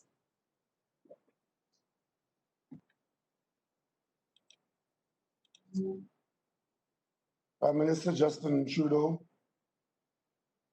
our Prime Minister, the Honorable Andrew Holness of Jamaica, Your Excellency Antonio Guterres, Secretary General of the United Nations, the joint conveners of this leaders meeting, Your Excellencies, heads of government, heads of delegation, ladies and gentlemen. The COVID-19 pandemic has laid bare the profound fragilities of our interconnected economies and society. It has brought to the forefront the urgent need for global collective action to save lives, safeguard livelihoods, and weather the worst global recession since the Great Depression. The global economic crisis has landed heavily on the developing world, with small island developing states such as Trinidad and Tobago and our Caribbean neighbors facing the harshest socioeconomic fallout from disruptions and plummeting demand in the tourism and energy sectors. While Trinidad and Tobago has limited the pervasive effects of the crisis on its economy, small island developing states such are on the edge of the economic precipice, and our hard-earned development progress is in severe peril as the prospects of increased poverty, unemployment, and debt crises loom almost inevitably. If we do not act, how many more of our dreams and aspirations must now be deferred or abandoned? We are heartened by the developments and decisions on the suspension of debt service payments and the support provided by our international partners. However, we must now capitalize on the opportunity of this crisis and, without delay, transform our international economic and financial system to build back better for a more sustainable and resilient future. In our commemoration of the 75th anniversary of the United Nations, we are reminded of the willingness of nations to uphold the Charter's collective ideals and principles, which charted a new course for mankind. Therefore, at these crossroads, we must also play our part in ensuring that no one is left behind by abandoning the outdated, unsatisfactory approaches that have suffocated development. The application of antiquated income-based criteria renders many deserving CARICOM countries ineligible to access crucial recovery support and development assistance in a region that is already facing the adverse impact of ongoing restrictions on correspondent banking relations and arbitrary blacklisting by developed nations. With the economic contractions and rising levels of debt, the need for a multidimensional vulnerability index to reflect accurately the special development cases of small island developing states is an imperative that must not be underestimated. As small island nations continue to bear the brunt of the COVID-19 crisis, designing innovative response mechanisms, strengthening financial instruments, and scaling up public-private partnerships and investments will be critical to relieving the socioeconomic pressures. The enabling environment must be created to maintain economic gains, reinforce resilience, in order to give us a chance at development and progress. The vulnerabilities which impact our small countries and severely compromise our abilities to contend with these suffocating shocks are exacerbated by the man-made global phenomenon of climate change. In recognition of this, We consider that the case for special consideration of the unique problems facing these countries and corresponding concessions to facilitate the achievement of the development commitments is not unjustified. Therefore, the policy options before us present an opportunity to address deliberately the systemic inequities that are deeply ingrained in our global economic architecture. More importantly, it illustrates that the need to entrench greater sensitivity to the varying needs of the countries like small island developing states, and that the new voices representing more of humanity are required in driving the global economy towards resurgence and sustainability. In closing, I thank the Prime Ministers of Canada and Jamaica, as well as the United Nations Secretary General, for their leadership and indispensable efforts in convening this global discourse on financing for development for the COVID-19 era and beyond. In this extremely interconnected world, it is our collective resources, ingenuity, willingness, and action that will keep us on course to building a global community that is healthier, resilient, and more prosperous for us all. I thank you for your attention. Thank you very much indeed, Prime Minister, for your very powerful words there. Thank you. Let us now hear from Chad, and Amin Abba Siddiq is the Minister for Foreign Affairs, African Integration, as well as Chadians abroad for Chad. So, Amin Abba Siddiq, your remarks, please, as we draw to a close. Excellences, Mesdames, Messieurs. Ladies and gentlemen, I wish to begin by welcoming this important meeting, and I wish to applaud those who initiated the meeting for their leadership and for the sustained attention that they have dedicated to the central issue of sustainable development in a context that has been punctuated by the COVID-19 pandemic. This is an issue of foremost priority for the entire international community and specifically for developing countries. Developing countries are already encountering and grappling with the consequences of poverty. And today we have found ourselves having to surmount the multidimensional consequences of the COVID-19 pandemic. For the specific from my country, specifically Chad, efforts have been undertaken, and these are geared towards economic diversification and improvement of living conditions for people. These efforts have been annihilated by the onset of the 2014 economic and financial crisis, following the drop in oil prices, and then the COVID-19 pandemic. This global scourge has gravely shaken the the overall socioeconomic and financial order in Chad. With respect to the formidable consequences, human, economic, social, and financial consequences, COVID-19 is a tremendous challenge that requires a robust, coordinated, objective approach. In this regard, consideration of ways and means to mitigate socioeconomic crises that have been that are a result of the pandemic, consideration of these ways and means that are both timely and relevant is most welcome. As I mentioned early on in my remarks, mobilization and commitment on the part of the international community to accelerate achievement of the SDGs are more vital than ever before, insofar as this constitutes a vital concern for our states and our peoples. Today already, achievement of the SDGs under Agenda 2030 necessitates investments to the tune of $5 to $7 trillion annually, according to estimates of the United Nations. We have also observed the tremendous gulf between the financing that is necessary for mobilization and the scale of the urgent needs to be met vis-a-vis sustainable development, particularly in Africa. there is a vital need to move towards action to honor commitments that have been undertaken with respect to Africa.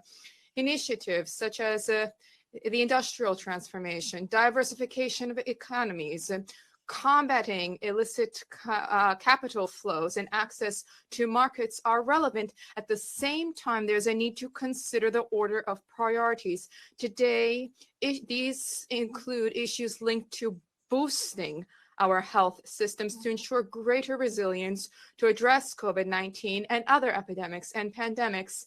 And this needs to lie at the heart of our concerns. Likewise, universal access to the vaccine against COVID-19 should be a priority for all of us.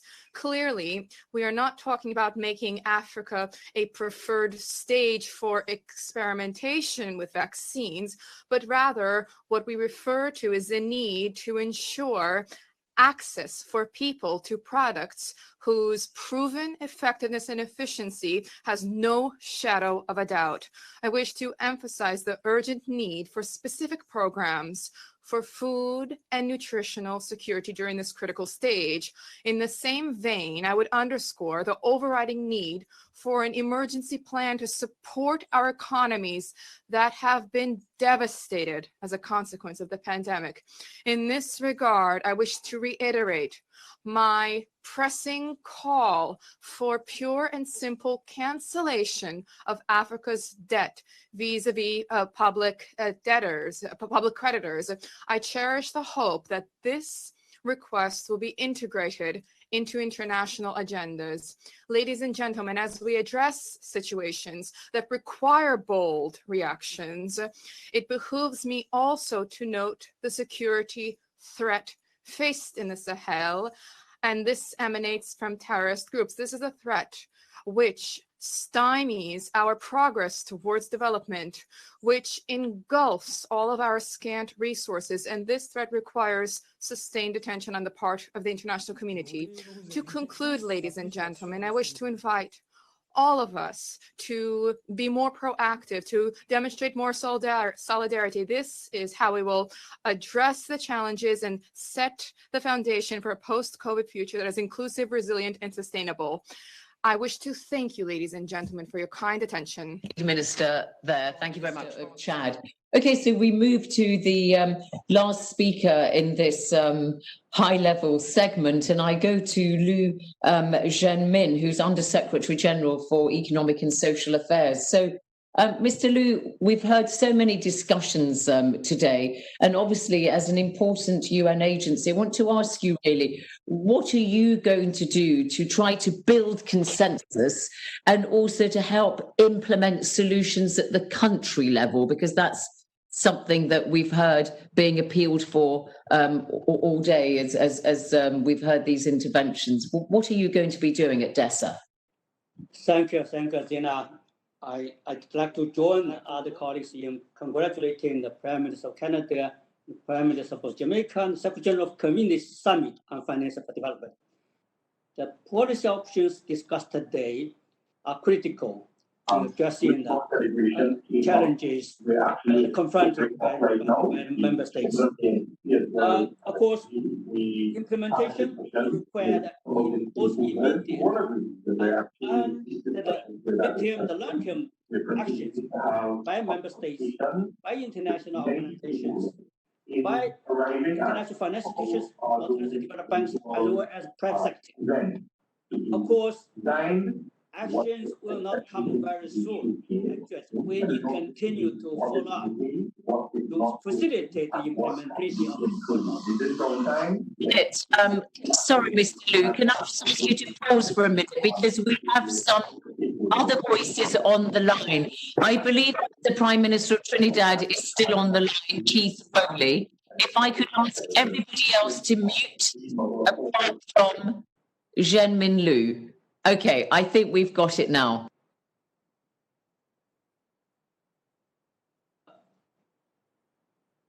Thank you.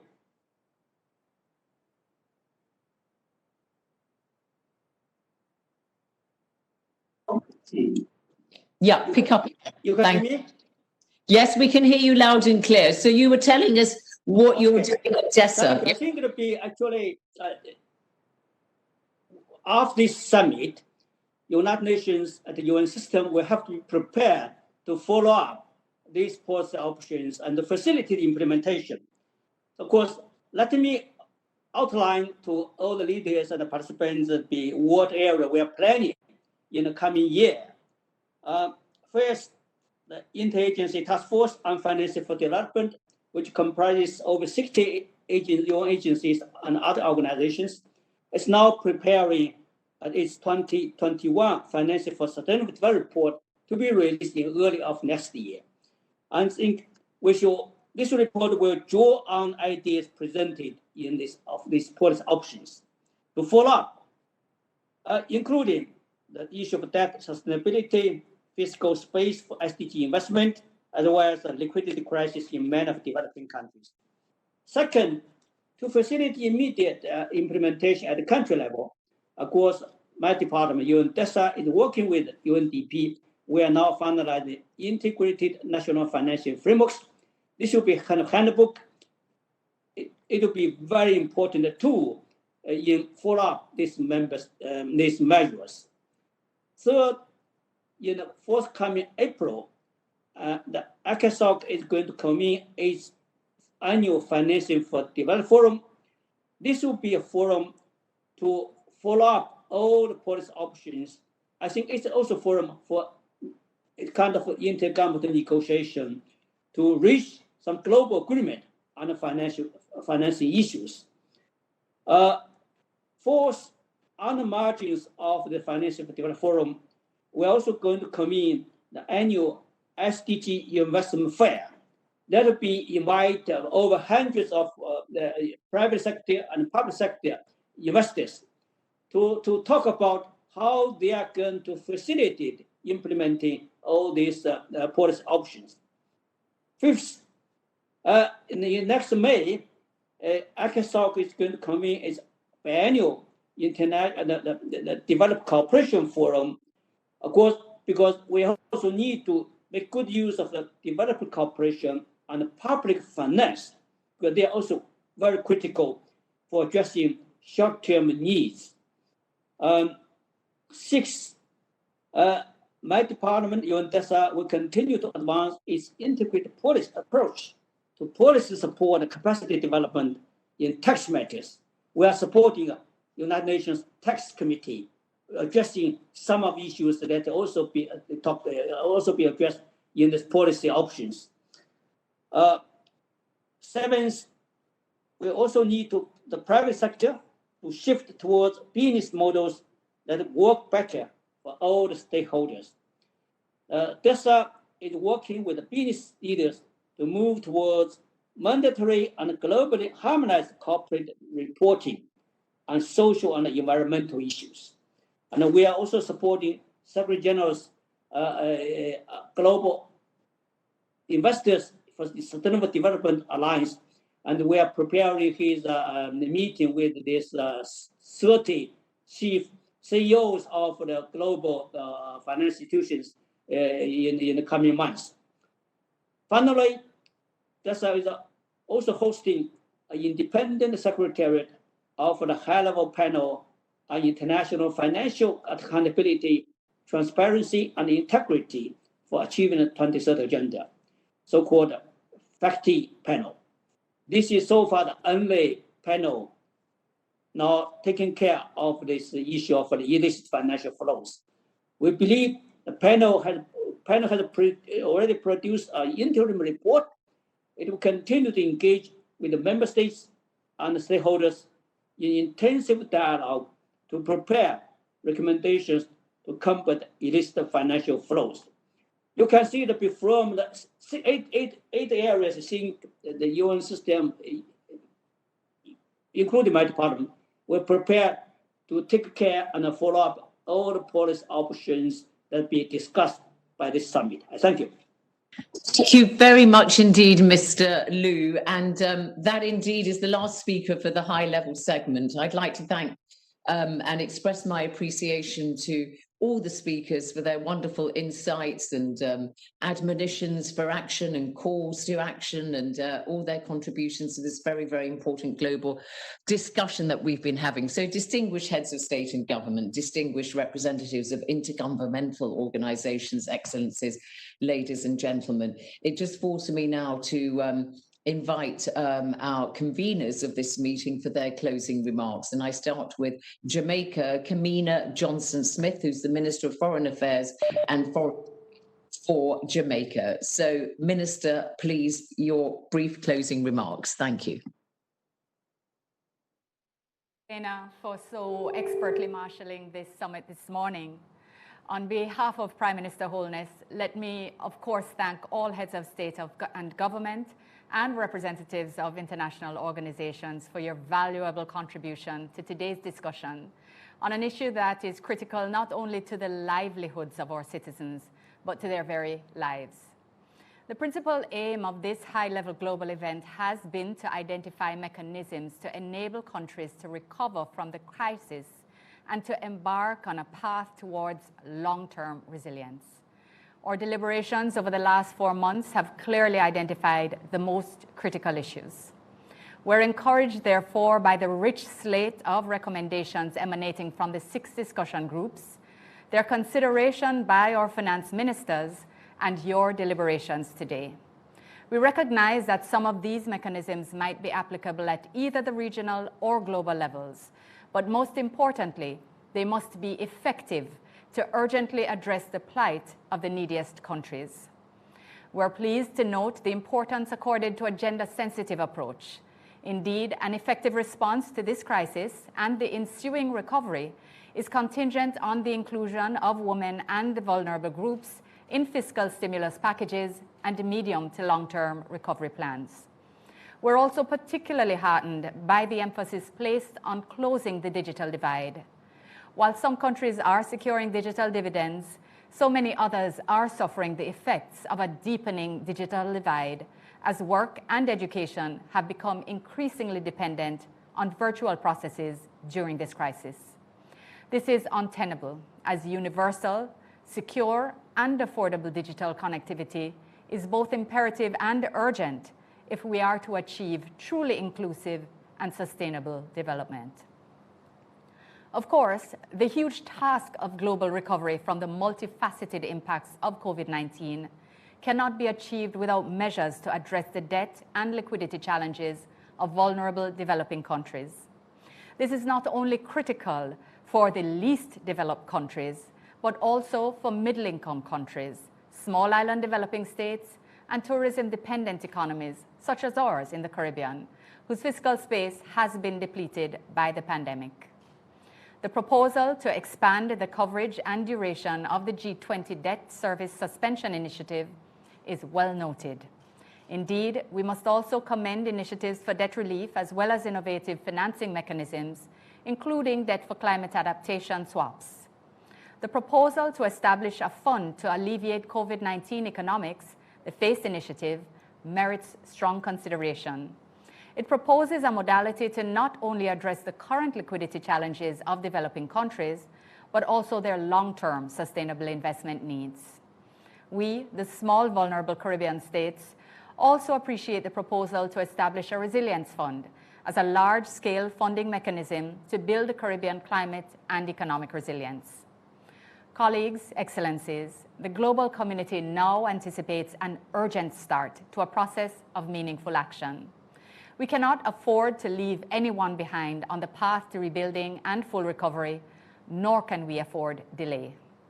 As we look forward to the next round of consultations in early December, we must now narrow down the list of options that can be translated into decisive action in the shortest possible time. To that end, we will remain fully engaged with you, the international financial institutions, UN agencies, and other international organizations. Together, we can move beyond COVID-19 and build forward stronger, greener, smarter, more equitable, and indeed resilient. I thank you. Thank you very much indeed, Foreign Minister Kamina Johnson-Smith, there for giving the concluding remarks of one of the conveners at Jamaica. So the co-convener speaking on behalf of Canada is Robert Keith Ray, Canada's permanent representative to the United Nations. Your closing remarks, please, on behalf of the Prime Minister, Justin Trudeau. Thank you. Full day.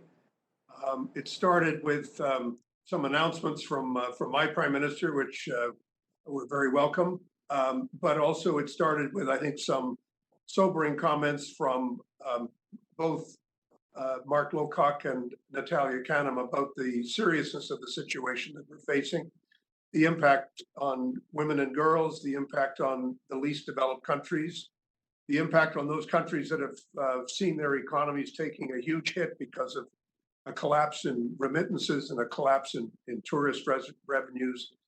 So we've had a day of not only of reflection, a day where people have put forward their options and spoken very directly about the challenges that they're facing, but also a day which, as the Foreign Minister of Jamaica has just pointed out, is in fact a continuing call for action. I don't think anyone can sit back and say we've done what we need to do. We've written enough checks. We've taken the steps that we need to take. That's certainly not the position of the Government of Canada. We are very much committed to continuing our co-chairmanship with Jamaica of the group here at the United Nations. We're very committed to working with all of the financial institutions and with all the agencies of the UN and with the private sector to continue to look for solutions and continue to look for a response to the crisis, which is going to be adequate. And as Mark Lowcock, I think, quite rightly pointed out, Treasury departments in much of the developed world have in fact thrown away the rule book. I was intrigued particularly by the comments of the head of the OECD when he spoke very directly about the impact that this is having on not only developed countries, but developing countries in every way that needs to be responded to in ways that in fact are bold, are imaginative, are creative, and are adequate to deal with the extent of the real crisis that we are facing. COVID-19 has sometimes been called a leveler, but I think what we've heard today and what we've been hearing over the past several months is that COVID-19 is much, much more of a revealer than it is a leveler. It is revealing the gaps, the inequities, the inequalities, the challenges that we face within industrialized countries and between industrialized and developing countries, which is something we have to continue to work on. As the phrase used to go on the London Tube, which I took many years ago for a long time, mind the gap. We have a responsibility to mind the gap and let us be equal to these responsibilities. Je vous remercie beaucoup pour l'honnêteté avec vous avez tous exprimé the vos frankness with which you've all expressed your opinions, the clarity of your statements, the passion, and the reason that you used to express the situation of the world population. And now the time has come for all of us to respond directly to a situation which is both serious and presents possibilities for the future. Thank you all very much. Merci à vous, Ambassador. If everybody spoke French like you, Ambassador Ray, I would understand every word. Thank you very much indeed, and also for buttoning up all the various themes that we heard and mentioning particularly Angel Gurria from the OECD for making that important point also about the need for domestic resource mobilization and the other tools in the kit. Thank you. So this high-level meeting of heads of state and government on financing for development in the era of COVID-19, of course, has been convened by the Prime Ministers of Canada and Jamaica, and also by the Secretary General of the United Nations. And so for the concluding remarks, I invite to the floor the Deputy Secretary General of the United Nations, Amina Mohammed. So DSG, in a year when the United Nations is marking its 75th anniversary, I think you will agree that all the comments and statements that we have heard today at this meeting really demonstrate amply the need for international cooperation and coordination when humankind is faced with these common challenges, and that the world does need the actions of the United Nations more than ever in this landmark year. So your concluding remarks, please, Deputy Secretary General. Thank you very much, Zainab. Excellencies, ladies and gentlemen, distinguished guests, this has just been an amazing gathering, and Zainab, thank you in such style where you have made us feel like 3-4 hours has been put into one. But I'd like to thank the many heads of state and governments, particularly our key stakeholders who spoke today, and for sharing their deep concerns, the urgent needs and the bold solutions that are needed. I'm especially grateful to Prime Minister of Canada, His Excellency Mr. Justin Trudeau, and the Prime Minister of Jamaica, His Excellency Honourable Andrew Holness, for their unwavering leadership in this initiative, and to acknowledge, of course, the Minister from Jamaica. Excellencies, the social and economic impact of the pandemic is only going in one direction, towards a global recession that will create unprecedented pain for mostly our vulnerable groups, communities, and prolonged suffering for many more. As mentioned by many of our speakers today, the crisis threatens a potential humanitarian catastrophe, which will drastically derail our progress and undermine human potential for communities the world over. The consequences of this pandemic will reverberate for decades to come if urgent action isn't taken today. So we must stem the tide. Decisive strategic action to address COVID-19 has proven its worth at the national level. Even so, countries' budgets are stretched to the limits. But now we have to act boldly, in line with science, with solidarity and self-interest at the international level. As the Secretary General has said many times in a pandemic, solidarity is self-interest. Today we discuss the building blocks for a multilateral response that will take us through the current crisis and support a stronger, greener recovery, in line with the ambition of the 2030 Agenda and the Paris Climate Agreement. We heard new proposals, bold plans, including universal standards for the alignment of investments of the SDGs within 2 years and full implementation of such standards by 2025. We also heard a global debt swap initiative for climate action and development, and efforts to mobilize diaspora funds to support declining remittance flows. We heard a strong call to help countries' finances stay liquid through a general allocation of the IMF fund of special drawing rights and a voluntary redistribution of existing special drawing rights to developing and vulnerable countries, including our middle-income countries. And also a strong call for debt relief, to extend the debt service suspension initiative at least until the end of 2021, and to expand its scope to include all vulnerable countries, especially those in Africa. We need to have all official, bilateral, and official development assistance.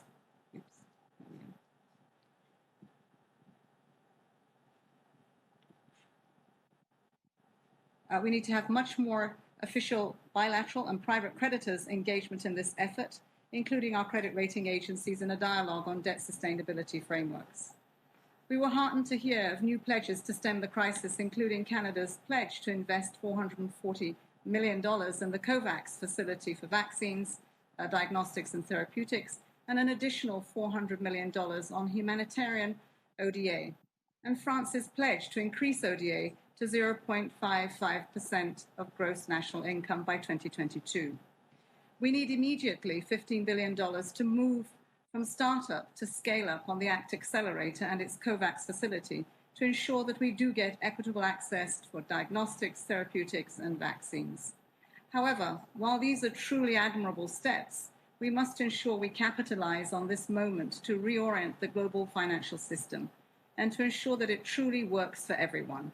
Let us translate into rhetoric, the rhetoric into reality, to save not only the 12-year-old girl living in a developing country without access to internet, but to save the common human fabric that connects us all.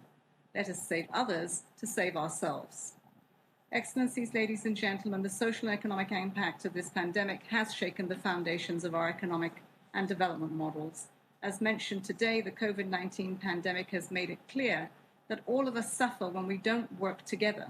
We must rebuild the foundations of our global system on firmer footing. Today, there has been palpable urgency based on our common understanding that this crisis is unprecedented and it's not ending soon. I'm encouraged by the expressions of strong political will from our world leaders to turn that urgency into immediate action.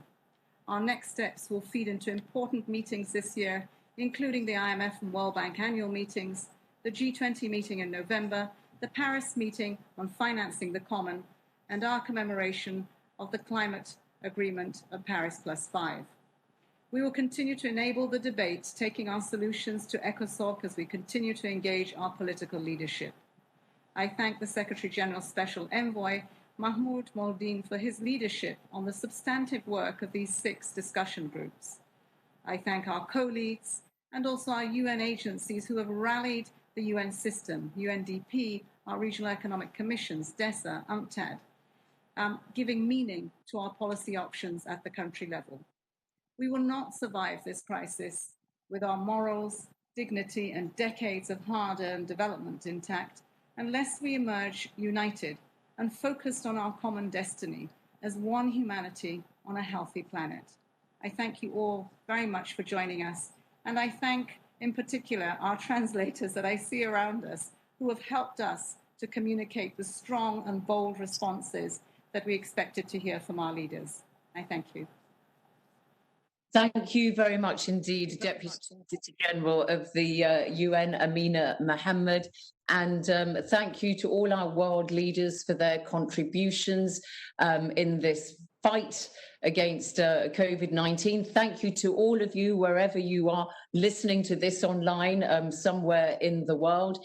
I give my personal best wishes to everybody in their very important efforts, really fighting for the betterment of everybody on Earth, because it is a common challenge and it does need all of us to pull together. And Deputy Secretary General, just one slight point I should make here, which is we've been sitting not for 3 or 4 hours, but indeed 5 hours. And so with that in mind, I shall now go for a quick run around the block here in London before the sun sets, because I've been sitting for all this time. And with that, I declare closed this meeting of heads of state and government on financing for development in the era of COVID-19 and beyond. It's been my pleasure and privilege for me, Zainab Badawi. Goodbye to all. Thank you.